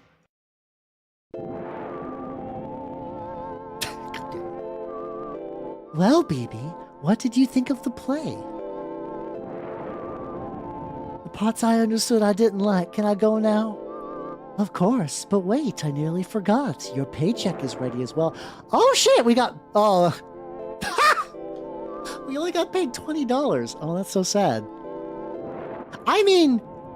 We're also scavenging... Well, actually, no, I was about to say, on one hand, we're the type of poor where we are scavenging, like, old copies of Miss Doubtfire to sell. However, every copy of Miss Doubtfire is $20. So, you know, we have to... I imagine we have to, like, BB and ZZ have to pay for, like, shipping and postage and whatnot. I guess that's the same thing. Like, okay, pay for shipping and, like, listing fees, maybe, or, like, if we're doing this off of our own website, you know, like, website hosting.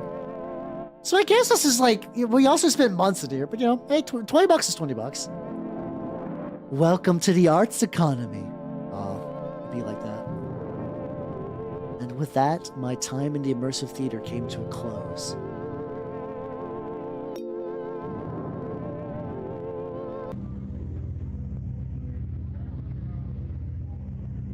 That was Eyes of the Killer. It's a cool game.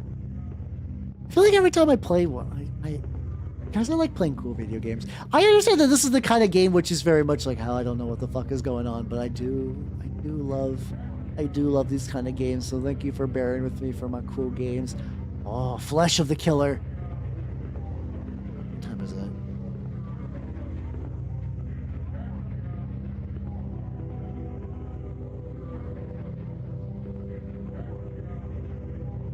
Vanitas.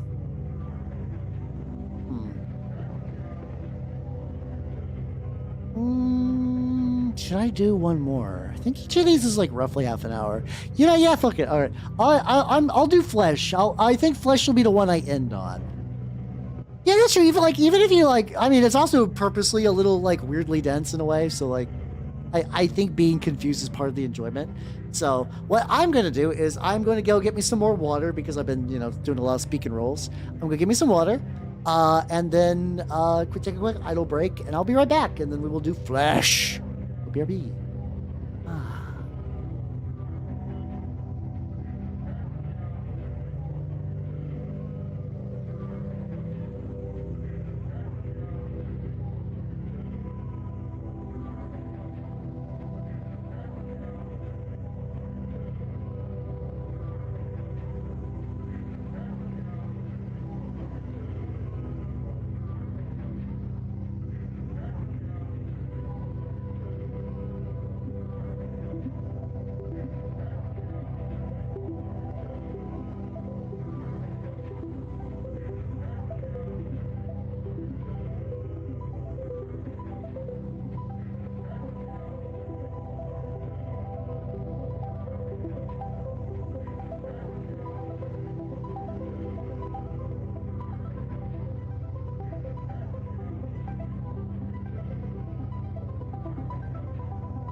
Alright, I'm back. Let's go. Flesh rave.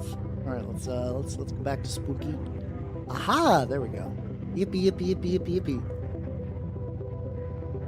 Alright, let's fucking go. Let's fucking go. Flesh.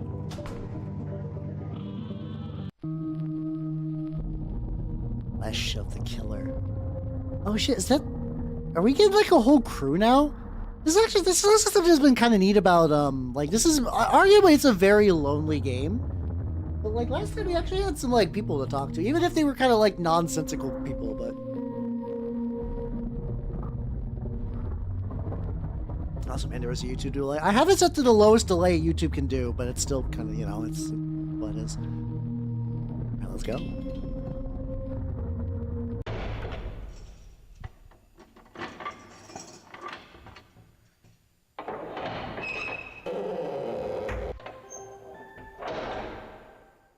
The coast is clear. Up. This way. Oh, shit. Oh, fuck. Okay.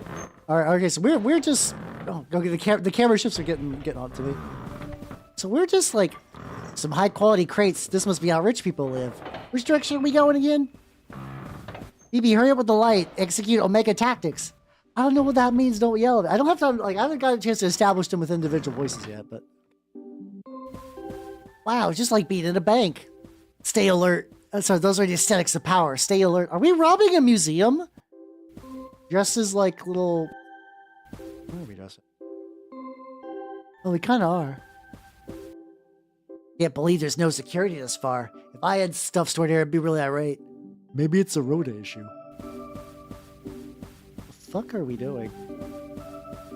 Usually just a bit of a preamble. I like how this one's just like, fuck it. You're in. Stay alert. We're too conspicuous out here. You were the one who insisted we all dress this way. What are we even meant to be? I thought these statues would have heads. That's why we're disguised as virtues to blend in. Really? Also, it's all good for later, yo. That was the plan? Wait, we are? Which virtues? Well, let's see. There's Dusty Gummo Jurisprudence, the one with the hair. Gummo's my favorite virtue. Anyway, we're wasting time. Let's just keep going. Boy, they really went all out. I thought this place was meant to be a secret. Well, not to everyone.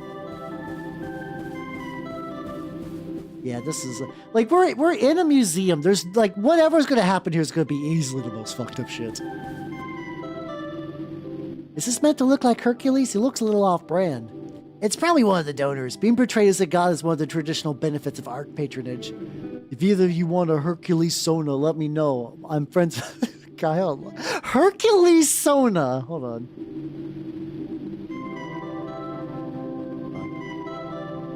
I'm gonna actually just steal that entire text box. Isn't this? I feel like actually legitimately, if you're like, I want a picture of me as a muscular person, I probably do know some people. There probably are people online that like I could probably find for you. There we go. Actively cutting off part of the screen with part of the screen. This is peak. No unauthorized access. Whoops. I guess we ought to head home. No, I saved for weeks for that big crate. We're doing okay. We're doing that shit. Hey, the stupid golden elevator is cordoned off. Leave it. What we want should be right down the stairs. How that list? That does exist. Hold on. There was a artist a long time ago that drew me as like in a very like as very beach body. This is fucking ages back. I used to get a lot more art commissions than myself, and I really haven't in a while. And I probably should, but also I gotta save for a new model thing now, so that's gonna be on pause for a bit. Let me see if I can find motherfucker. Forget how many times people have drawn me with tits. That's surprisingly not that uncommon. There we go. Yeah, this is drawn by Unsung Hiroi. I actually don't know. I think they go by Royce. I think Royce is their actual name.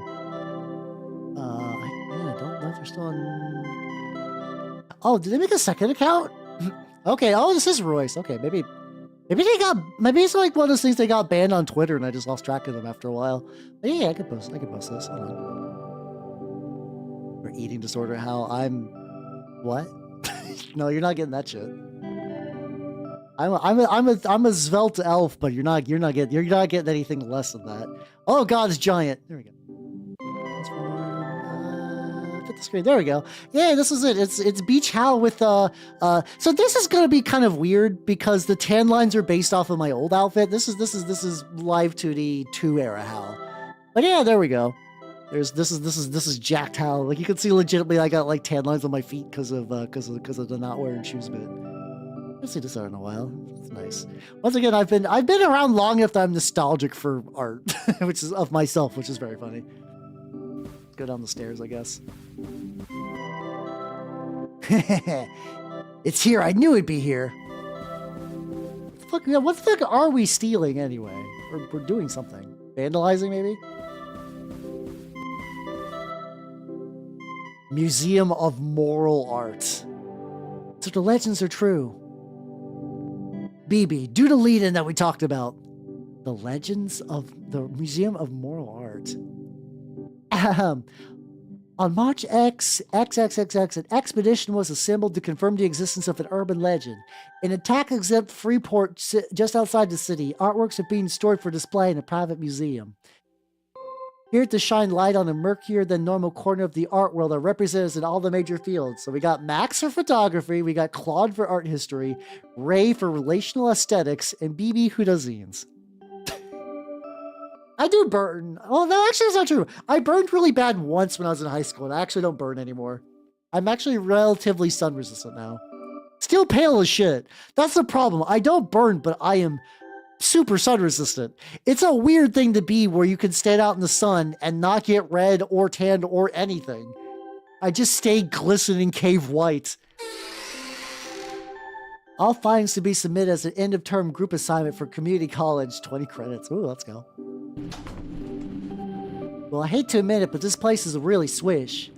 I can feel my culture level rising from just walking around. The hallways paintings have a Vanitas theme, in homage to the erotic skull art of yesteryear. Are we going to be seeing boner skulls? Okay. Is this the Museum of Erotic Skeletons? Fuck yeah, let's go. Oh my god, they are. It's all lewd skeletons. The catalog modestly lists assembled masterpieces: skull with bat, skull with fruit basket, skull with flesh, a devastating rebuke to the vanity and transitoriousness of having flesh. How many of these are there? It's all skeleton boner art. Amazing. This is the best game of all time. I got a bone to pick with you. A tasteful a plaque and knives is a tax-deductible charity donation from the Zacklers of opioid industry fame. Wait, that can't be right. Zacklers? They changed their name to seem relatable to younger juries. Zacklers with a Z. That's one of those things that we haven't quite fallen to as a culture yet, but I would not be surprised. Actually, I guess it's technically what like P. Diddy did over the years, and then Kanye. So I guess it's not that weird. I think they did it to appeal to a jury, but like, you know, if Diddy went to trial, that's one thing. But if Sean Combs goes to trial, it has a very different move, a different mood. I mean, got a door. Okay. Well, based on my dungeon crawling experience, you got to go left. Apparently, moral art is going through a boom period right now on account of all the murders. Who's to say there's no ethical way to make money? I wonder how much all these are worth. Wash your hands. Thank you, plaque. Certificates of provenance hang discreetly on the walls to let you know you're not being imbued with any counterfeit morals. Some of the countries these were taken from no longer exist. Museum critique, let's go. The canvases all come pre-enclosed with little Ziploc wrappings to prevent scuffs during trade and resales. The little touches are always what you're paying for.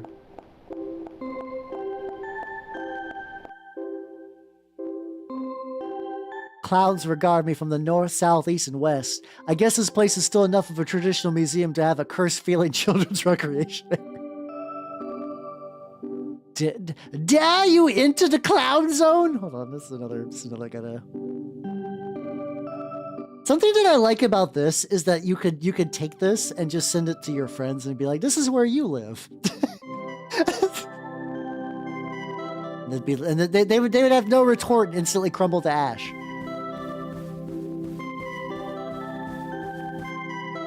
Hey BB, check it out. It's a collection of children's book illustrations. Look, here's 4 children in Lamassu. Is that the one where we're all getting hit by a truck on entering puberty? Ah, Narnia, there we go. We got a little bit of Narnia going on. This one looks familiar. Isn't this Pleasant Child and Horrible Child? My favorite was always the Horrible Child. I'm like, I think Horrible Child is being creative with his art, but I've always been a Pleasant Child boy. I've always been Pleasant Child. Like not a fan of Pleasant Child, but I am just Pleasant Child.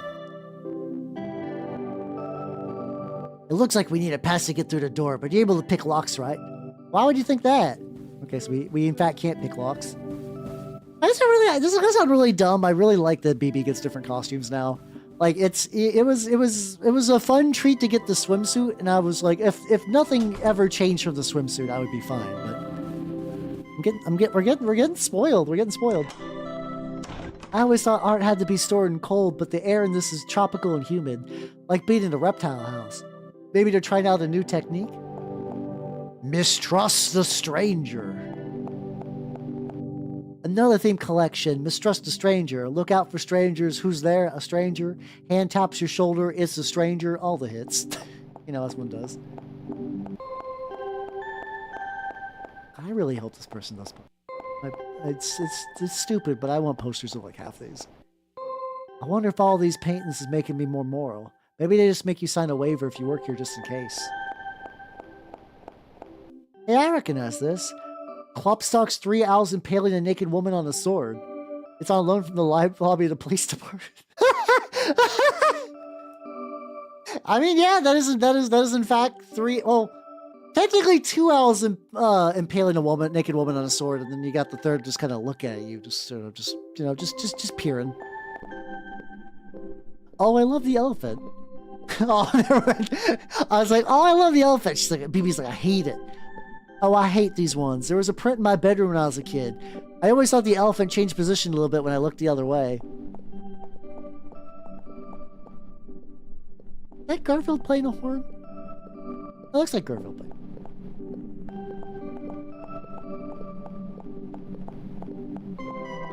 All exploring to do. I always thought they were weird. What are they even meant to represent? Well, there's a story that if you hold out your hand to an elephant, it will place its paw softly in yours and look you dead in the eye. Yeah, you know what? Is this because I've never considered the idea of an elephant's foot as a paw? Like, for me, I feel like a paw has to have the beans. So, like, an elephant has feet, a dog has paws, and then, like, a chicken has claws. You know, animals are fascinating if you think about it. If you're a good person, it'll simply shake your hand, but if you're a bad person, then it'll stomp down and maim you instantly. I used to have nightmares about it. What's moral to an elephant?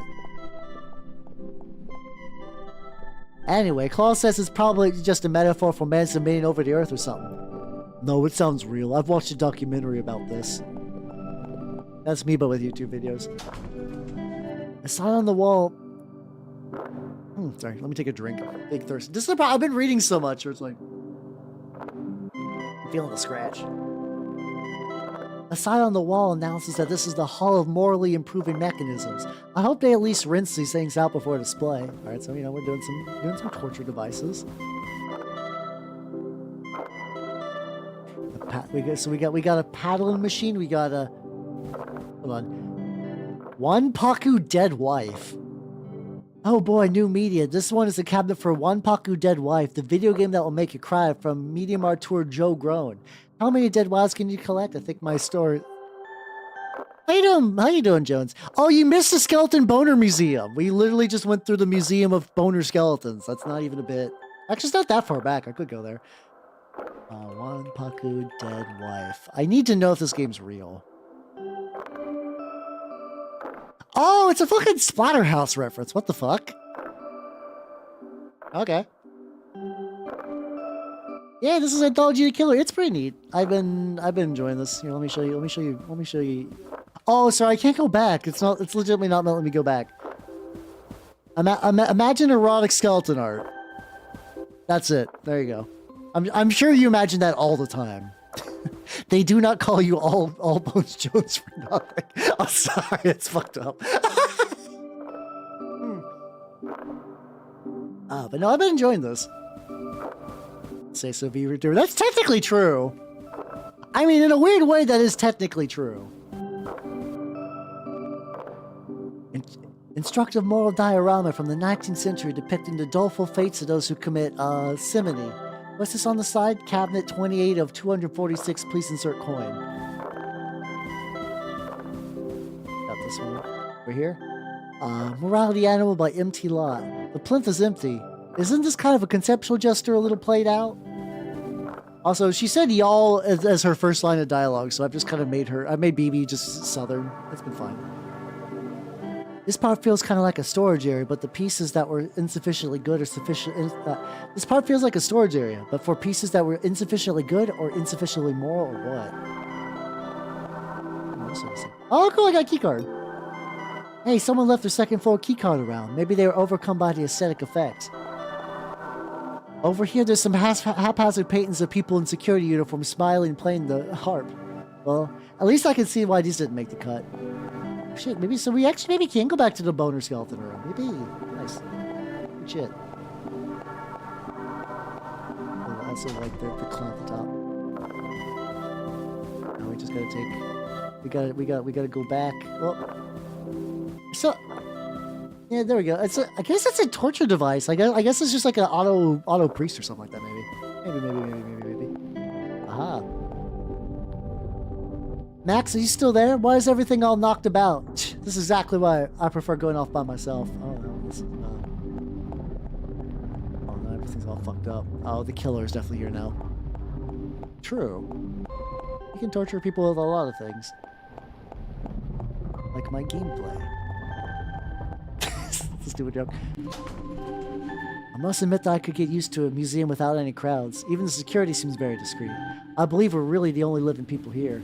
Oh, there we go. Hey, so yeah, there we go. It's the skeleton boner art. There we go. We got skeleton ass. We got skeleton dick face. You know, we got skeleton playing the harp. Isle stuff. You know, all the classics.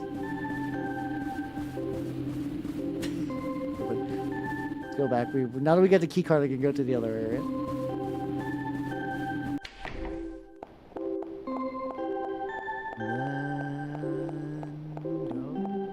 Okay, nothing in this wing has been destroyed just yet, so that's cool.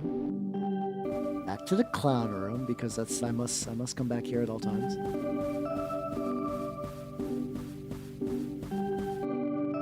There we go. Wax museum. Oh yeah, basically doesn't like every wax museum have like this is the part where we show mains people.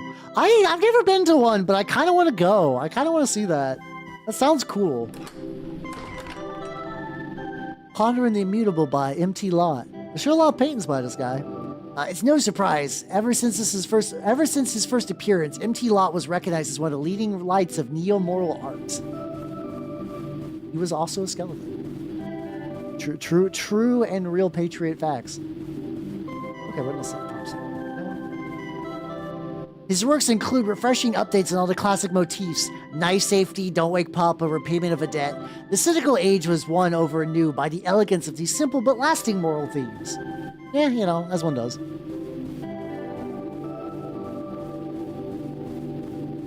I vaguely recall that there was like... This is just more like weird true crime knowledge. I vaguely recall like a British serial killer that found like a wax museum where they would show like weird Victorian wax, like it was basically like a weird wax museum that had like ye old STDs, and the serial killer guy was just like fascinated by them. So what happened to him? Well, he was eventually arrested for eating a woman, but that doesn't mean his work has nothing to teach us. You're like, what's wrong with you? You're allowed to eat a woman. That's fine. That's okay.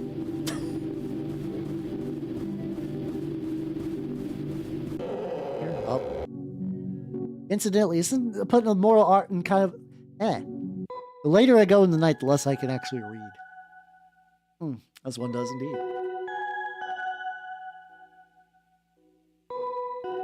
Incidentally, isn't putting a moral art museum inside of a free port kind of a mixed message? Well, traditionally tax evasion counts as a political issue rather than a moral one. What about trespassing?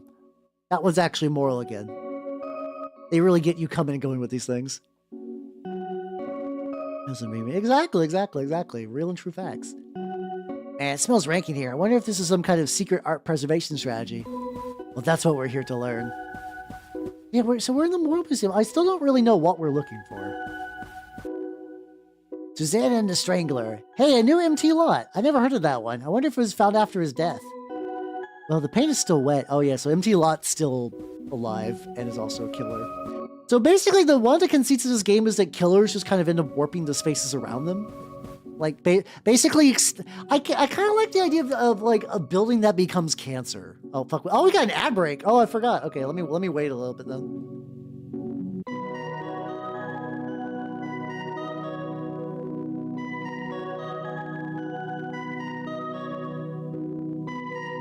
Opportunity to get a little bit of water in me, do a little bit of stretching. That's what one does. Oh god! Sorry, I just had something. Ooh, that was a mighty pop. All my jellies popping. All right, we be back. Yeah, I had one of those things today where Twitch was like, "Oh yeah, you were gonna mute ads for like 4 hours," which is sweet. But then I could. Huh. Well, there's MT Lot. He still be painting. That's what I look like when I'm painting off hours. You know, I also become a tangled web of noodles. God, he's deteriorating. Which would make sense. So now that he's a murderer, or like once the murder has taken over, he is beginning to kind of inflict the cancer process on this building.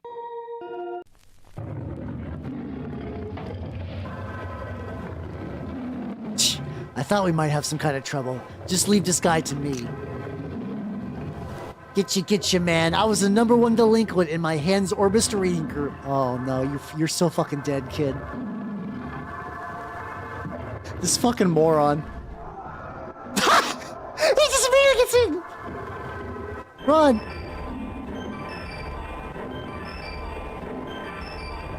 Oh, this God, this is really cool. That's what I really like his design.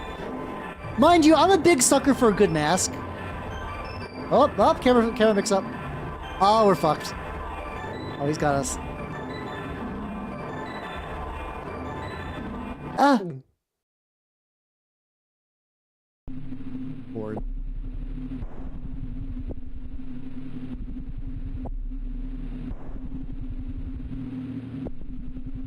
What is this? Why am I holding the vase?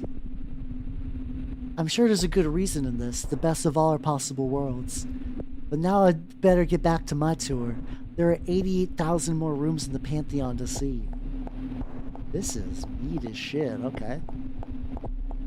Oh, the you know, Mott's still be making art. Guys, I love these walk cycle anime. I really like this guy's sense of style. I really do. Like I have his webpage up with like a bunch of links and other things of his. I'm just gonna find like a lazy afternoon. What am I talking about? I don't have lazy afternoons. My brain, the terminology is set there, but I just don't have that. But I still want to look through his shit anyway. There's poignance and elegance is in these statues. How beautiful in every respect. It makes me want to scream and I don't know why. I guess that's what they mean by disinterested contemplation. Shake hands, shake hands. Well, although everything here is beautiful and classical as can be, I'm starting to feel a little unease. I don't remember how I got in here and it seems to be no exits. Also, who's making that sound?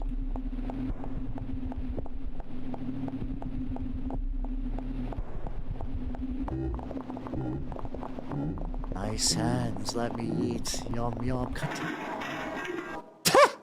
Oh, we fucking marred our way into the painting. Hey, I hate it. Wait, did I just follow the painting? I prefer not to think about that. Right now, I want just to escape from this museum before I end up as an award-winning traveling corpse exhibition. Oh, no. There's Max and Ray, but the paintings are too hot for me to get at by myself. I hope they're trapped in better visions of the good that I was, at least. All my friends are paintings now. They're dead. Well, I guess technically, like, the weird implication is I don't feel like they're BB's friends. I feel like BB just got dragged into this. Wet paint mixed into multicolored sludge drips down the walls, and inscrutable moral tableaus can be dimly glimpsed underneath. I can hear gloved hands scuttle on the marble tile. Okay, there we go. Okay, so that's the other thing. The goop. With the building canter comes the goop. Oh. Okay. Blobby, misshapen pseudo-BBs grin back at me from the walls, holding tennis rackets, tiny dogs, frozen images of my own best life. Did I escape in the middle of a conversion to a moral icon?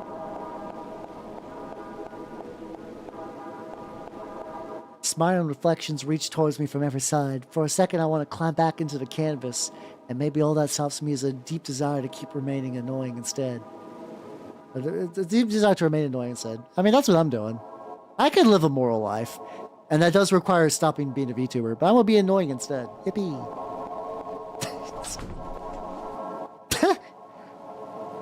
Hey, this door is just a paint. Is this a door just a painting of a door? Ah! I guess I walked into that. Is this a different paint world? The air in here feels less reverent, thick with smoke and smell like rock. Oh, we got some sludge. Let's fucking go.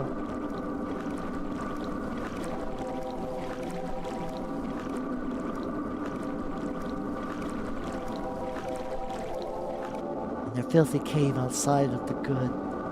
In their filthy cave outside the good, there lurked the strangers, waiting to commit unspeakable crimes for unintelligible reasons. They watched me but make no move to chase, busy haunting the doors of the ideal. This is a cool scene. Oh shit, the killer! Him! The source!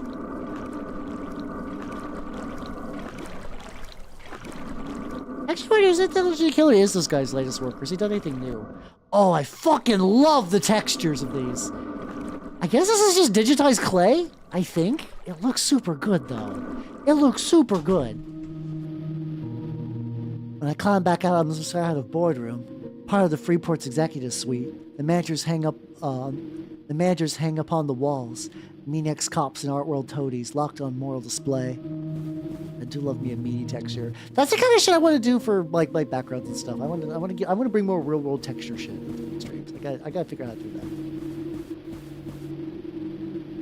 Over here are pictures of the board of directors anonymized to protect the safety of their city's leading families. Still, the glaring red eyes sort of are familiar. So yeah, so that's I guess parallel to the because it seems like there are just like also just like groups of murders. Okay. A little display full of corporate promo materials that look extremely unread. Mission statement: the horrible murders the city have driven renewed interest in moral ideals. To protect existing investment, a vault, a marvelous vault, secure the internal verities from tax responsibilities. There is some comfort to know that even when everybody is dead, morality can last forever. Okay, there we go. We're technically moral art that should benefit public society is being locked away in a vault. Cool. I thought about this. So there's like a specific type of like plasticine clay that like if you've ever seen like clay stuff on like Japanese like video game box art. I want to do that. I have to bookmark the type of clay you need for that. I know you could use like any type of clay or whatever, but there's like a very specific type that they use to get a very specific look. Not yet. Wait a minute, BB, is that you? I'm glad you're alright. I wasn't sure whether or not you, why are you whipping yourself with what looks like a security lanyard? The thing that got Ray was some kind of morality robot, right? So I thought, maybe if the rest of us, like, repented and tried to adopt its teachings. I'm not talking about moral lessons. I'm not taking moral lessons from a mechanical lion. It hasn't even been elected. How come nobody this town can go 10 minutes without starting a cult? We'll find Ray and Maxon and Vamoose. I thought they've both been turned into paintings. It's not so bad. It gives you a new perspective. The more fucked up BB duplicates. I do like having a crew though. I will never remember their names in a million billion years just because I'm bad at remembering names that are said often. Like a name that's said like once in like 30 minutes is just like not enough for me. I'm going to the fucked up cancer vault. Going to the fucked up cancer vault. Gonna go save my friends from the fucked up cancer. Hi, buddy.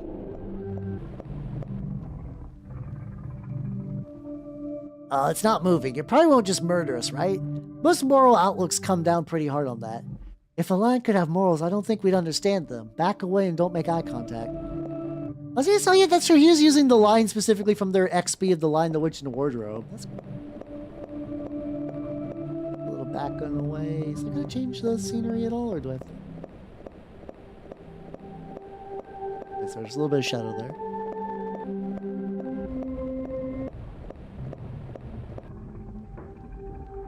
Oh, there we go. So this changes. More paintings. I wonder if being trapped inside these things is some kind of ironic punishment for trespassing in the museum. The world of morality weirdly resembles that of a cheap slasher films, huh? Oh yeah, because all the killers basically make cheap slasher films in the end.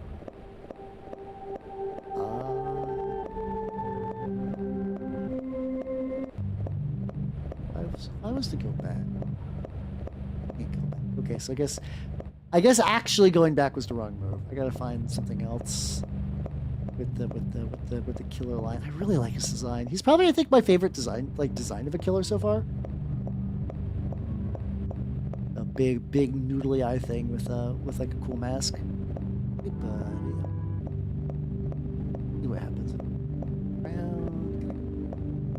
I can't go. Hey, there we go. I don't know if I'm supposed to be back here or not, but it let me come back here, so I might as well. Oh, I guess I wasn't supposed to be back here.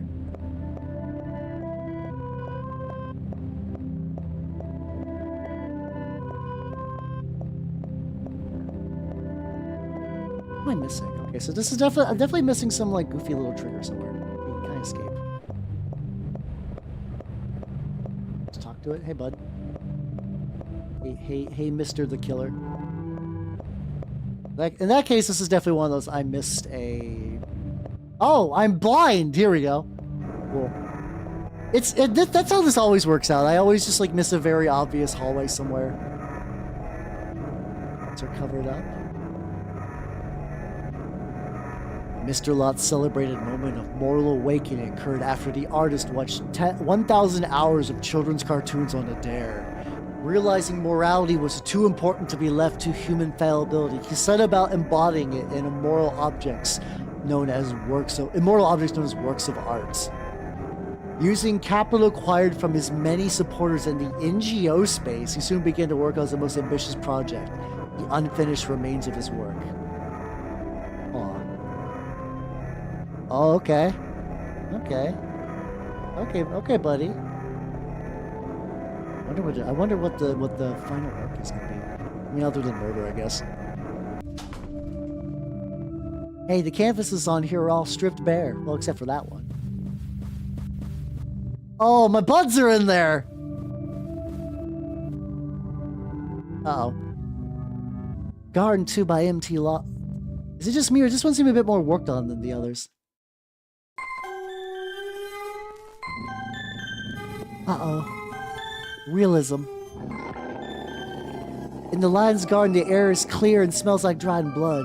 Flower stalks are shaking in the lack of wind. Someone is looking at me, I can't see. Someone's going to eat me. Oh, I love these textures! Holy shit, the lion, look at him! Oh, this is beautiful. God, what a fucking neat game. I'm enjoying the hell out of this game. The garden is well tended, but not for me. I can glimpse the rightful owner stalking round me through the grasses. I know there are more lions since I can't see them. Something close is licking blood from its jaws. Excellent. I need to start playing this for stream. Just like, you know, just on a whim. Fuck it. Just like lion growls and music. You guys want that, right? This is like, you know, I keep thinking of like, what do I want to use as maybe a replacement for the usual YouTube BGM? Maybe it's this. The statuary here is jumbled but offers no place that Paul can't reach. Marble faces watch me with the eyes of lions. Something behind me, he climbs out of the rubble and slinks away. I'm carefully avert my eyes. This also weirdly reminds me of Cubivore, and I don't know why. I think it's maybe like the color palette and some of the texturing, I guess. I never did 100% Cubivore. I never got the true ending of Cubivore, but I got to the main ending in like one stream, and I was like, this is pretty fun. Hey, it's my buds! Hey, it's BB. I thought the elephant got to you. Let's not talk about the elephant. What are you guys up to? Waiting to die? I wonder what happens when you die here. You just become another moral prop like all these vases, cherubs, bowls of fruit circulating endlessly from painting to painting? What, so you think the line just responds to moral iconography without knowing what any of it means? It's just a mechanical pattern recognition? I don't know, I was just sort of contemplating, or complaining. Him. The boy. Oh, okay. Oh, we're doing a little play. Hell yeah, let's go. Sire, greetings. You're just in time for the opening act of instructive moral play. Would you like to sit in on the first act? Verily, esteemed parent, with courtesy and desire for self-betterment, I ask thee, what is it that is best in life? Prithee, son, deference to duty, to duly constituted authority is the first step on the path of wisdom. The most important thing is all of this is wash your hands. Wasn't that beautiful? Perhaps with patience and compassion, we may someday... Now, right now! It's me, the horrible child! Hey, let's go, God's ass! Quick hit while it's done! Down! Thank you for the hydrate, I could use that. Six Semper! The last king with the intros is the last priest. Get his ass! How long does it take to beat a robot to death? The answer may surprise you. How you doing, Lobotomized, be pleased? How you doing? I be playing Anthology to Killer, which has been very cool. I've been liking this. You know, despite everything, I still find myself drawn to these portraits of the good, the right life congealed into an inert and frozen object world, safe from the back and forth of creaturely existence. Snapshots from a place as alien to us as the cadence of Mars. Who are you talking to? Come on, we found a fire exit. A real? Well, never mind. Before leaving, we took stock. There wasn't much left standing in the Freeport where the line had passed. I was sort of worried we'd accidentally wiped out the international art market in the tumult. But according to the papers, the paintings continued to be bought and sold as though nothing had changed. The empty lot's influence continued to spread. There was even a children's cartoon to better convey his moral teachings in contemporary form. This adaptation was mostly known for the volume and variety of pornographic fan art that it inspired. Oh god, he is just... Oh god, it's once again, the Onceler flashbacks are real. Well, that was flesh. That was flesh, everybody. And as much as I would like to do more, I don't think there's that much more. And then also, like, you know, it late. It 20 minutes later than usual, which isn't like a terrible amount. I do like starting my stream slightly early, so if I want to go a little later, I can. So with that, let's go to the schedule. All right, thanks for coming, everybody. I'll go to bed. Don't worry, it's fine. Yeah, thanks for coming, everyone. I had a lot of fun. Schedule-wise. I will be painting... Okay, here's the thing. I would like to stream on Sunday. I'm going to be in the center of a real big fucky-wucky like ice storm. So, if I am able to stream, I will. And if I am able to stream, I will be doing the I will be doing the Saturnine Praetor from the Saturnine box. And if I don't, I will be freezing. So hopefully I'm not freezing. I would like to not freeze. But yeah, with that, thanks for coming, everyone. You two people, I'm gonna cut you loose. And don't worry, I will try to stay warm. I'll try to stay warm. And for raid, I think let's raid Fang. It looks like Fang